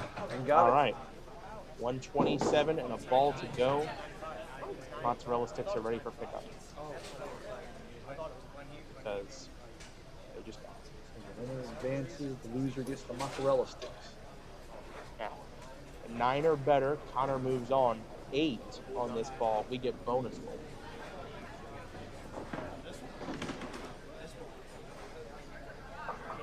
All right. This is the shot that determines the match. Connor over there on lane 22, far right side of your screen. setting his feet now and getting ready to begin his approach. All right, here it comes. Needs 9. 8. We have a tie. Well, we Get still it. got a little trickle. Still got a little trickle. Free bowling. All right.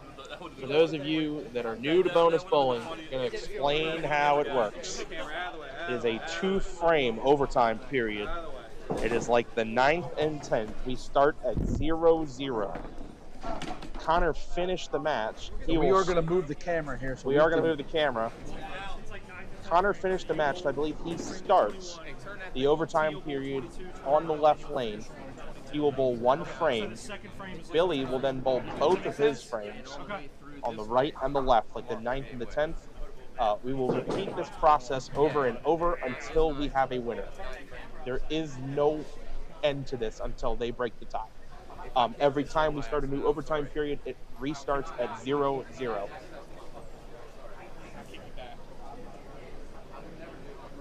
Yep, I've gone 5 in one of these before, one of these roll-offs. 5 frames.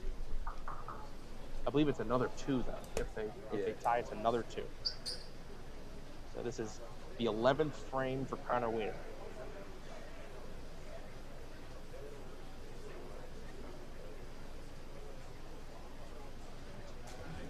Connor in the 11th. Another 4-pin. Just for fun, I'm going to change the frame numbers. And that was a seed.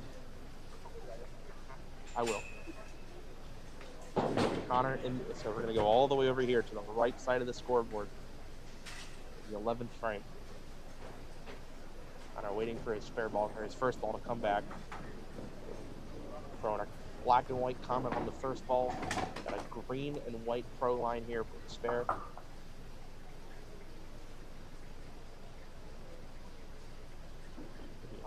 Taking a lot of time here. 4-pin. Yes. Spare in the 11th for Connor. Now Billy will step up on lane 22, bowl his 11th, move to lane 21, and bowl his 12th.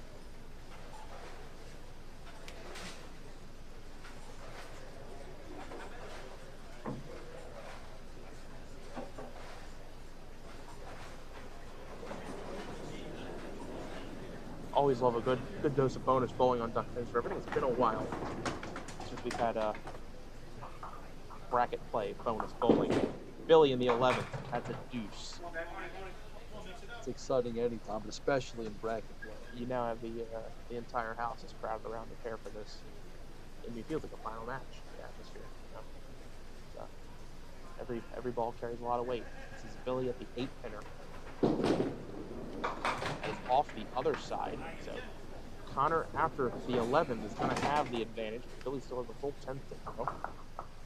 And holding these pins is important too. At the moment, Billy's got 7. If he were to go 20 boxes, 10, that would be 27, and would not force Connor to mark. Holding all 10 here would be very helpful. No, through the hole and a 7 box.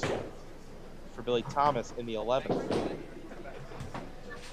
Connor has the lead for the moment, 10-7. Nick, in this situation, would your preference be to go first, or for your opponent to go first and you get the 2 in a row? I think I would rather the 2 in a row. I think I'd rather the 2 in a row. Yeah, it's also, I mean, at this point, you don't get the choice. It's whoever whoever finished the match has to start the overtime. All right, 12th frame for Billy. Light 1-2 pocket hit, but he breaks it up, leaves a 10-pin. This should be his good side. He needs to convert this and put some kind of count on it. All that will do is force Connor to get a good count in the 10th, but puts him on something at least.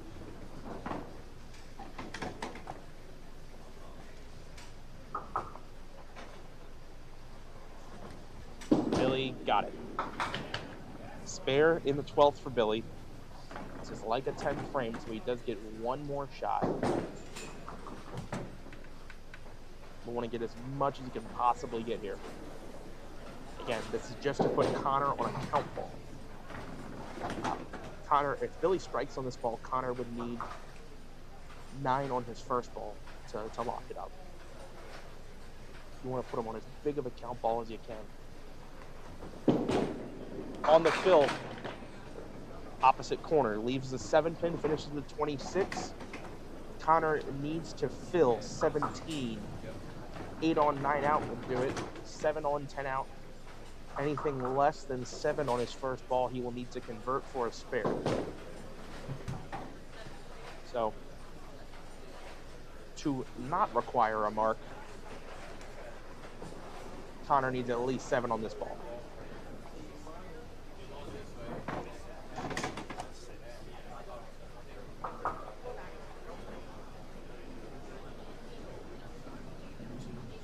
So, another pressure pack situation that Connor's got to respond to. He handled the first one pretty well. Yes, he's taken extra time, but it's worked well for him. So, sticking to the same routine here. All right, here's the 12th frame for Connor Wiener.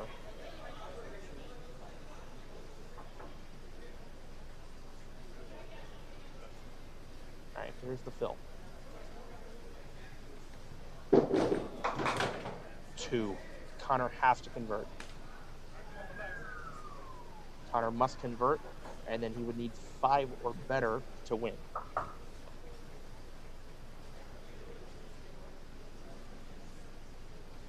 Taking a second to think about it.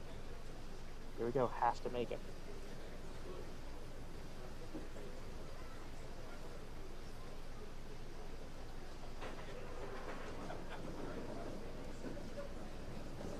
Does he have it? No, through the middle. Through the middle. That will do it. Connor, good sport though. We'll throw his third ball. Oh, and almost makes it. Final score 26-21. Billy Thomas in overtime advances to the quarterfinals. Bonus bowling, fun. Yeah. And before I forget, so you don't yell at me, David, switch that back to 9 and 10.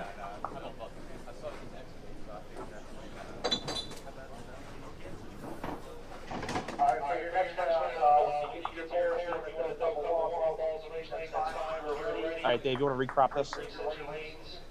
If I say your name first, you have a higher seat. You have no choice whether you want to finish first or not. Lane 11 and 12. J.R. Everett, Greg Phillips. Lane 7 and 8. Rob Green, Alex Dunnigan. Lanes 5 and 6.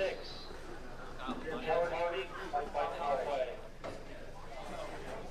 Lanes 1 and 2. Zach Seminelli. Steve Bull. Scratch side. Lane 23 and 24. Jesse Deach, Bernie Hipkins. 19 and 20. Kobe D'Antonis, Kyle Bull. 17-18. Mark Harper, Billy Thomas. Lanes 13 and 14. Matt Buckingham, Chuck Harris. So if you go by, you have the choice of to finish last or not. Again, no balls in each lane. Whenever ready, please set your lanes to pop up.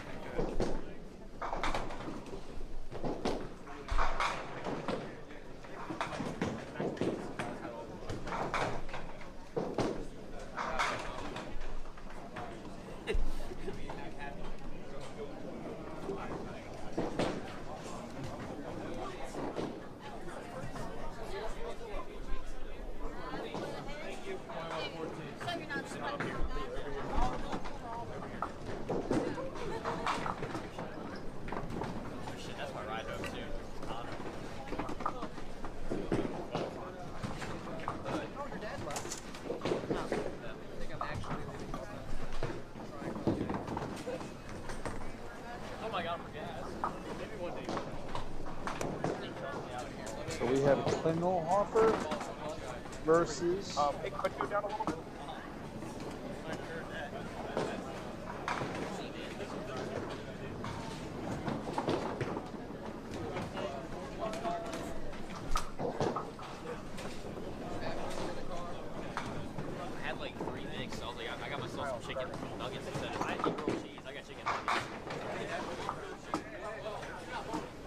Good. Yeah.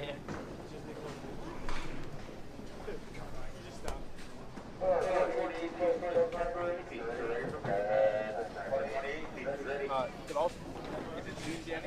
Yeah, zoom it out a little bit.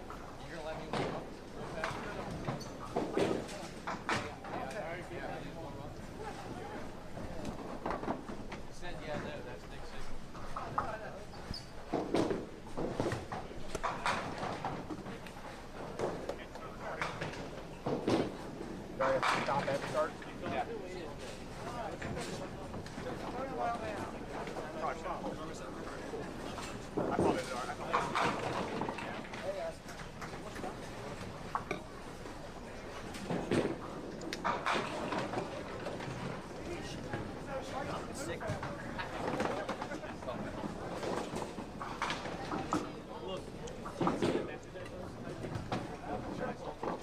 Ready, Chuck? Ready.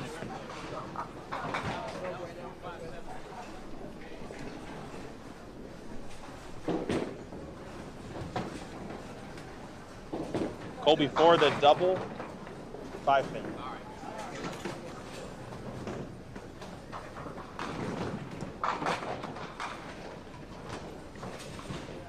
Hey Dave, hate to be a pain, you can zoom in a little more. You went all the way out, right? You can zoom in a little bit.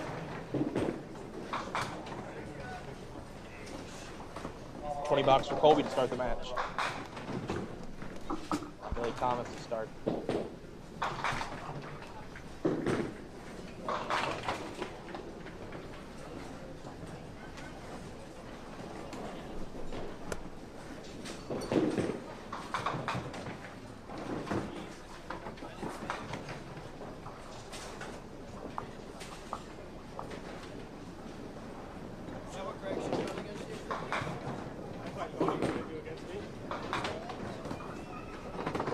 Frame to start the match for Billy.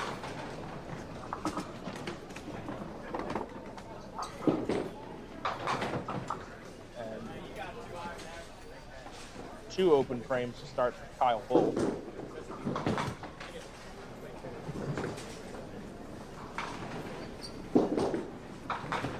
Kyle 9 and 9 to start.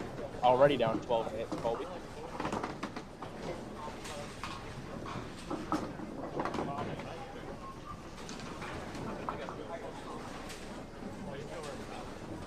Mark Klingelhofer, first frame of the day on TV. It's a good one. Alright, just let me know when you're ready to start. Won't be able to cut to as many replays here because we are covering 2 matches simultaneously. Fast-paced action. That's a little better from Kyle. Good rebound there from Kyle.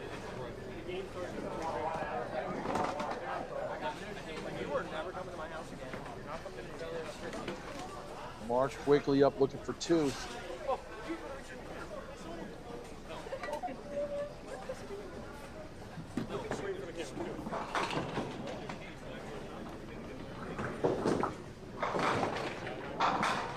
Pin for Mark. It's a good mix on a light hit.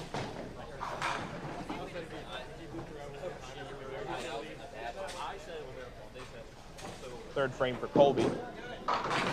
Breaks up the split, just the 7-pin. 21-pin lead after 2 for Colby.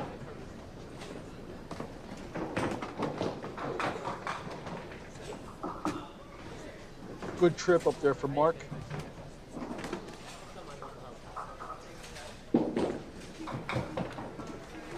Spare for Mark, spare for Colby.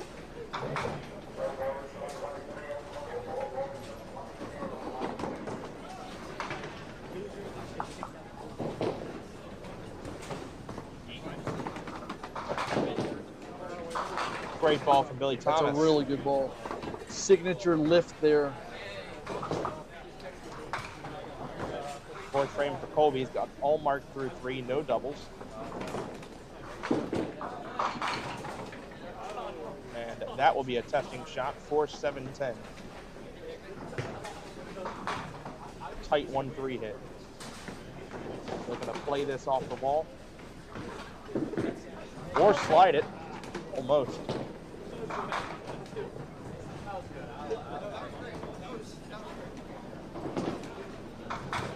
Colby 7 on, 10 out, 66 in the fourth.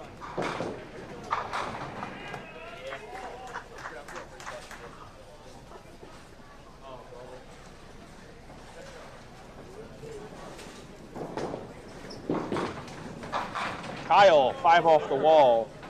That's a double. That'll bring Kyle right back into the match. Looking for a chance to add here.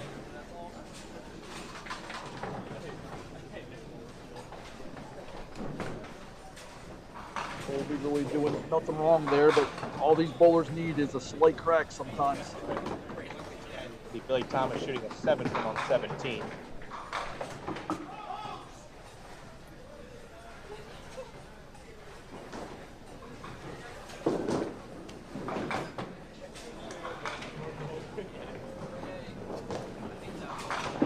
Kyle for the triple. No, he Taylor Swift count.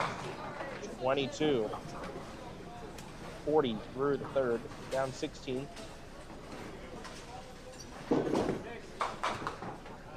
And another 2. They 4 count on the second strike. Trying to clean up a potential disaster here. And only 7 out. 61 through 5th for Kyle. Meanwhile, Billy with a spare on lane 17 gives him a 20 box for 39 plus.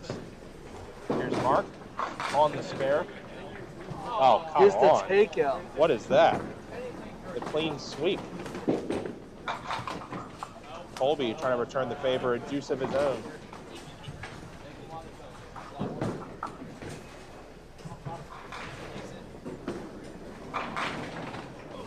Colby throws it's very interesting to me. He throws a light ball like that at the 8th penalty. I always throw something heavy at an 8th penalty. Yet he opts to stick with his normal spare ball and stuff. Oh yeah, the more pins you have up there, Yeah. at least for me too, the more weight that I want to throw. But I also don't throw the ball like Colby does. None of us do. Colby takes 8 out, 74 half to 61. Not as bad as it could have been there for Kyle. Meanwhile, Mark cutting a duck on his first ball. Just a 2-8. I think that And he comes back, almost converts. the 2 cuts have become contagious here. Yeah. Seen everyone do it except Billy, I think. And we don't want to talk him into anything. Right. Although we are pretty good at that.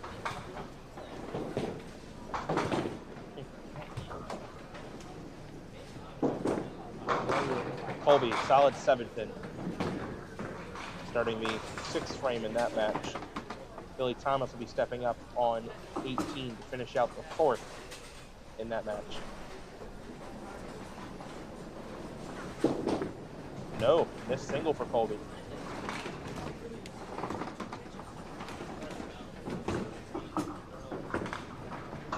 Right in the face for 10. Kyle's been given a second life of sorts here. Chance to rebound after that disastrous frame. Spare fill here for Billy Thomas. Through the middle for 5.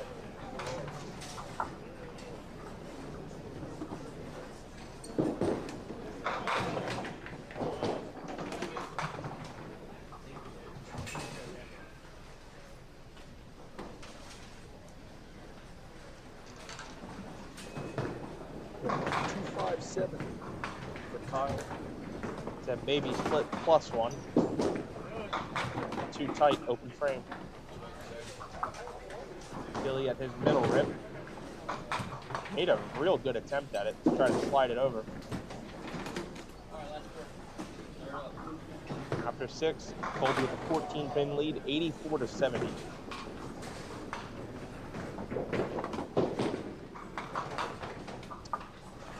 Over to our right, 23-24 is a Bernie Hipkins-Jesse Deach match.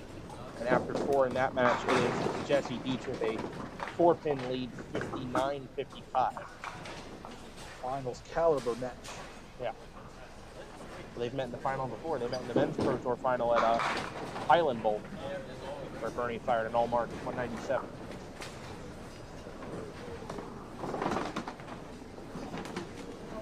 which was our championship match record on Duck Pins Forever until Bruce Smith didn't beat it. And it hangs on.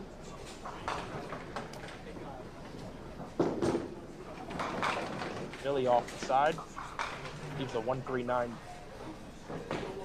Colby up firing now in the 7, up 14. Opposite of Mark, and he goes through the middle.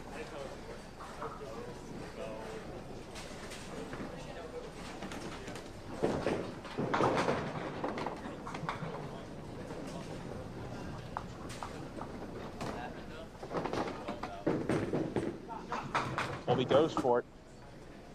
Misses wide right on the 3-pin. Billy taking only the 3-pin on his spare shot. Colby taking 2 of the 3 on his third ball for a 9 box. The lead shrinking for Colby.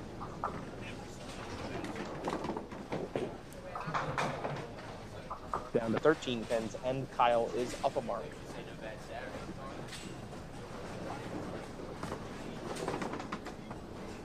All right. 8th frame for Colby. Solid. Trips out the 5 and the 7. Cut to replay here. Needed to get one there and got it. 5th frame for Mark on 18. And he's all over the pocket. 10 pin. Kyle's going to need a good trip here. At least this frame needs to be good.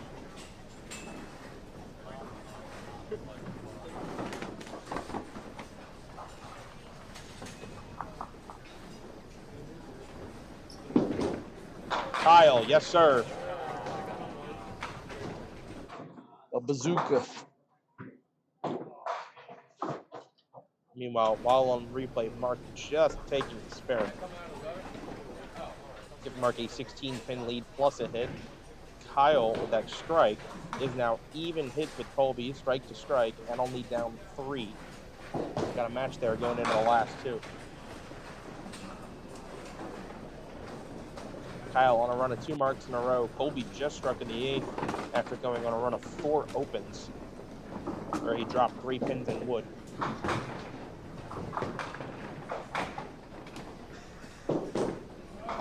Count ball for Mark is a bad one, only 4. Gives him an even 20-pin lead, 82-62. Kyle for the double. Liked it, 7-pin.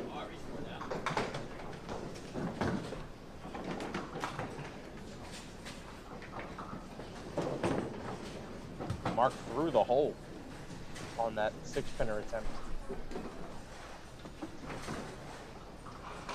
Kyle wants this badly. Got it. 120 plus through the 9. Mark, forgive me, but a horrible frame. 4 on, 7 out. Missed the head pin all 3 shots. Yeah, that gives Billy a shot here. Keeps Billy way closer than he's supposed to be. And a light hit from Colby. Want to strike though. And you're gonna need to hold count here. It's gonna look to get at least 3 of these. Do you think you go for this, or do you play for the 3? I think you could do shoot the inside of the 4. Colby plays for 3. I feel like a shot like that you could do a little bit of both. So Billy Thomas. And Billy takes advantage here. Off that 7 box, and Mark comes back and fires a strike. Gets him 17 down and up a hit. Colby with 10 is up 2, down a hit. You know Billy's thinking Colby has not trailed at all the entire match, and will be trailing in some capacity after 9.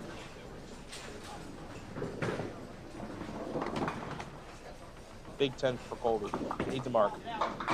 And he goes through the middle. I believe Colby moved left on the approach, tried to make an adjustment there. And a pick of the 2-pin, and that's gonna be it.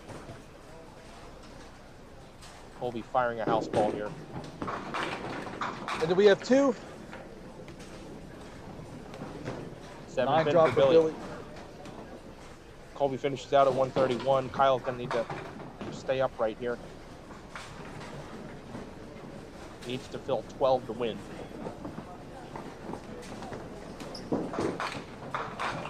and he will do so. Nice spot for that if you're gonna do that.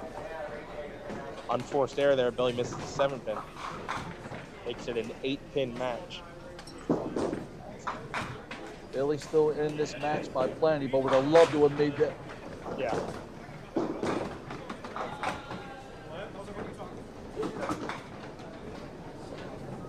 Carl will move on.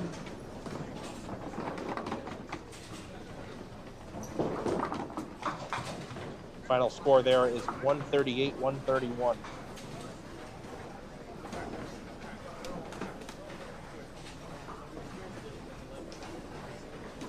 Seventh frame for Mark.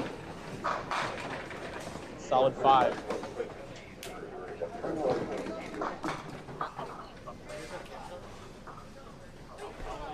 So is there any scenario we could see a bull match? No, because Steve Bull's in POA. Oh, okay. But that'd be sick. I forgot about that. That'd be sick if they both won. I always fucking walk weird. I could be sober and do shit like that.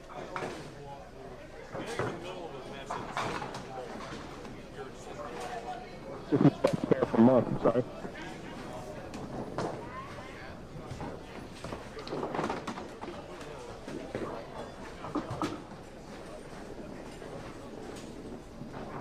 Give me that update there.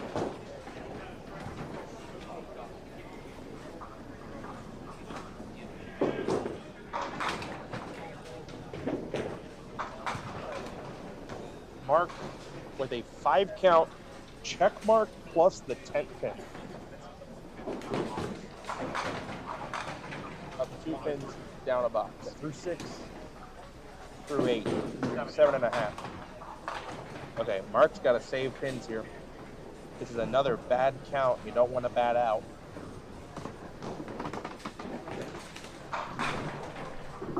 Split for Bernie over there.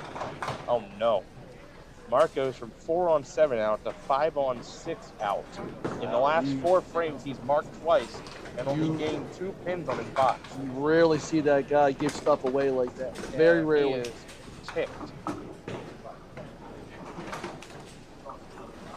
Billy Thomas now with a 20 box can take the lead. Yeah, you do not see that often. And like the Colby D'Antonis match and Kyle Bull match, Billy has not held the lead yet this game. That's an awful break. Pocket 7-8 for Billy. I thought something was going to trip the 8 out there.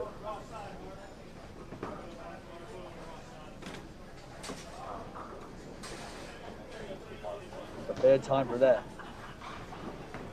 Billy looking to slide it over. Takes 1. Even with Wood here, it's a 1-mark game.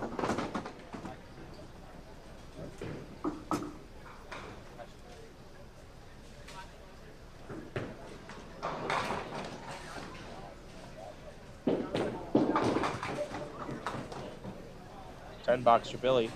Bernie over there spared in his 8th frame, and he just ripped. And he made it, and then just ripped the 1-5 on the fill.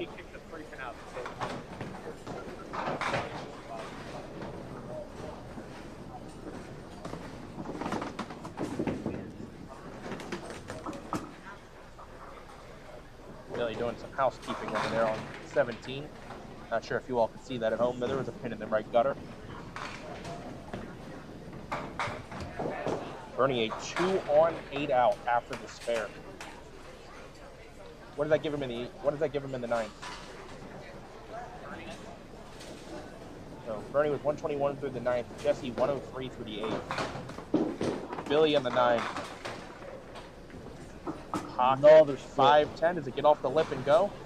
No, it does not. I feel like with his ball too, this is the tougher of the split conversion. I feel like he has a better ball for the 5-7, but we'll see. Coming down the stretch here, it's Billy Thomas down a mark, and Jesse Deach also down a mark.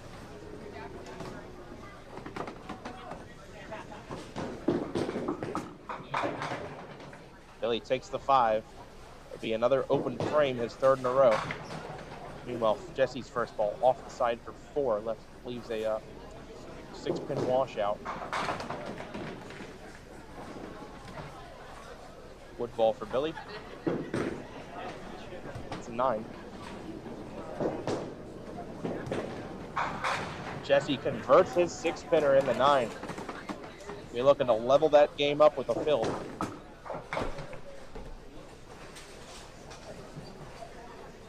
It's 121 to 113 plus. Jesse down 8 up a hit. Mark through the middle, no kick, 3-4-10 split. Okay. So Matt Buckingham advancing to the semifinals over Chuck Paris.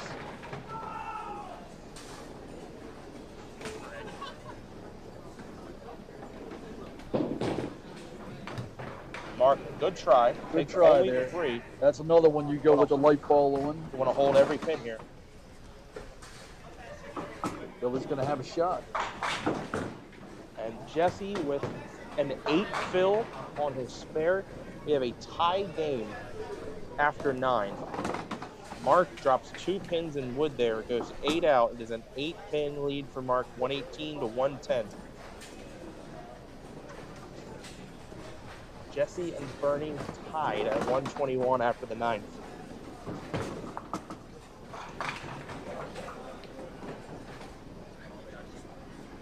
Well, Mark and 9 here would force Mark to mark.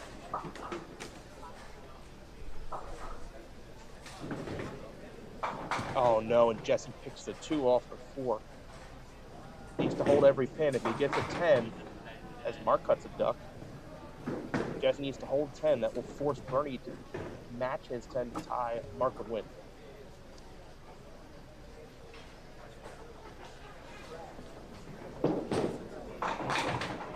Mark, another open. All right, Jesse has 10 for 131. Bernie will need a Mark to win, 10 box to tie. Wood ball for Mark takes 9. Shoots 127. Billy Thomas is going to need to fill 18 and 10 to win. Bernie now is getting up on 24, far right side of your screen. Bernie needing to get any kind of mark to win the match. Whoa! He's got a very fortunate break on the 10 pin. He has to make it here on the second ball if he wants to win. If he misses, he can make it for 10 for the tie. He must hit it at least once. Looked like the 9 trickled out late. Yes, it did. It was looking like a 9-10 for a moment. Billy needs it. It taps it. 6-pin. Bernie makes the 10-pin, and that is going to do it, provided he keeps his toes behind the line and keeps the ball in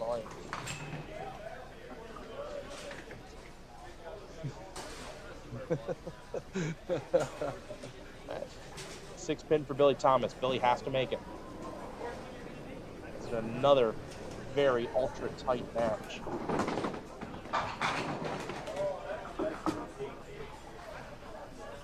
Has to have it.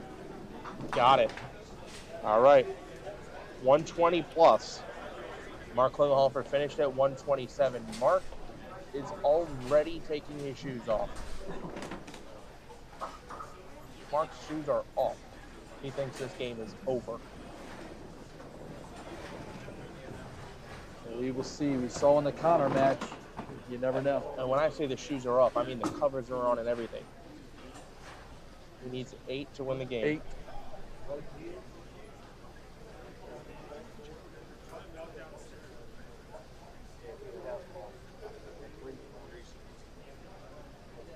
8. To win.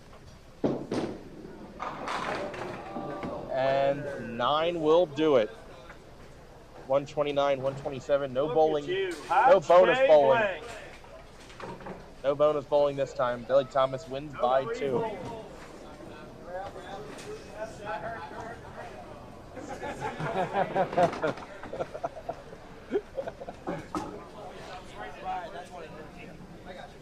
All right, that'll get us set up for a fantastic semifinals. It'll be Billy Thomas in the semifinals, Kyle Bull in the semifinals, as well as Matt Buckingham and Bernie Hipkins. No, I don't know how it's going to go. So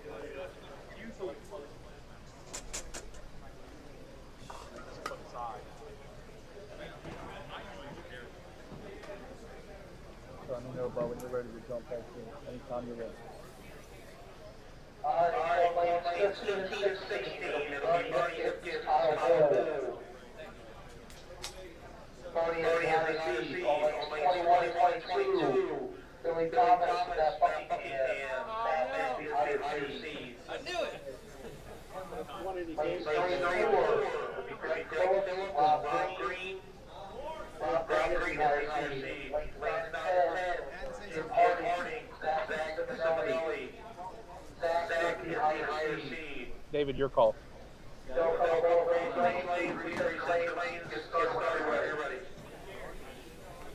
I vote 15-16. Who's 15, 16?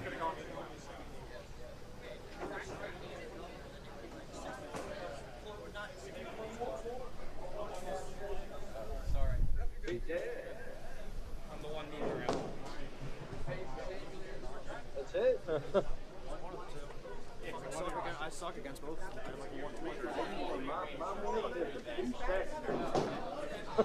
No. There is. How about my Sunday? Was my Sunday was terrible. Nothing infuriates me more than over here.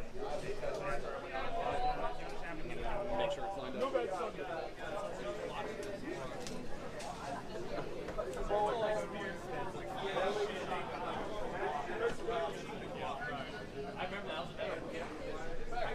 That's what I'm looking at. No, it's actually good. It's actually good.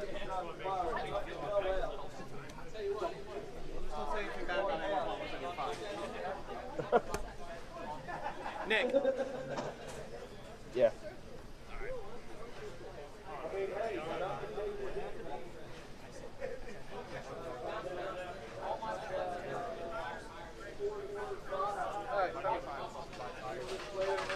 We don't know who's first, though. Could maybe do a little bit of a zoom. What do you think?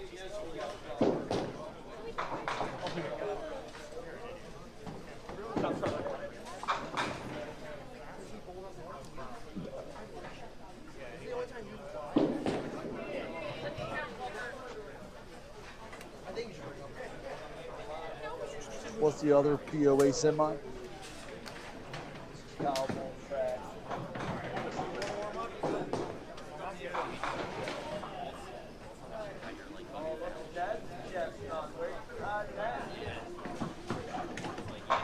Hey David, what's the other POA semi? So maybe up. No, move it up a little bit, and I think you're good. Just a hair up.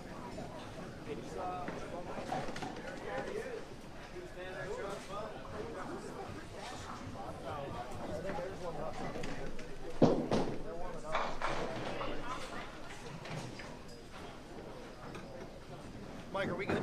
Oh, whoops.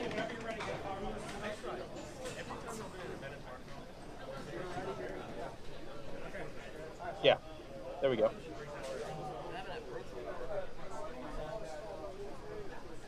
All right, we are set and ready to go now on 15 and 16 for the semifinals. Bernie Hipkins against Kyle Bull. Bernie looking to win today and move into a four-way tie for most stars on the Whitten Pro Tour with 11.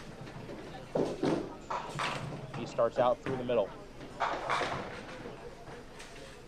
It's a rematch of a big match these two had a couple years ago, I think, or a year and a half ago. I believe they bowled in the bracket at Mount Airy at some point. Might have been the day Kyle was on his world record run. What a shot! Wow, that is a Dave Jones minus the 10 pin. The t-shirt budget safe for now. But certainly Dave Jones-esque. Although I don't know the 10 would have gone. If you look at how that missed. Yeah, agreed. It would have went in front of it, I think. Yeah.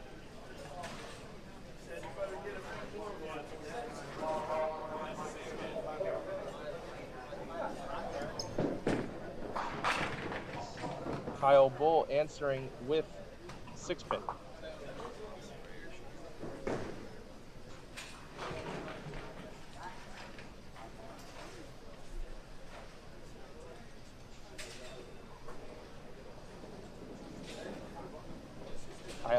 6. Right in the face. All over it. Even start, 10-10.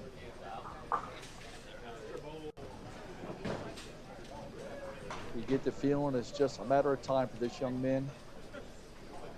Yeah. I mean, when you're able to set a 13-game world record in one tour and break the Duck Pins Forever TV record in another pro tour, you think it's coming soon. You'd think. Second frame for Kyle. He's got a tough opponent, though.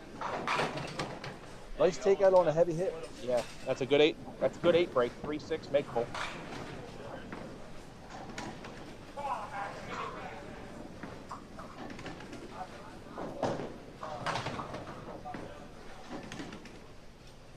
Kyle looking to have them both. No, he misses left.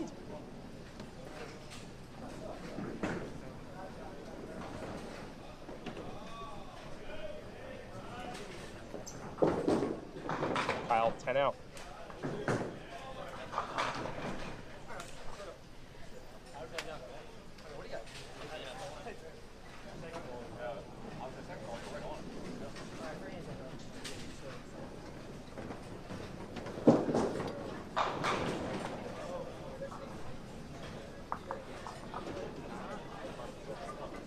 Second frame for Bernie, working on a spare.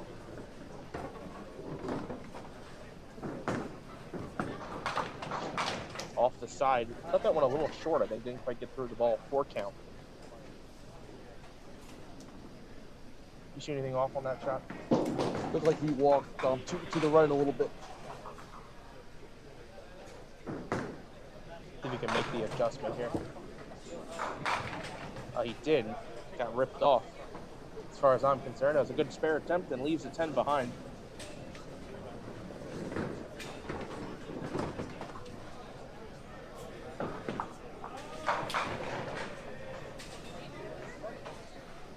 So if you're Kyle there, no hurt.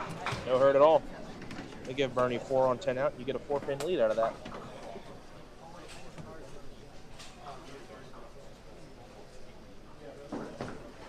Not sure if there's anyone in the Bull family tree that's watching this match right now, or the Hipkins family tree. I know you all watched a little bit of Duck Pins Forever as well, Richie, or anyone else in the Hipkins family, Bull family? Kristen is probably out there watching somewhere. Well, so the families. I believe she's on vacation. Families of the combatants. Hello and welcome. And don't cheer too loud. People might look at you weird. Third frame for Bernie. Solid 5. Bernie definitely has the Western Maryland demographic. Yep.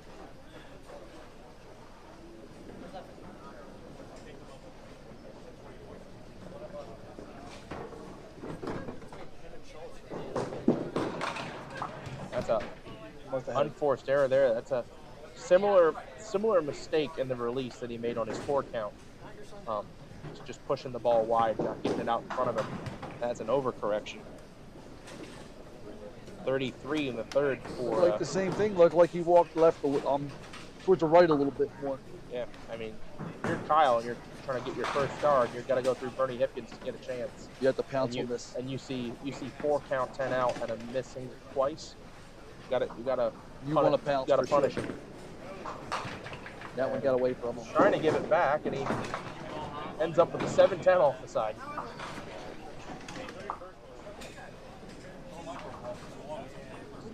Fairly harsh, but this would be quite the way to make your first 7-10 on Duck Pins Forever.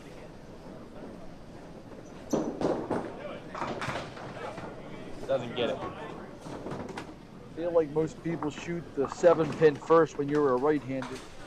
I do. I do too. Not that I've ever made it, so why would you take advice from me? But you'd think I'd throw it hard enough to make it, but I Yep. And as he said himself, he was, quote, not too bad. So, in his Hall of Fame induction speech, he said he had the world record for 3 games, 6:55. He said, "You know anything about duck pins? You know it's not too bad." that's a little more than not too bad. It's like otherworldly, But that's humble, incomprehensible. humble Jeff. Yeah.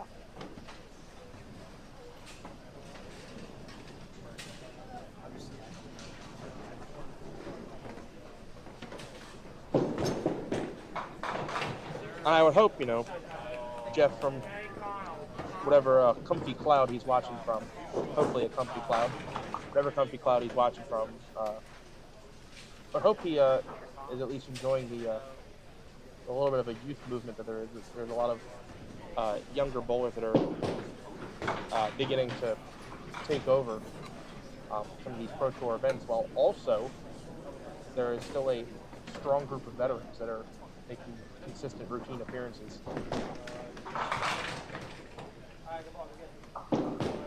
Six pin for Bernie. Spare here making a 5-pin match. More of a typical Bernie ball there.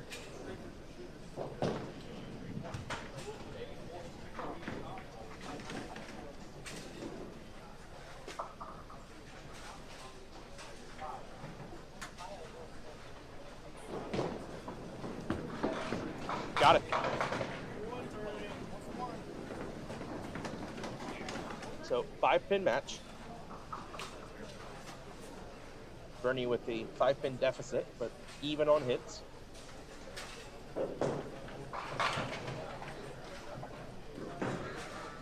Bernie being the more experienced here, you think you just got to keep plugging away here, and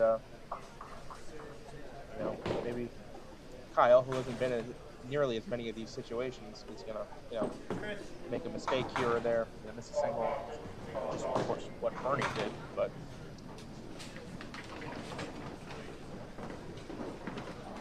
Waiting for the gamer.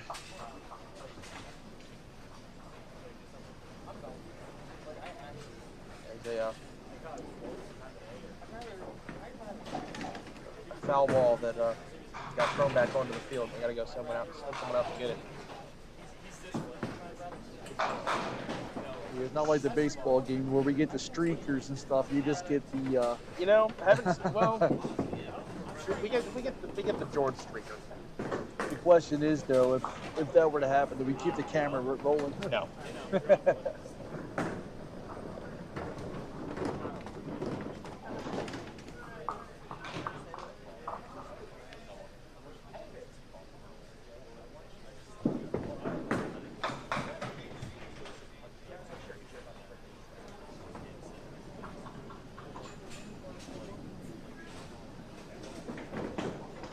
Spare fill for Bernie. Now the ball's back. Heavy hit. Trips the 7-10 in unison to leave the 3-pin. Fortunate break. That could have gone in a lot of different directions. Most of them bad. That's about as good as that break could have gone. Out of those 3 pins, that's probably the one I'd want to shoot. Give me something in the middle of the lane, and we take care of it. I'm sure Bernie will take care of it. He does. That's a good single to shoot at for Bernie's ball, too. Yep. And he does move left, though, to shoot it. He doesn't throw it up the right side, where I think Kyle throws it a little more up the right side of the 3-pin. I throw it how Bernie does, in that I throw it left to right at the 3-pin, even though it's sort of in the middle of the lane. Spare fill for Kyle. Heavy hit. Ends up with 7. 2-6-10 split.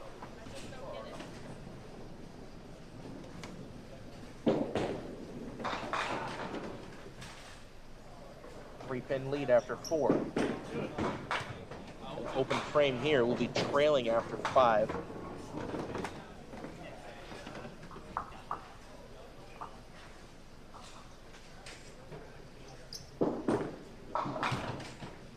Kyle does hold the wood, 10 out. Still 2 big pins. 65 to 62 plus. And Kyle going for his first professional star in either tour, but his first in the pop win. Bernie's going for a record-tying 11. Kyle is the only one in the Final Four who does not have a star. Both Matt Buckingham and Billy Thomas, they've each got one. stone 8-pin for Kyle. I think from this point on, including the finals, any makeable like this, it's a must. Can't afford to drop these. He's got it. 75 plus 3.6 for Kyle. Needed that there. You don't want Bernie to get too comfortable there.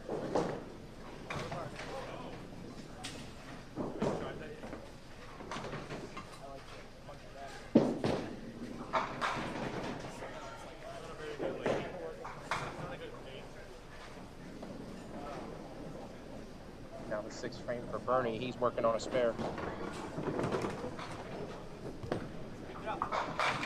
Solid 10. One of those balls that remind you why there will probably never be a 300. Yeah, really good extension on that ball. That ball doesn't strike. Follow through.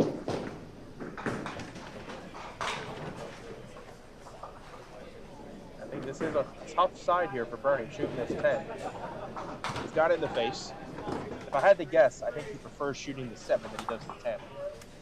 If I had to take a guess.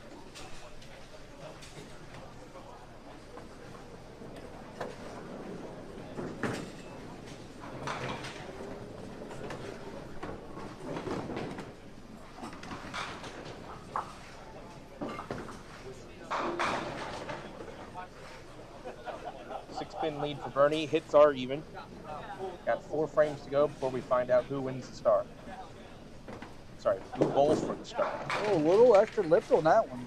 You don't see that You too think often. that was intentional? I don't know. That's a little extra lift on that. For him, I might especially. be too late to see the release. No? It You don't see that too often seemed like for, he held on to from that his one. ball, yeah. Held on to that one a little while. You're so used to not hearing the sound when he releases it. Normally it's buttery smooth. And that one is another errant spare shot.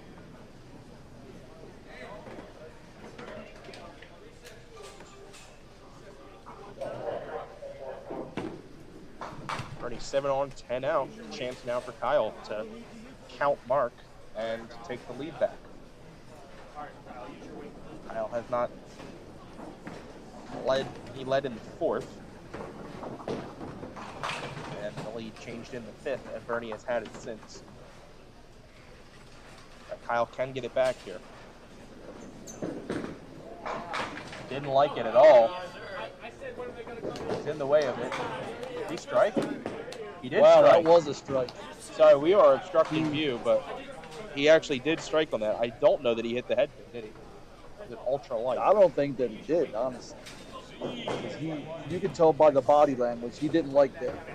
So now, Kyle down 3, but has a hit in hand, and it is a big one. It's a 2-ball count. That's a big swing. Especially if you could do something on it.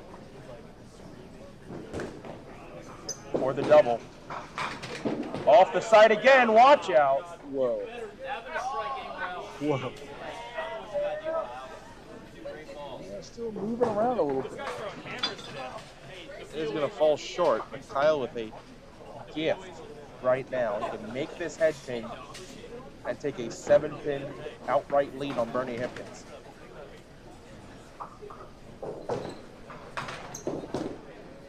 Oh, that's a mistake. 6-pin lead and a missed single. Holds it for 10. And Kyle will be the first to tell you, you have to take advantage of those against a guy like Bernie.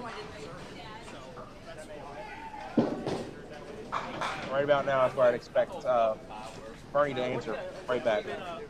Bernie can count Mark, take the lead right back.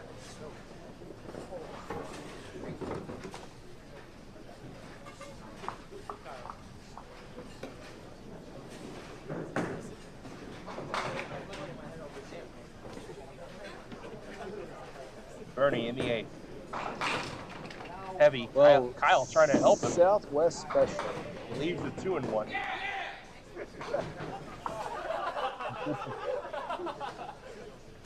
But if you're Kyle here, you have to put that behind you. Go up the next time and bowl your frames. See if Bernie can slide this. No, he picks the 2 out.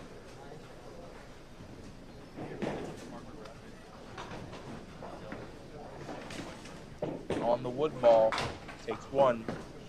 It is a 7-pin match. Good ball, Matt.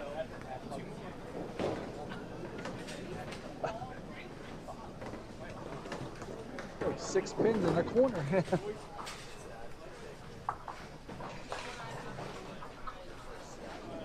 Bernie's going to want to set up here.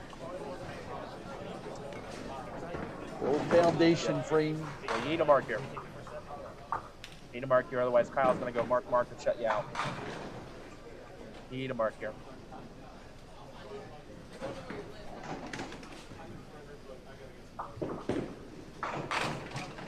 That's a great break. Heavy hit sprays him around, ends up with a 6-pin only.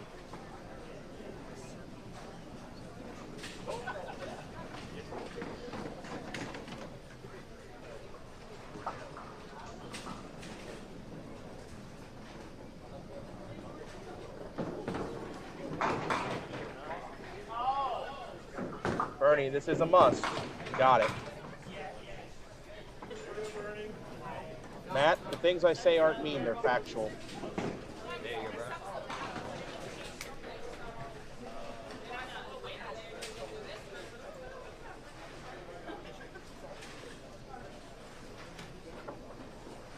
Kyle Bull now to answer in his 9th. Beautiful ball. Really good ball. 7-pin. Fast 9. That's textbook definition of 9 off the deck.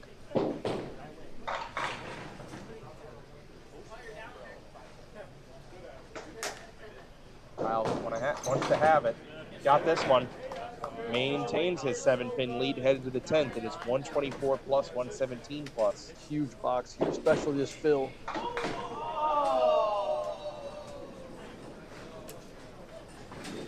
This fill ball is humongous.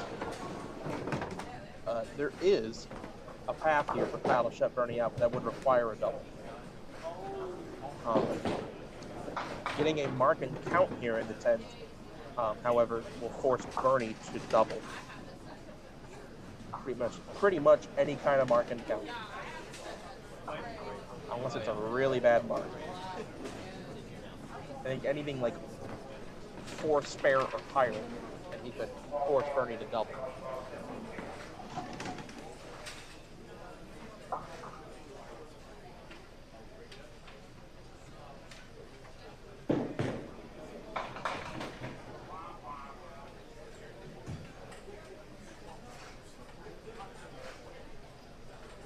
Taking a little extra time here, and I'm not sure why. I don't know if he's waiting for. I think originally he was waiting for his ball. Waiting not for sure his, now. Waiting for his spare ball. Oh, there we go. Waiting for his spare ball to come back. He doesn't want to have to wait for it once he started the frame. And that's smart. The last thing you want to do is have to use a ball you don't want to use. Very, very smart gamesmanship there. How many? How about all of them? All of them.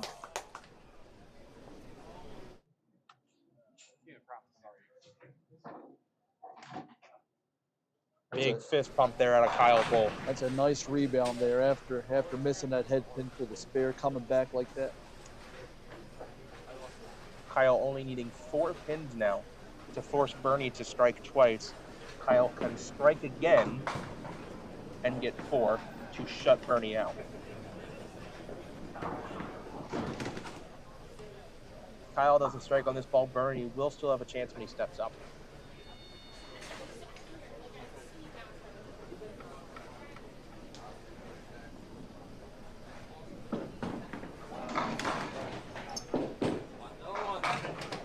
Kyle off the side for 7. Bernie will have a chance. Most Kyle can shoot is 154. If he gets there, Bernie would need 2 strikes and 8 to win the match. Right now, Bernie needs 28. Needs 26. Kyle finishing at 152. Bernie needs to strike twice and hit 6 for the win.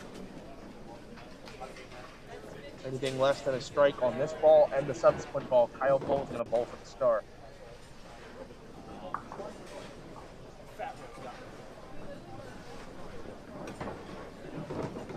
go. There's one. Oh, there's one. We'll watch it again. One down, one to go. Bernie must strike again. Needs one more strike and 6 to win the match.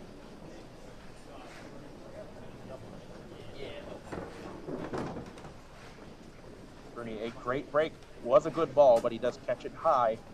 6-pin last to fall. You put it on there heavy again. Where does this one end up? We'll find out. Bernie must strike again.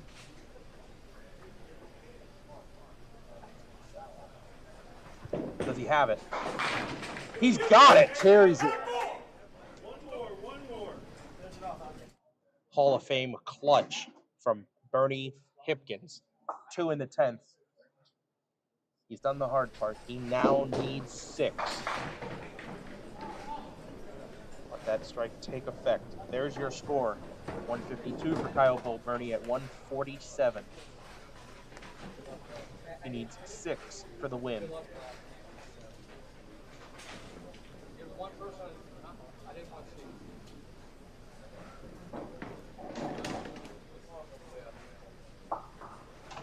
Here we go.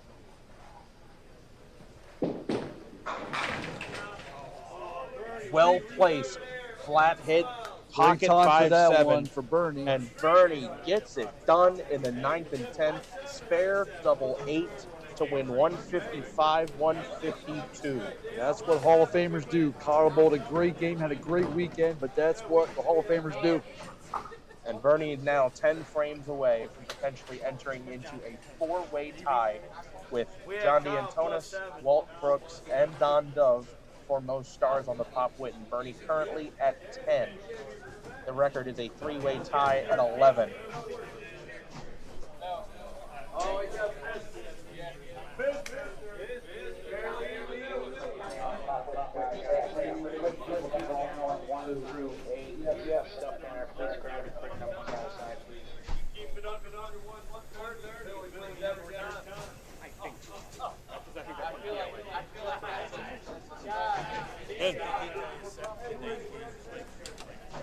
Okay. 23-24.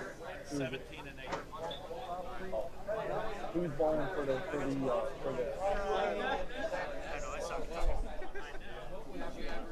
That'd be amazing if Zach actually wins.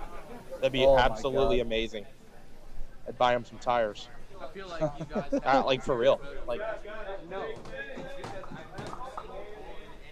a guy that who had to Uber to get here, you know.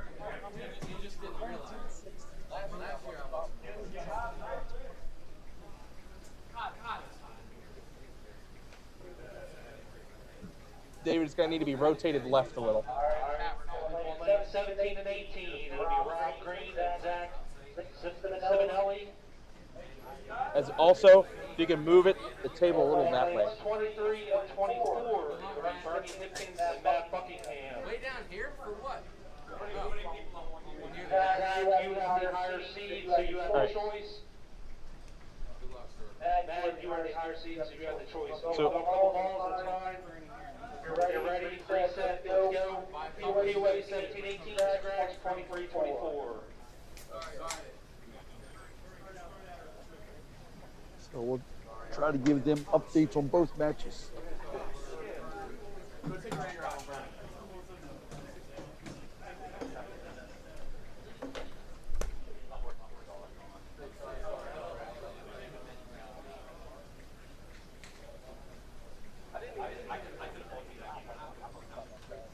I wish. I wish.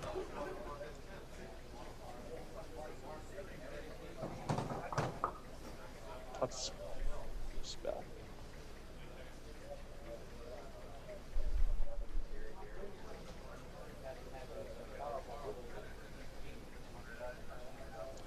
So a final match that for Bernie can carry massive weight in the history of the Pop Whitten.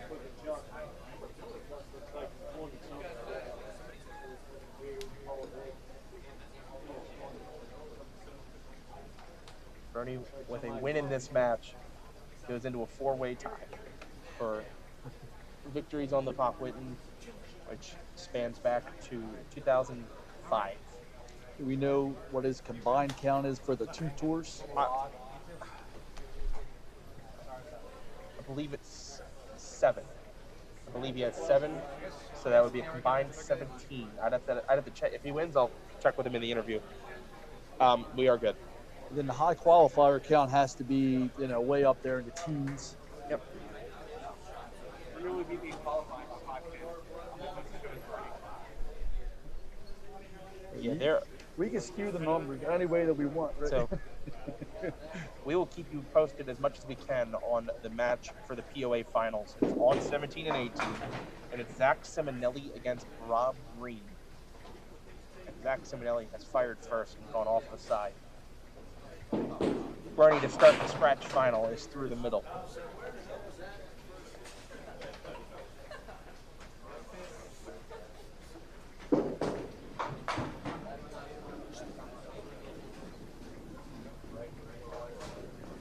Bernie at the 2-3-6, off the mark. Has the ball for that shot there.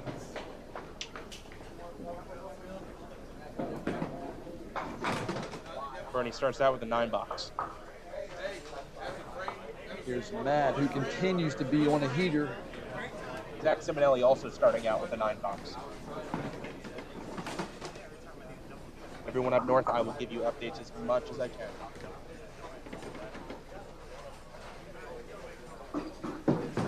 First frame from Matt Buckingham. All over the pocket, solid 10. So Matt, I believe, has a star in each. Yes, he does. And that star he won at Dual Lanes, which was shown on Duckpins Forever. Bowling against Buddy Turner.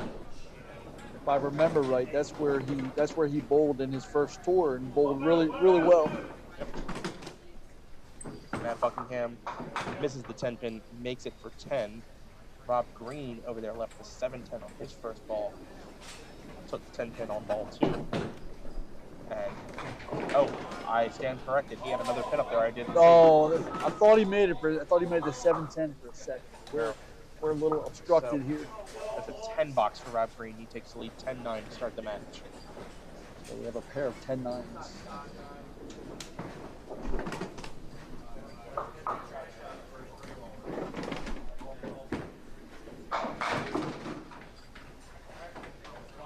Solid 5 for Matt. Well, that means 23 and 24 for the finals. Rob Green in his second frame, a light crossover hit. 2-5, 7-8. Matt Buckingham bounces it off the approach, then the foul line, and converts the 5-pin.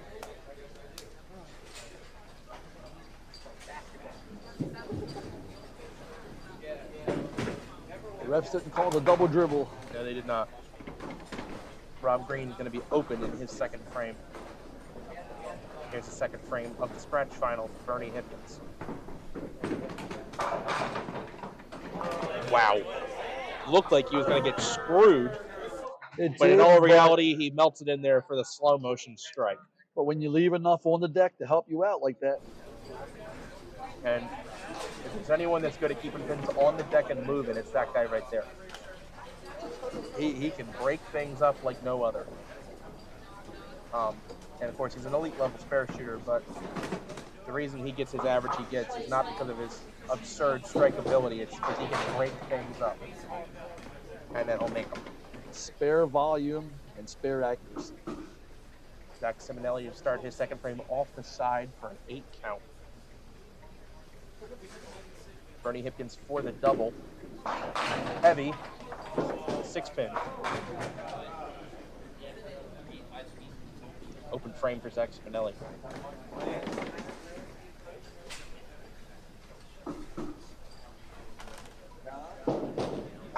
Zach takes 10. That score is tied at 19-19.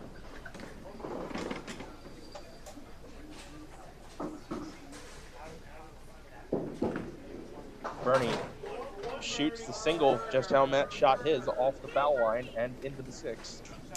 Definitely two guys that set the ball Very down early. very early.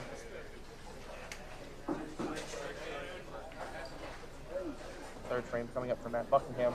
Third frame for Zach Spinelli on 17. He goes ultra light in the 1-2 pocket, 6-7-10 split.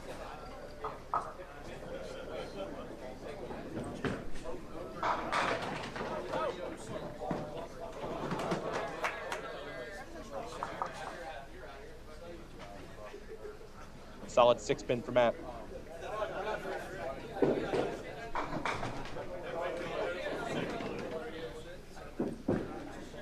Matt also drops that one down, and Matt has broken 9 3 times, made 2 of them, and we've got a tie game at 39 plus to 39 plus.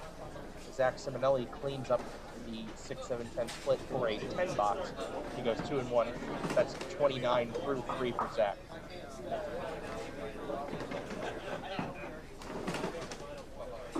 For those of you that are at home, of course, just watching the scratch final, bear with me. A lot of people interested in the POA final as well, but we've only got one camera right now. It might be my fault. Spare fill for Matt. Hello. Oh, it's a nice takeout there.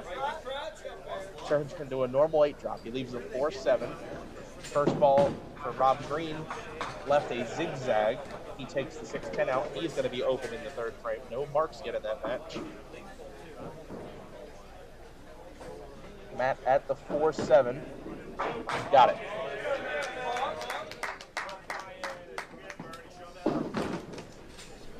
Rob takes 10 out. That game is still tied at 29-29.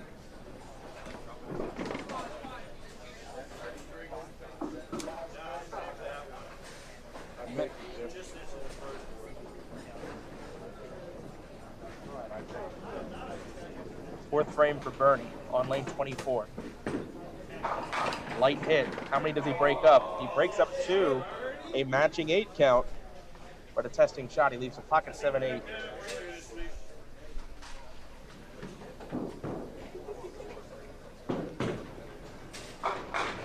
Solid 5 for Rob Green in his fourth frame.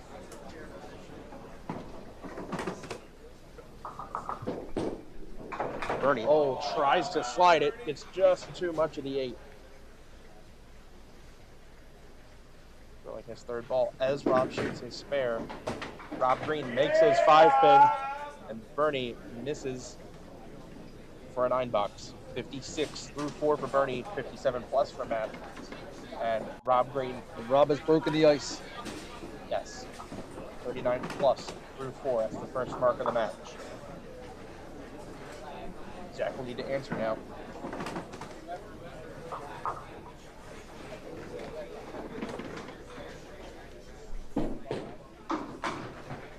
Does he answer? Oh, again. Another 7-8 for Bernie. So single pin broke for Zach Simonelli. He leaves the 9-pin.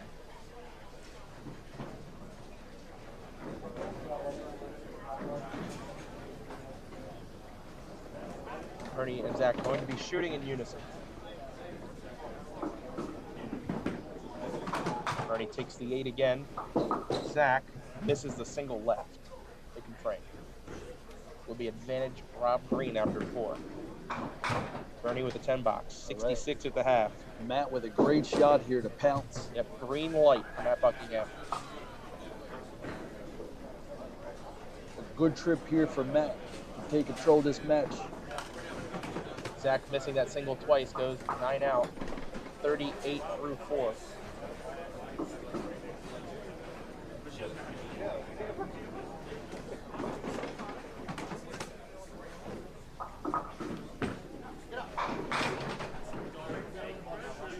Off the side, 6 count.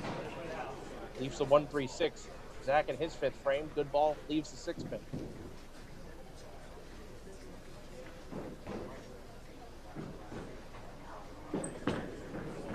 Matt off the side and makes it. Bread and butter. 73 plus to 66. Zach Simonelli converts in the 5th frame. 48 plus through 5.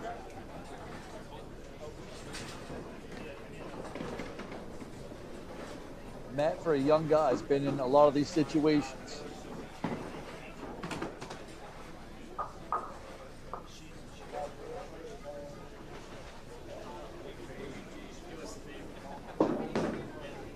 Rob Green on the spare, off the side.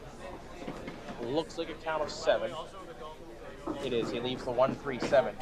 Matt Buckingham on the spare. He goes off the side, 2. and this time doesn't get away with it. A deuce. Costly 2 right there. Only a 9-pin lead at the half. Comes back. Good try at it. Leaves the 5-6. Rob Green missing completely on his spare shot. He will be open in the 5th.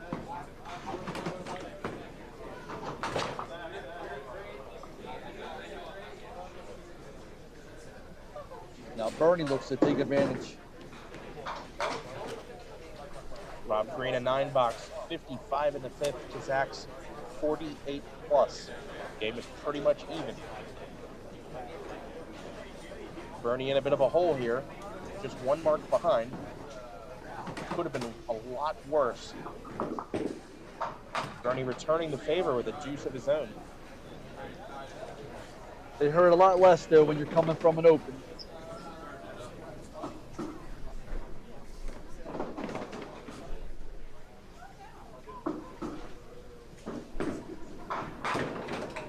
Bernie does not convert.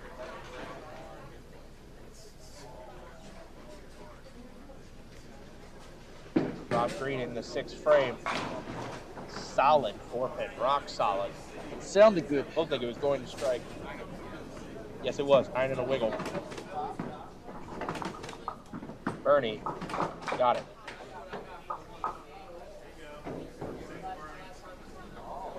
That's a 10 for. Yep. Missed single pin in the 6th frame for Rob Green. Big chance for Zach Simonelli as he steps up.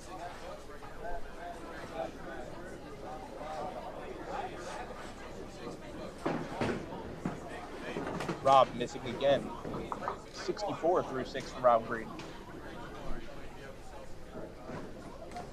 7th frame for Bernie.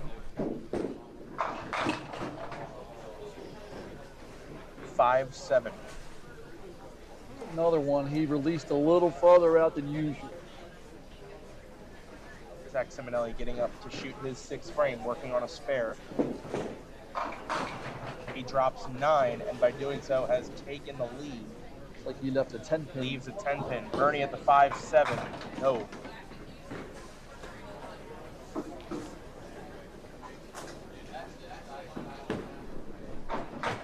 $10 for Bernie. Oh, not 1. 10. Zach Simonelli missing the 10 pin wide right. Buckingham still with the lead.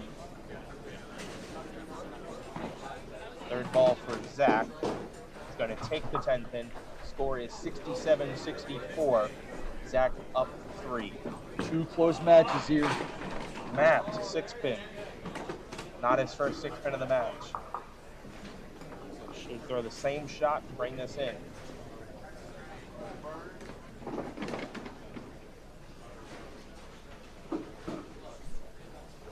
Matt at the 6. Got it. Will help him extend his lead. Currently at 8, plus this hit. Extend it to a 2-mark lead with 3 to go.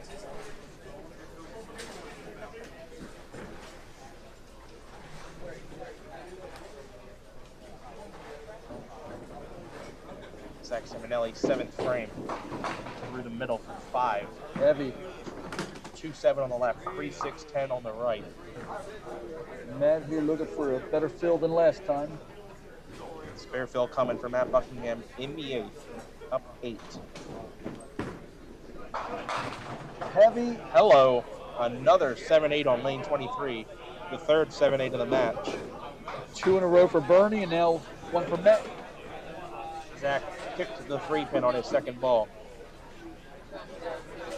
We'll take the count though. Zach 9 out, saves the 9 box. 76 through the 7th. Matt takes the 8 pin, now going for the 7 pin, he's got it. 112 through the 8 for Matt Buckingham. Crowd rallying behind Bernie a little. Still extends the lead, puts a lot of pressure on Bernie here.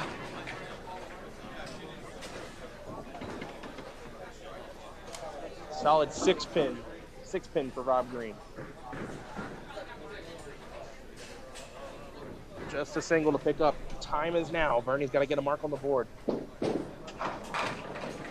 Does he get some help? Yes, he does. Leaves a 3 pin.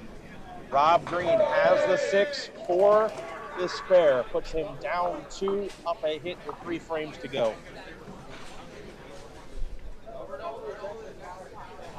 Bernie now on this scratch match.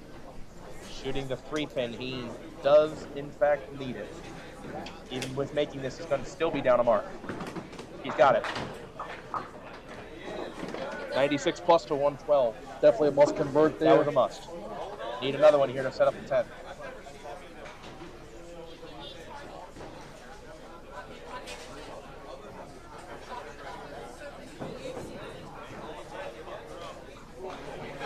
Although Matt on and open here. Rob Green on his spare fill. Drops 9, leaves the 5 pin. That extends his lead out to 7, 83 to 76. Spare fill for Bernie to pull back some pins. Through the middle for 5. That's costly. Damaging. Rob Green missing the 5 pin. Open frame for Rob in the 8th.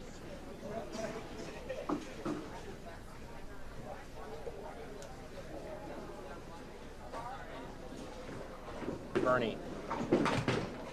Good try at it. Leaves the 2-4 as Rob Green takes a 10 box 93 through 8. Bernie a 10 box as well. 111 through the 9th. You can't help but feel disappointed there for Bernie. Like there was more out there that you didn't get. Zach Simonelli down 7. Chance to fire back. He cuts a duck. We have 2 sticks of lost wood in this Bernie Matt match. As you'd expect. Been some low counts though. 2 count by Matt and a 5 count there by Bernie. Definitely some bad Matt in the 9th. He strikes. Yes. And that could be the match right there for Matt Buckingham. Almost a dagger. Zach Simonelli did not convert for the spare. He does take the 4 pin for a 10 box. Doesn't lose any ground there. Down 7 with 2 frames to go. 93 to 86. Matt looking to deliver the knockout punch now. 9 on, 10 out. Bernie could strike 3 times to tie. Matt needs a mark to shut Bernie out.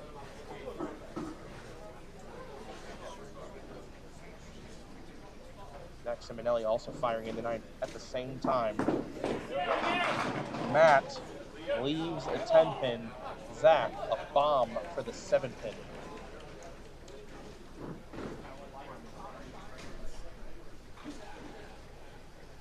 Matt spare here for the win.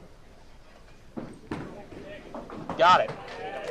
Game, set, and match. Matt Buckingham has won the star.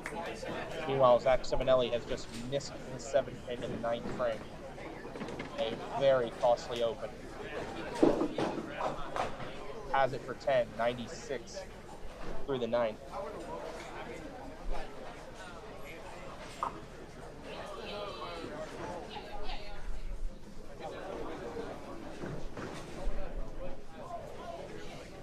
Final ball for Matt to lock it up. Of course, he cuts a duck. 144 will be enough, though.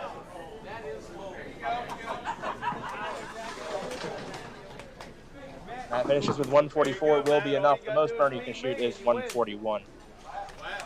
Matt Buckingham wins star number 2 on the Pop Whitten Pro Tour and the 3rd of his career. Bernie, that record-tying 11th, will have to wait.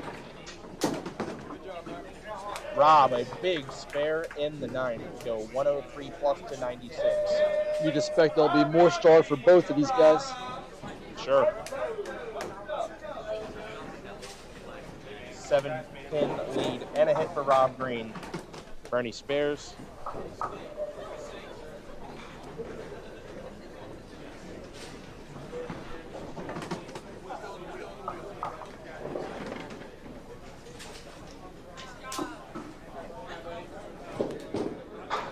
And of course, he strikes on the final ball. Final score 144 to 131. Rob Green on the spare. He drops 9. He leaves a 10 pin. Now that has extended his lead out to 16 pins. He needs to make this and get count to shut Zach out. If he misses, Zach needs a double to win. He's got it. And he's got it. Rob at 122 and a ball to go. Here comes the camera. There we are sitting in the back. Don't get dizzy. Don't get dizzy, folks. Rob at 122 and a ball to go. The most Zach can shoot is 126. Rob will need 5 on this ball to do it. Needs 5. Well, he has 5. He has shut 5. him out. Any way you have to do it. Off the corner for 5 to shut him out. That is enough. He finishes at 127. The most Zach can shoot is 126. Rob Green has just won his first star on the Parkville Pro Tour. That's awesome. A year ago, that guy couldn't even walk.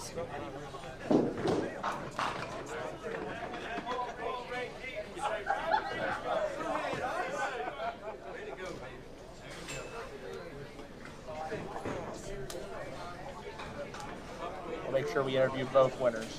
Absolutely.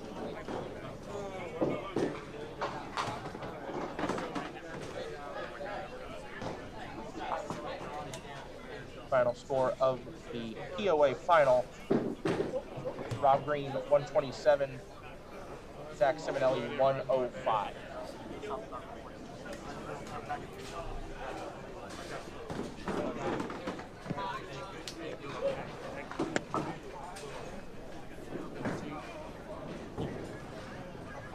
Helmet Boy in the chat. I know that's Seth Green.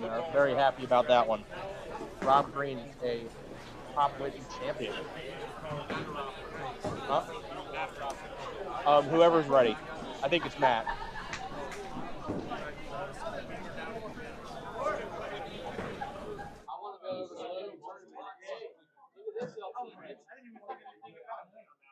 Thank you, guys. Thank you.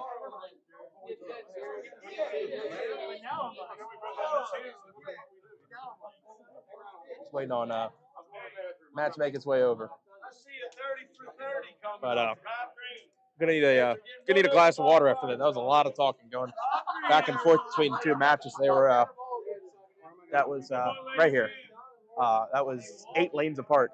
But, right, you can clip your mic on right there. There you go. All right, Matt. So I'll put you in the frame here. All right, Matt. So not your first time in this seat.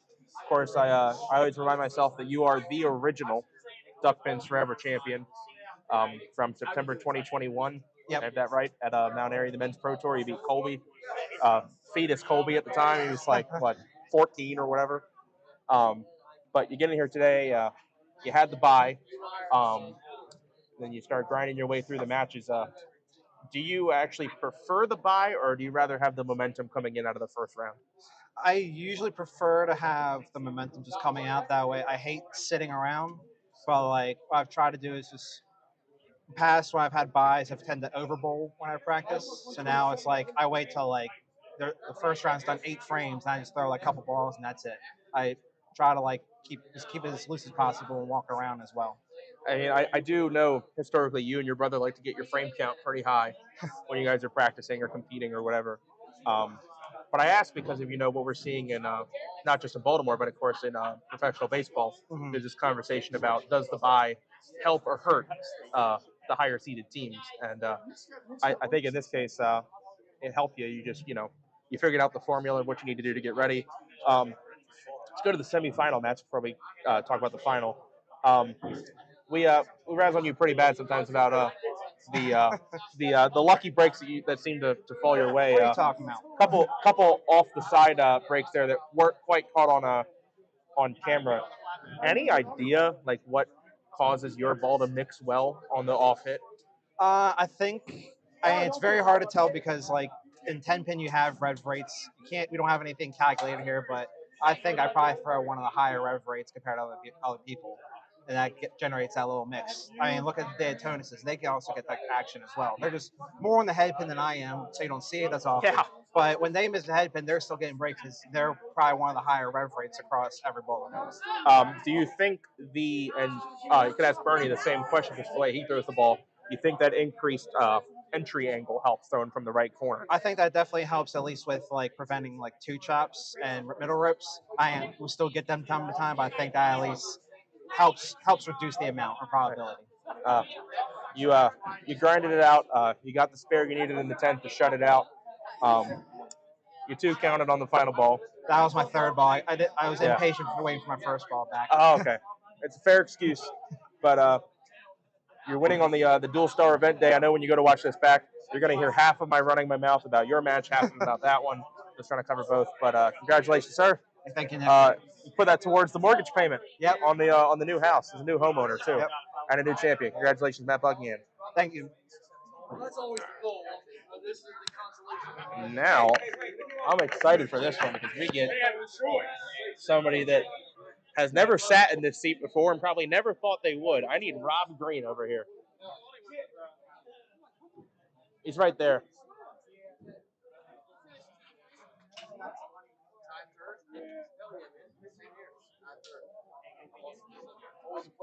Yeah, man.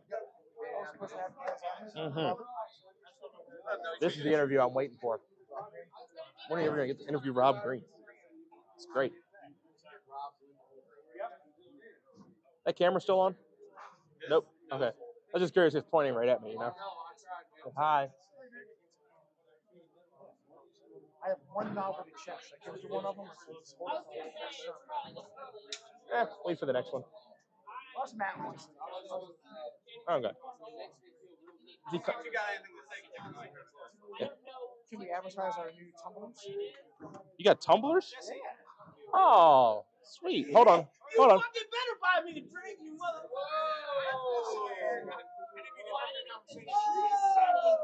Whoa. Hi, everybody. Drown him out. Go ahead. So, I want to thank everyone for coming out this weekend. This is a huge turnout. We had, 219 entries? 200 and some entries. I finally won a game on Sunday this season. Broke the over for 7th Street. You got a 1 for now. I got 3. I got the last 3. Yeah. And you won. Didn't you win the last game? Yeah, I need to win that game, sir. So you're on a win streak now. You're on 1 in a row. I'm just going to make another cut. Not as high as you, T. Think more. You know, No, Steve's